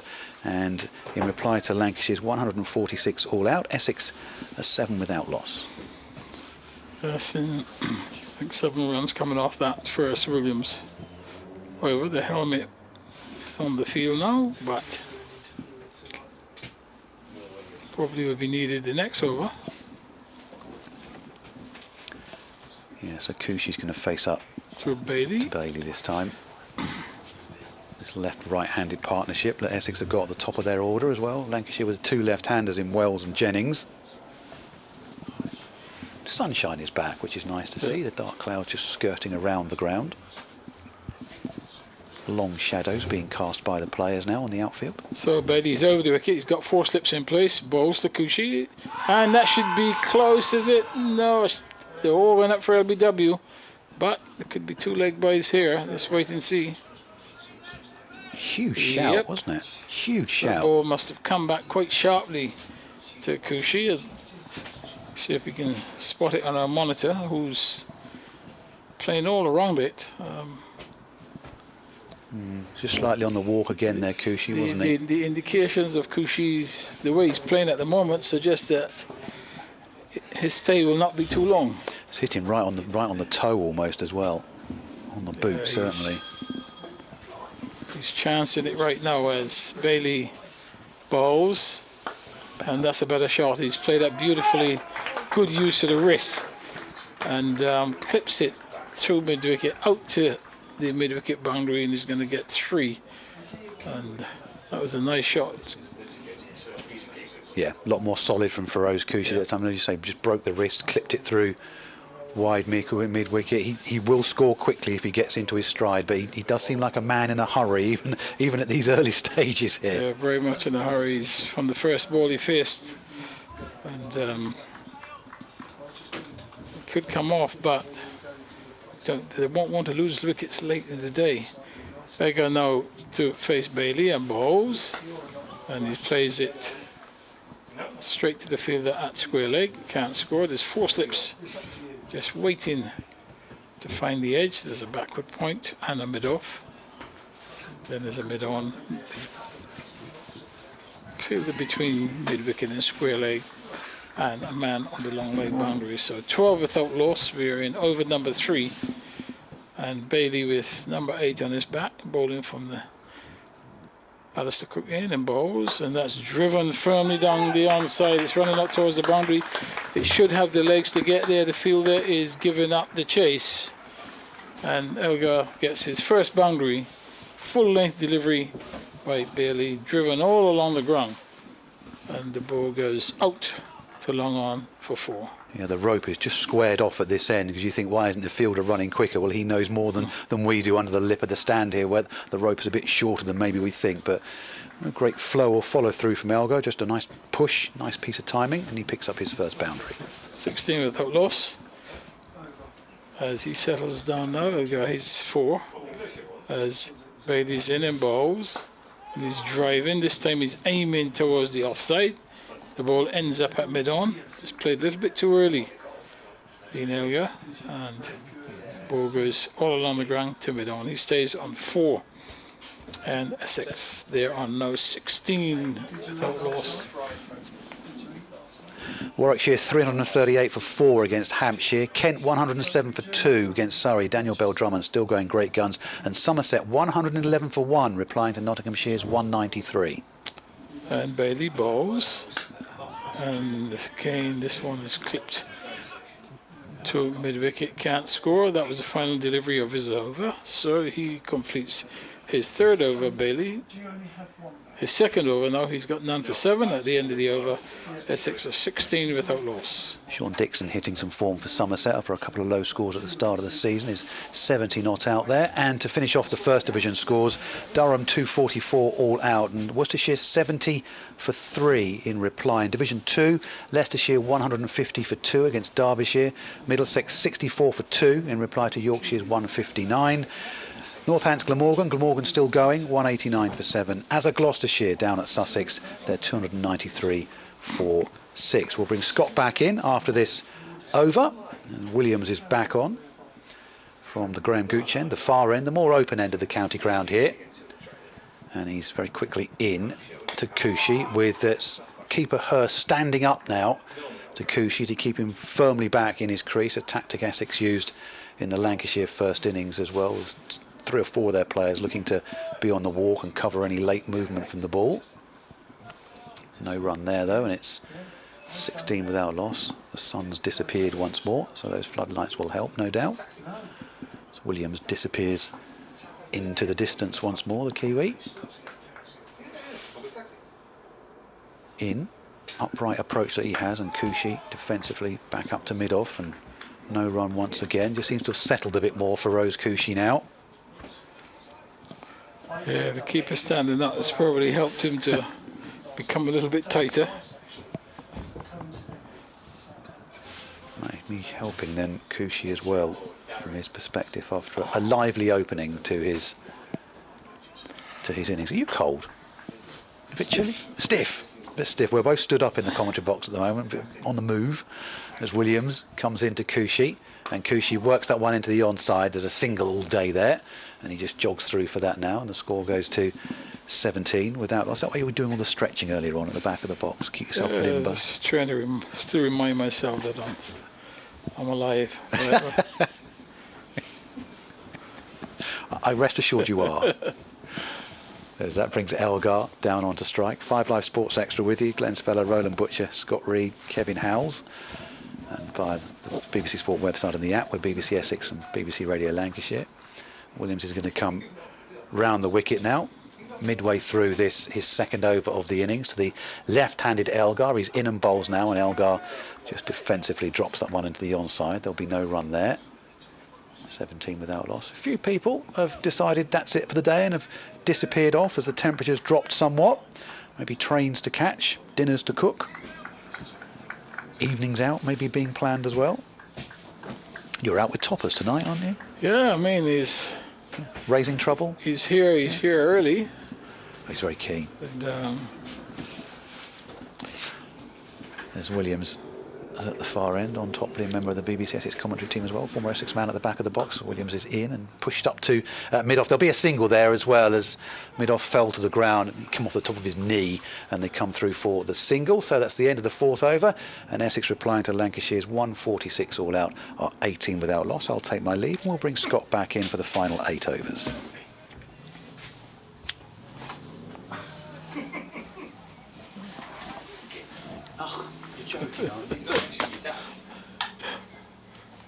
You see, that's what you get for counting wrong, isn't there? There's still 1 ball left in the over. I was too keen to get off, Roland, and Scott's not ready anyway. Here is Williams into Cushy, who plays defensively. You could have done that, plays defensively, and there's no run. It is the end of the over now, 4 gone, and Essex 18 without loss in reply to Lancashire's 146 all out, and Scott Reed is finally ready to come in and rejoin Roland. Yes, 18 without loss. Dean Elgar on 5 and Cushy on 11, and this was a response to Lancashire's 146 all out, and Essex are now 18 without loss, and minimum of 8 overs remaining in the day's play. So Bailey will continue, and he's bowling to Dean Elgar with 4 slips in place. He's in now and bowls, and Elgar's forward, bat and pad close together, and solidly defends that ball out onto the offside, ends up at mid-off, and there's no run. I was getting some stick then, wasn't I? I don't know why I was getting some stick. Well, from Glenn. no, I What's think, I getting some stick for? for entertaining toppers. Well, someone needs to entertain toppers, keep him out of trouble. He shaved off his moustache. Yes, yeah, He's taking days off him. Yes. Bailey once more. Bowls. Elgar allows this one to go through, going away from the left-hander, and it goes through to wicket-keeper Hurst, who collects cleanly, and Bailey, now he's in his 3rd over. He's got currently done for 7, and Cushy's on 11, Elgar on 5 as approach the end of the first day, albeit a truncated one, as Bailey bowls to Elgar now and bowls, and he's solidly on behind this one on the, pushes it out on the offside, gets a quick single, and using his experience, field a little bit deep at extra cover. He gets a single, goes to 6, score goes to 19 without loss. They've been quite busy, these two, haven't they? These two opening batters, which I think is probably a good approach to have. Floodlights are on. The ball's has done plenty all day. Try and be pretty positive. They've run well. Yeah, well, when things are difficult, the last thing you want to be doing is to be trapped down that end.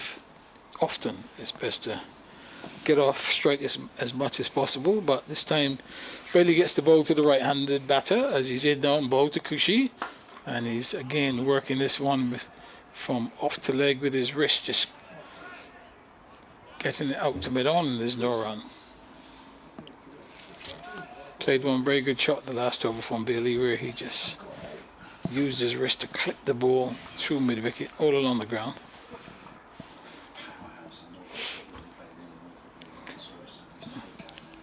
I think what should be 4 more on the mind of these two batters at the end of the day is one of survival. They would both like to be there tomorrow. As Bailey change of field, one of the slips are out, balls, and this one has been thrashed down the ground by Cushy. He's not hanging around. Over pitch delivery, and he's giving it the treatment down the ground. And gets himself a boundary. He has. He did give it a bit of the treatment, didn't he?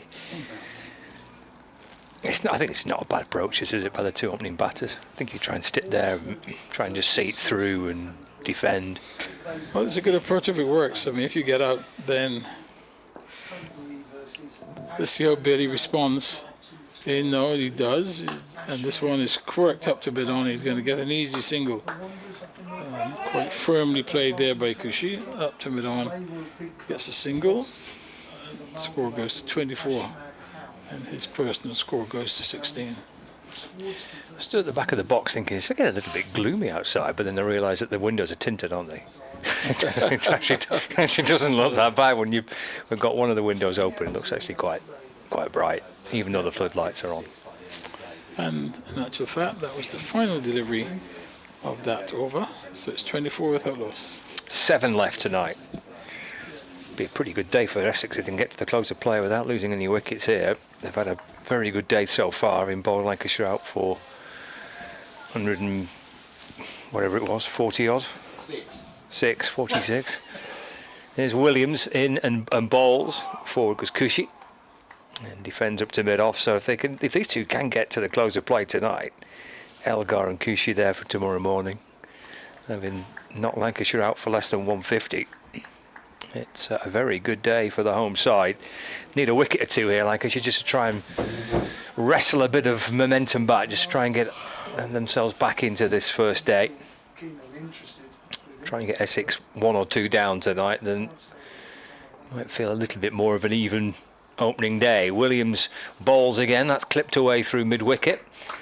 Blatherwick's chasing after it and catches up with it, but not before they come back and run 2. He's kind of tumbled over there and now in the deep is chap Blatherwick. I'm not quite sure how he's done that, but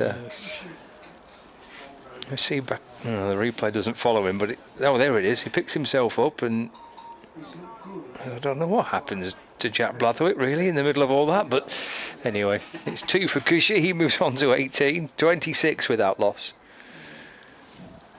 as we start the 6th over.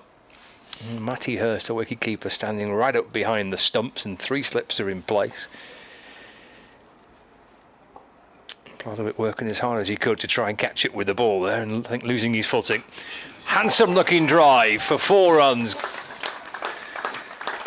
It's a fine looking shot by Cushy, drilled away through extra cover, and perhaps the shot of the innings so far. Yeah, that's by far the best shot he's played, that authentic extra cover drive.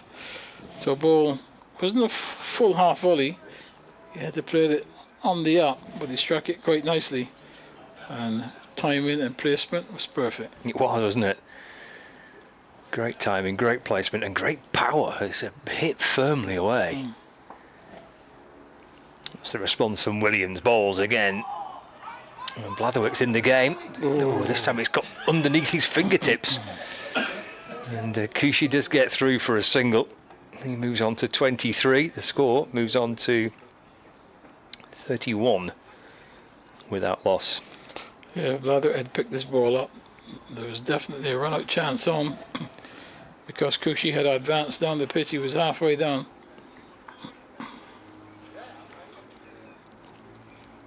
Yeah, maybe it took a bit of an awkward bounce in front of Blathwick.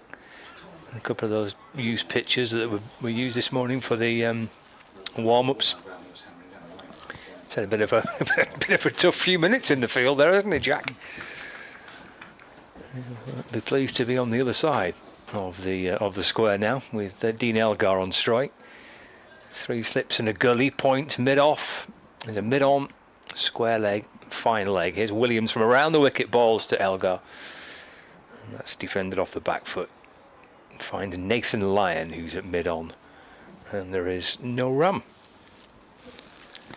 Yeah, very attacking field, these 4 slips. I would like to see them take one of those slips out and put him at leg gully, which would allow Williams to bowl a little bit straighter. Right now he's going to have to bowl off stumping outside. And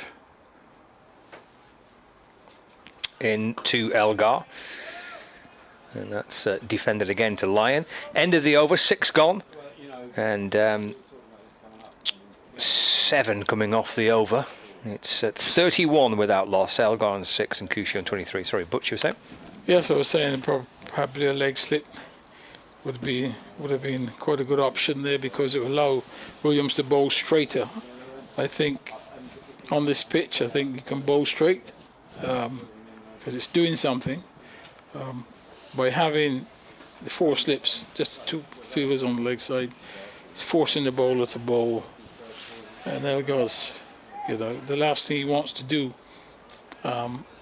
late in the day is to play at balls. You will leave those balls outside the off stump. Make him play straight. But it's over to Bailey now, and he's got to deal with Cushy, who's looking to attack. As this delivery, there's some excitement behind the stumps, as perhaps they feel that was close to the stumps. As Cushy looking to go forward and then eventually just leaving this ball alone. So the score stays on 31 without loss. Cushy on 23. Just faced 19 deliveries, but he's been quite attacking. 3 slips go down as Bailey bowls, and this one is hammered off the back foot through extra cover. There's a long chase for the fielder. He gets onto it now and does well. And there's just 2 runs. That one was just firmly struck off the back foot by Cushy. Not shy of playing with his shots, is he? He's not afraid to play, that's for sure. And the score goes to 33 without loss. He goes to 25.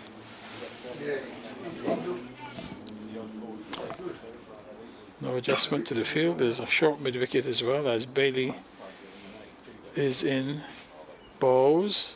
And that's striking Cushy as he comes forward. He's feeling that one. Probably bounced a bit as well. But a good replay there from Bailey. Just turning him around with that delivery. No chance of an LBW, but some discomfort for the batter. We are now 5 overs after this one, so Essex will be hoping to get in without any loss, as this delivery that's like a T20 shot, as he's lifted it over the mid-wicket area for 4, and yeah, it's working, this approach. If he gets out, then it doesn't. But at the moment, it's working perfectly. He goes to 29. The score goes to 37 without loss. It was a T20 shot, that, wasn't it? Bang! There it goes, up and over mid-wicket. Oh, maybe he got a little bit. I mean, Elgar's playing in a different way at the other end, so it's quite a nice balance they've got. Bailey bowls, and he's swatting this one again. He's not going to get 4 though. It goes over mid-on. He's going to get 2. But I think he's suddenly changed gear, because she's going into T20 mode. Yeah. It goes to 31. The score goes to 39 without loss. So problems here for Bailey. He's not quite sure what he wants to bowl. If he bowls length, Cushy's prepared to go after him. He's now got a deep square leg, and one of the slips, he's got a mid-wicket as well. As this delivery, where's that one going? Another T20 shot, and it's going to go for 4 over mid-wicket. This is quite unbelievable. Late in the day, and expansive play by Cushy. He goes to 35 the over, 43 without loss. It's brutal batting, isn't it? It's like he's a run chaser, isn't it? By Cushy.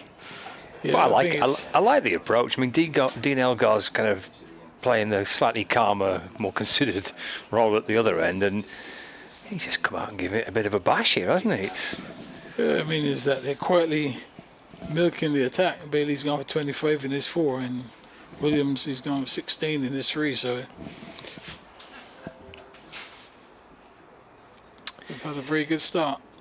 Well, the 3 on screen there for those viewers on the live stream: the captain and the vice captain, the bowler, Keaton Jennings, Josh Bahan, on either side of Will Williams. I'm trying to find a way to wrestle back a bit of control. It was a brutal over that. 35 from 21 balls for Cushy. Here's Williams to Elgar, and actually maybe thinking I'll just get up the other end and watch it, because he just pushes the ball in towards the offside, jogs through for a quick single, and gives Cushy the strike again. It's 44 without loss now. Yes, and Elgar, obviously his experience come to bear. Get off strike. Yes. Not necessarily to see Cushy play his shots, but you know, certainly don't want to get stuck down that end whatsoever. Just get a single, get away. And the field now has been relaxed for Cushy. There's only still 3 slips, but you've got the mid off a bit deeper and the mid on. Yeah, mid wicket is a deep square leg, fine leg. Here's Will Williams for Lancashire in and balls, and Cushy reaching for it and pushing up towards mid-off, and Bannon pick up and throw towards the keeper. Sharp work by Bannon. Good clean pick up and throw. Well, they've got through for another quick single, which has been as much as we've seen some kind of brutal batting from Cushy, they have actually run well when they've needed to.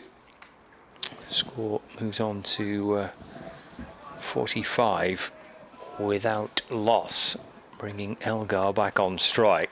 Keeper drops back, 3 slips, gully, point, mid-off, mid-on. Square leg and fine leg. There's Williams for Lancashire. Around the wicket to Elgar. It's gone through to Hurst.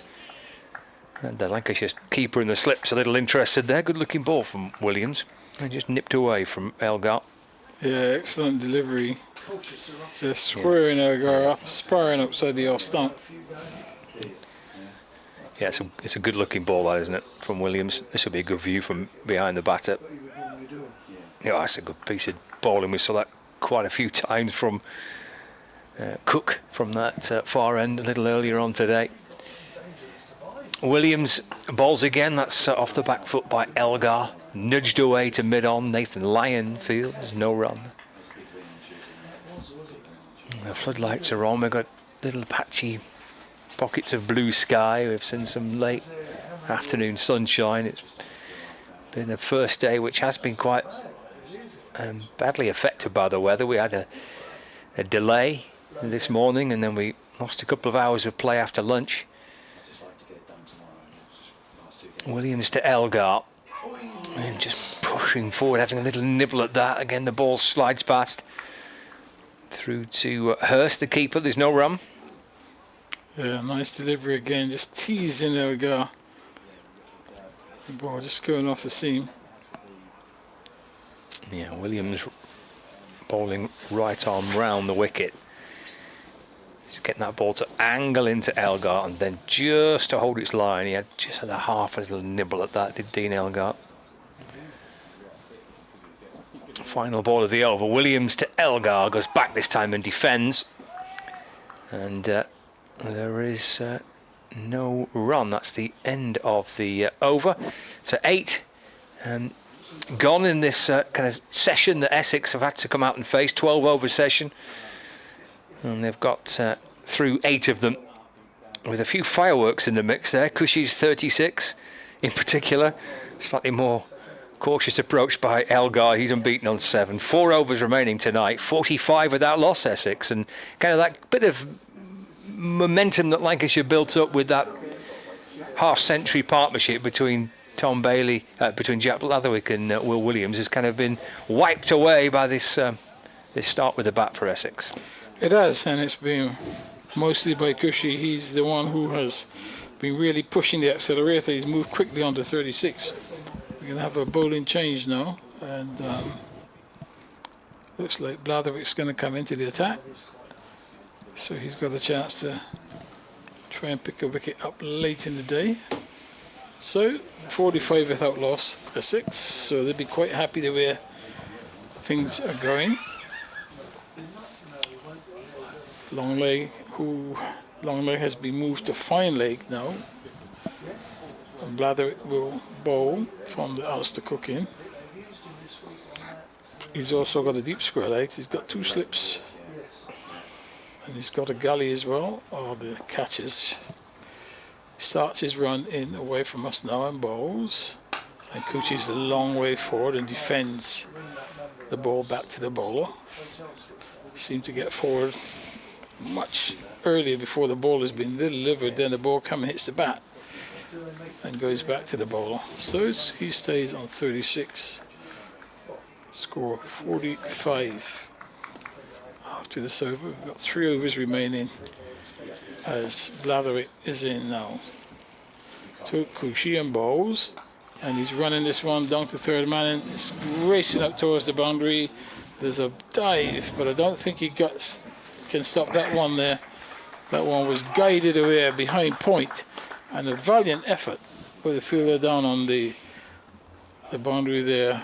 Eventually the ball bubbles out of his hands and into the boundary for 4. So Cushy gets another boundary. He goes to 40, and the score now moves to 49 without loss. Yeah, Tom Bailey it was with the effort, and it was a pretty decent effort, wasn't it, from Bailey right at the back end of the day. Oh my, he did get to it. He kind of put the dive in, managed to get something on it, but the ball still reached the rope.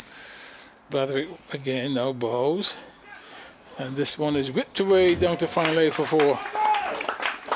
Misdirected delivery to 50 up for Essex, and 50 came in 8.3 overs in 36 minutes, and that really is an excellent start. They'd be very, very happy with that. And that misdirected delivery down the leg side was just clipped down to long leg for 4. And Cushy not missing out on scoring opportunities. He's prepared to play his shots. 53 without loss. Blatherwick took Cushy in and bowls, and this one that's a lovely shot. That's the best shot he's played today. That is a authentic shot off the back foot, just short of a length, just stands up straight and punches it through extra cover. There's no one in that area, and the ball races off this quick outfielder when it gets down that hill, then it's into the boundary for 4. Yeah, that was a terrific shot, wasn't it? It's worth a look back on the replay a few times, isn't it? Yeah, that's a beautiful shot. And he goes to 48. And so there's a square leg and a deep mid wicket. Not giving Blatherwick much to bowl at, as this delivery is pulling. He gets the top edge, and he's going to get 4. He goes down to fine leg, and he's got his 50. 52 in 30 balls with 9 fours, and at the end of the day providing grand entertainment for these Essex supporters who all stand and applaud this innings. And, obviously Lancashire now looking to go to the short ball tactic because they've got a deep square leg and a deep mid wicket. Not really helping the bowler with this sort of field as Blatherwick is in and bowls, and Cushy pulls, and this one goes down to a long leg, and he's going to get a single. Also, he will retain the strike, so at the end of the over, Essex have moved nicely on to 62 without loss. There's 3 overs remaining. Cushy is on 53, and with him Dean Elgar on 7. Well, it's been pretty brutal batting from Cushy here at Chelmsford to help Essex to an absolutely fabulous start. 62 without loss after 9 is a perfect response to bowling Lancashire out for 146. Close of play in plenty of other games across the country, approaching 7 o'clock on this Friday night, and we've still got 3 overs left here, but they've reached the close of play at Hampshire, where Warwickshire closed on 340 for 4, Kent are 113 for 3 at the close of play on their rain-affected opening day against Surrey, and in Taunton, Somerset 116 for 1 at the close of play against Nottinghamshire, who were bowled out for 193. They're off for bad light at Kidderminster, where Worcestershire are playing Durham. And Worcestershire are 76 for 4, Durham 2 for 4 all out, and just the one game still in play in Division 2, which is Sussex against Gloucestershire. Gloucestershire 307 for 7 on the south coast. George Balderson comes into the attack and bowls to Cushy, plays forward in defence, and there is no run. There are reports and scores and commentaries in the live text feed on the BBC Sport website and app. This is on 5 Sports Extra. Kevin Howes will round up all the scores at the close of play. Once we've finished here, we've got 3 overs left to go. So George Balderson replacing Will Williams. Keaton Jennings, the Lancashire captain, is searching for some control, and has got one here because Cushy's gone. Balderson does strike, and a little bit of relief for Lancashire as that is caught at slip. And Cushy's brutal innings comes to an end. It was highly entertaining while it lasted from an Essex point of view. Tom Bruce with the catch at second slip. Balderson has given Lancashire at least a bit of breathing space here. Cushy caught by Bruce at second slip for 53 off the bowling of George Balderson. Essex is 62 for 1. Yeah, not the best of shots really, Cushy. I guess you live by the sword, you die by the sword. That's the way he's been playing. Entertaining innings, but we were disappointed to get that right at the almost that close of play. 62 now for 1. Yeah, he's details of that knock from Cushy was 53 from 33 deliveries with 9 fours, batted for 40 minutes, and for the home supporters it was quite entertaining 40 minutes, that. It was. He certainly didn't try to survive. He threw the bat at what he could, made contact on quite a few occasions, raced to a half century. He did. And then promptly gave it away. So, but that's the game of cricket. Sam Cook is the night watchman, who's been sent out here for Essex to negotiate 2.4 overs on the first day. It's a 62 for 1. Balderson back in to Cook, and that's played off the front foot and just pushed away into the offside, where Blatherwick fields at point and there's no run. 4 slips in place there, George Balderson. It's like you just try and end the day with a little bit of a feel-good factor, but it's been a day that's belonged to the home side, certainly.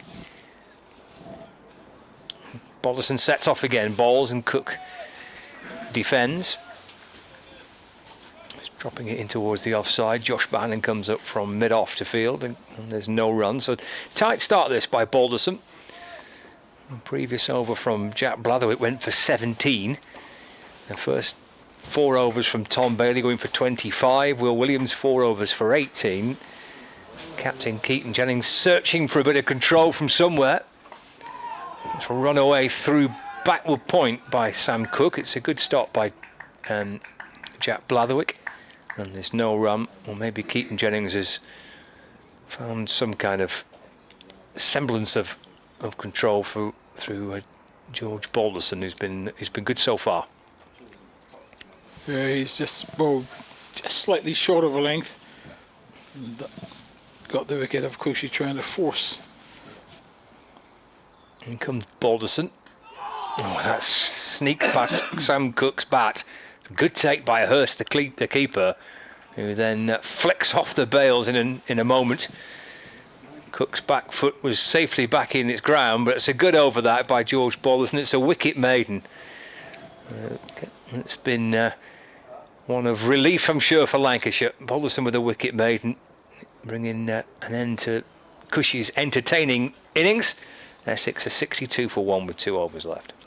Yeah, excellent over there by Balderson. Needed something, Lancashire. They needed to slow things down, get a wicket. They got, I think Elgar is likely to be more defensive and try to survive till tomorrow, while Cushie was quite prepared to play his shots and score as many as he could. But he's gone, and Blatherwick now is going to get a chance to bowl to Dean Elgar. He's got 4 slips in place. He's going to bowl around the wicket. In the balls to Elgar, and this is short of length, and Elgar gets behind it, looking to play it on the onside, and the ball ends up on the offside. That ball hammered into the pitch, a little bit more pace on that delivery.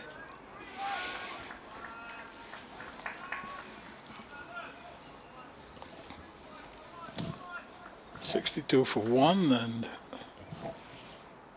just 1 over to go after this one as Blatherwick in bowls. Elgar allows that one to go through outside the off stump. Again, excitement from the slips and the keeper as Elgar showing good judgment, which he's had to do for quite a while. He's now faced some 25 deliveries for his 7.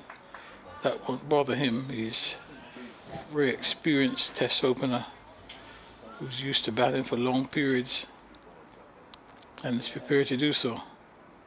He waits for Blatherwick, who's in now, and bowls, and Elgar is guiding this one behind square down to third man. Should really come back for the 3rd run there, which he does.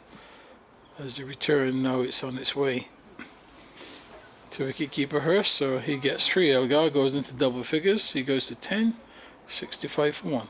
Yeah, it's been a complete contrast, hasn't it, from when Cushie was going all guns blazing, and then Elgar at the other end just playing a very calm, kind of watchful approach. He's got to 10. He's faced 26 deliveries. He's just played his own way, playing a longer game, so to speak. He's got very much tomorrow in mind. He'll be wanting to bat well tomorrow for Essex. They've got a great chance here, the home side, of having a very strong first innings advantage over Lancashire. We're going to have to bowl well tomorrow. We're going to have to find something special tomorrow in Lancashire to drag it back. Cook to take his first delivery from Blatherwick, and it's a bouncer, and he just drops the bat and allows that one to go through good height to the keeper. That one came off the pitch quite nicely. A real effort ball there by Blatherwick, hammering that ball into the turf, but Cook, who is in a night watchman, his job really is to protect Elgar, so he needs to take most of the strike. Elgar's given him 3 balls to survive. As Blatherwick's in now and bowls to Cook, and he's going to get 4 hit here possibly. Is this run out towards the boundary? Just a 2. He wasn't playing that in that area at all. He's looking to play it on the onside. The ball is squirted behind square on the offside. There's a long chase out to the boundary. In the meantime, the batter's crossed for 2, so Cook gets off the mark.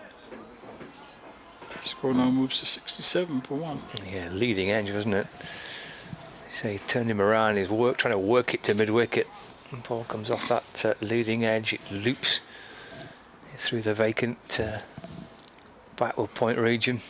One ball left for him to survive, as this one is allowed to go through outside the off stump. So at the end of that over, just 1 over remaining today. We've had 11 overs bowled. Score is 67 for 1.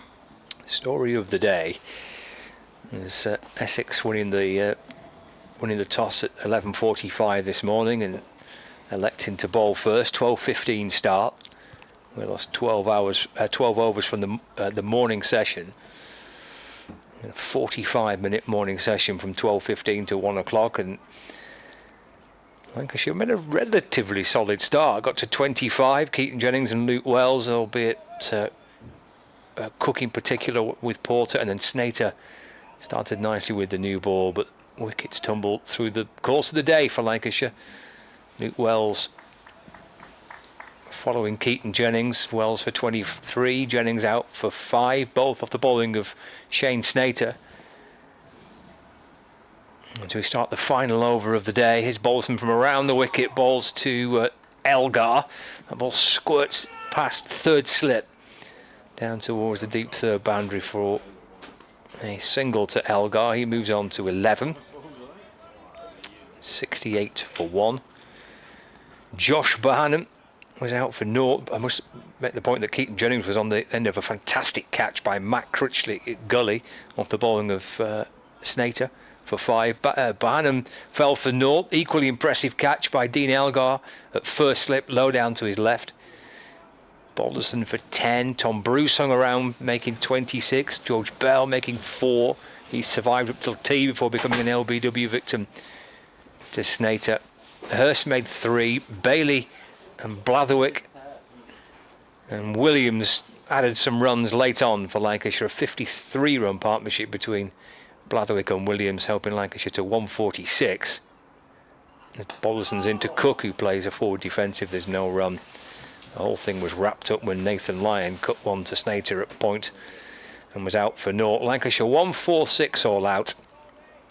A wicket for Jamie Porter, 3 for Sam Cook, 3 for 18 from 14 overs. Shane Snater 4 for 42. Noah Thane picking up his first championship wicket on his championship debut for Essex, 1 for 27. As Balderson beats Cook. And the ball through to the keeper, no run, and Simon Harmer 1 for 4 from just his 1 over. And then Cushy came out to bat and bludgeoned it around Chelmsford, making 53 off 33 deliveries, 9 fours in that. So a quick, attacking, aggressive start by Essex with the bat. Dean Elgar's now at the non-striker's end, ready for tomorrow, and night watchman Sam Cook trying to see this over through. Here's Balderson to Cook. That's wide and through to Hurst. And again, there's no run. 68 for 1. And I reckon we've got 2 balls left of the day. Night watchman Sam Cook to try and negotiate it. I'm not sure that Dean Elgar will be too keen about getting back on strike. 4 slips in place and a forward short leg under the helmet. There's Balderson for Lancashire. Right arm over the wicket. Balls. Cook again just prodding at that. The ball slides past the edge of the bat. Through to Hurst, and there's no run. He's almost been there now, George Balderson, a couple of times in this final over. 1 ball left of the day's play then. And then being weather forecast looks good for tomorrow. We should be okay, I think, for an 11 o'clock start. Here's Balderson to Cook, and that's played calmly away for no run by Sam Cook. So he's done his job. He's faced 11 deliveries at the end of the day's play. He'll be there on 2. Dean Elgar on 11. And it's been a good day, Roland Butcher, for the home side. Bowling Lancashire out for 146 and Essex 68 for 1. Yeah, most definitely. The first thing was to win the toss, which they did. Had no hesitation in putting the opposition in and bowled exceptionally well. And to have dismissed Lancashire for 146, really they'd be very pleased with that. Very truncated day. We've had short session before lunch, short session before tea, and then also this session at the end here we saw some good entertainment, particularly by Cushy, who has been very, very aggressive in difficult conditions, but at the end of the day, having lost just the 1 wicket, 12 overs gone, the scoring rate has been very good. I think Lancashire would not be too pleased with the scoring rate. Certainly 5 over 5 and over, 5.67 and over. But tomorrow's another day. But Essex really, I think today was Essex Day. Cheers, Butch. We'll catch you tomorrow morning. Play resumes at 11 o'clock tomorrow. For listeners on 5 Sports Extra, here is Kevin Howells. And we're back with more cricket. For listeners on the BBC Sport website and app, and viewers across Essex Cricket TV, we'll catch you in the morning. Enjoy your Friday.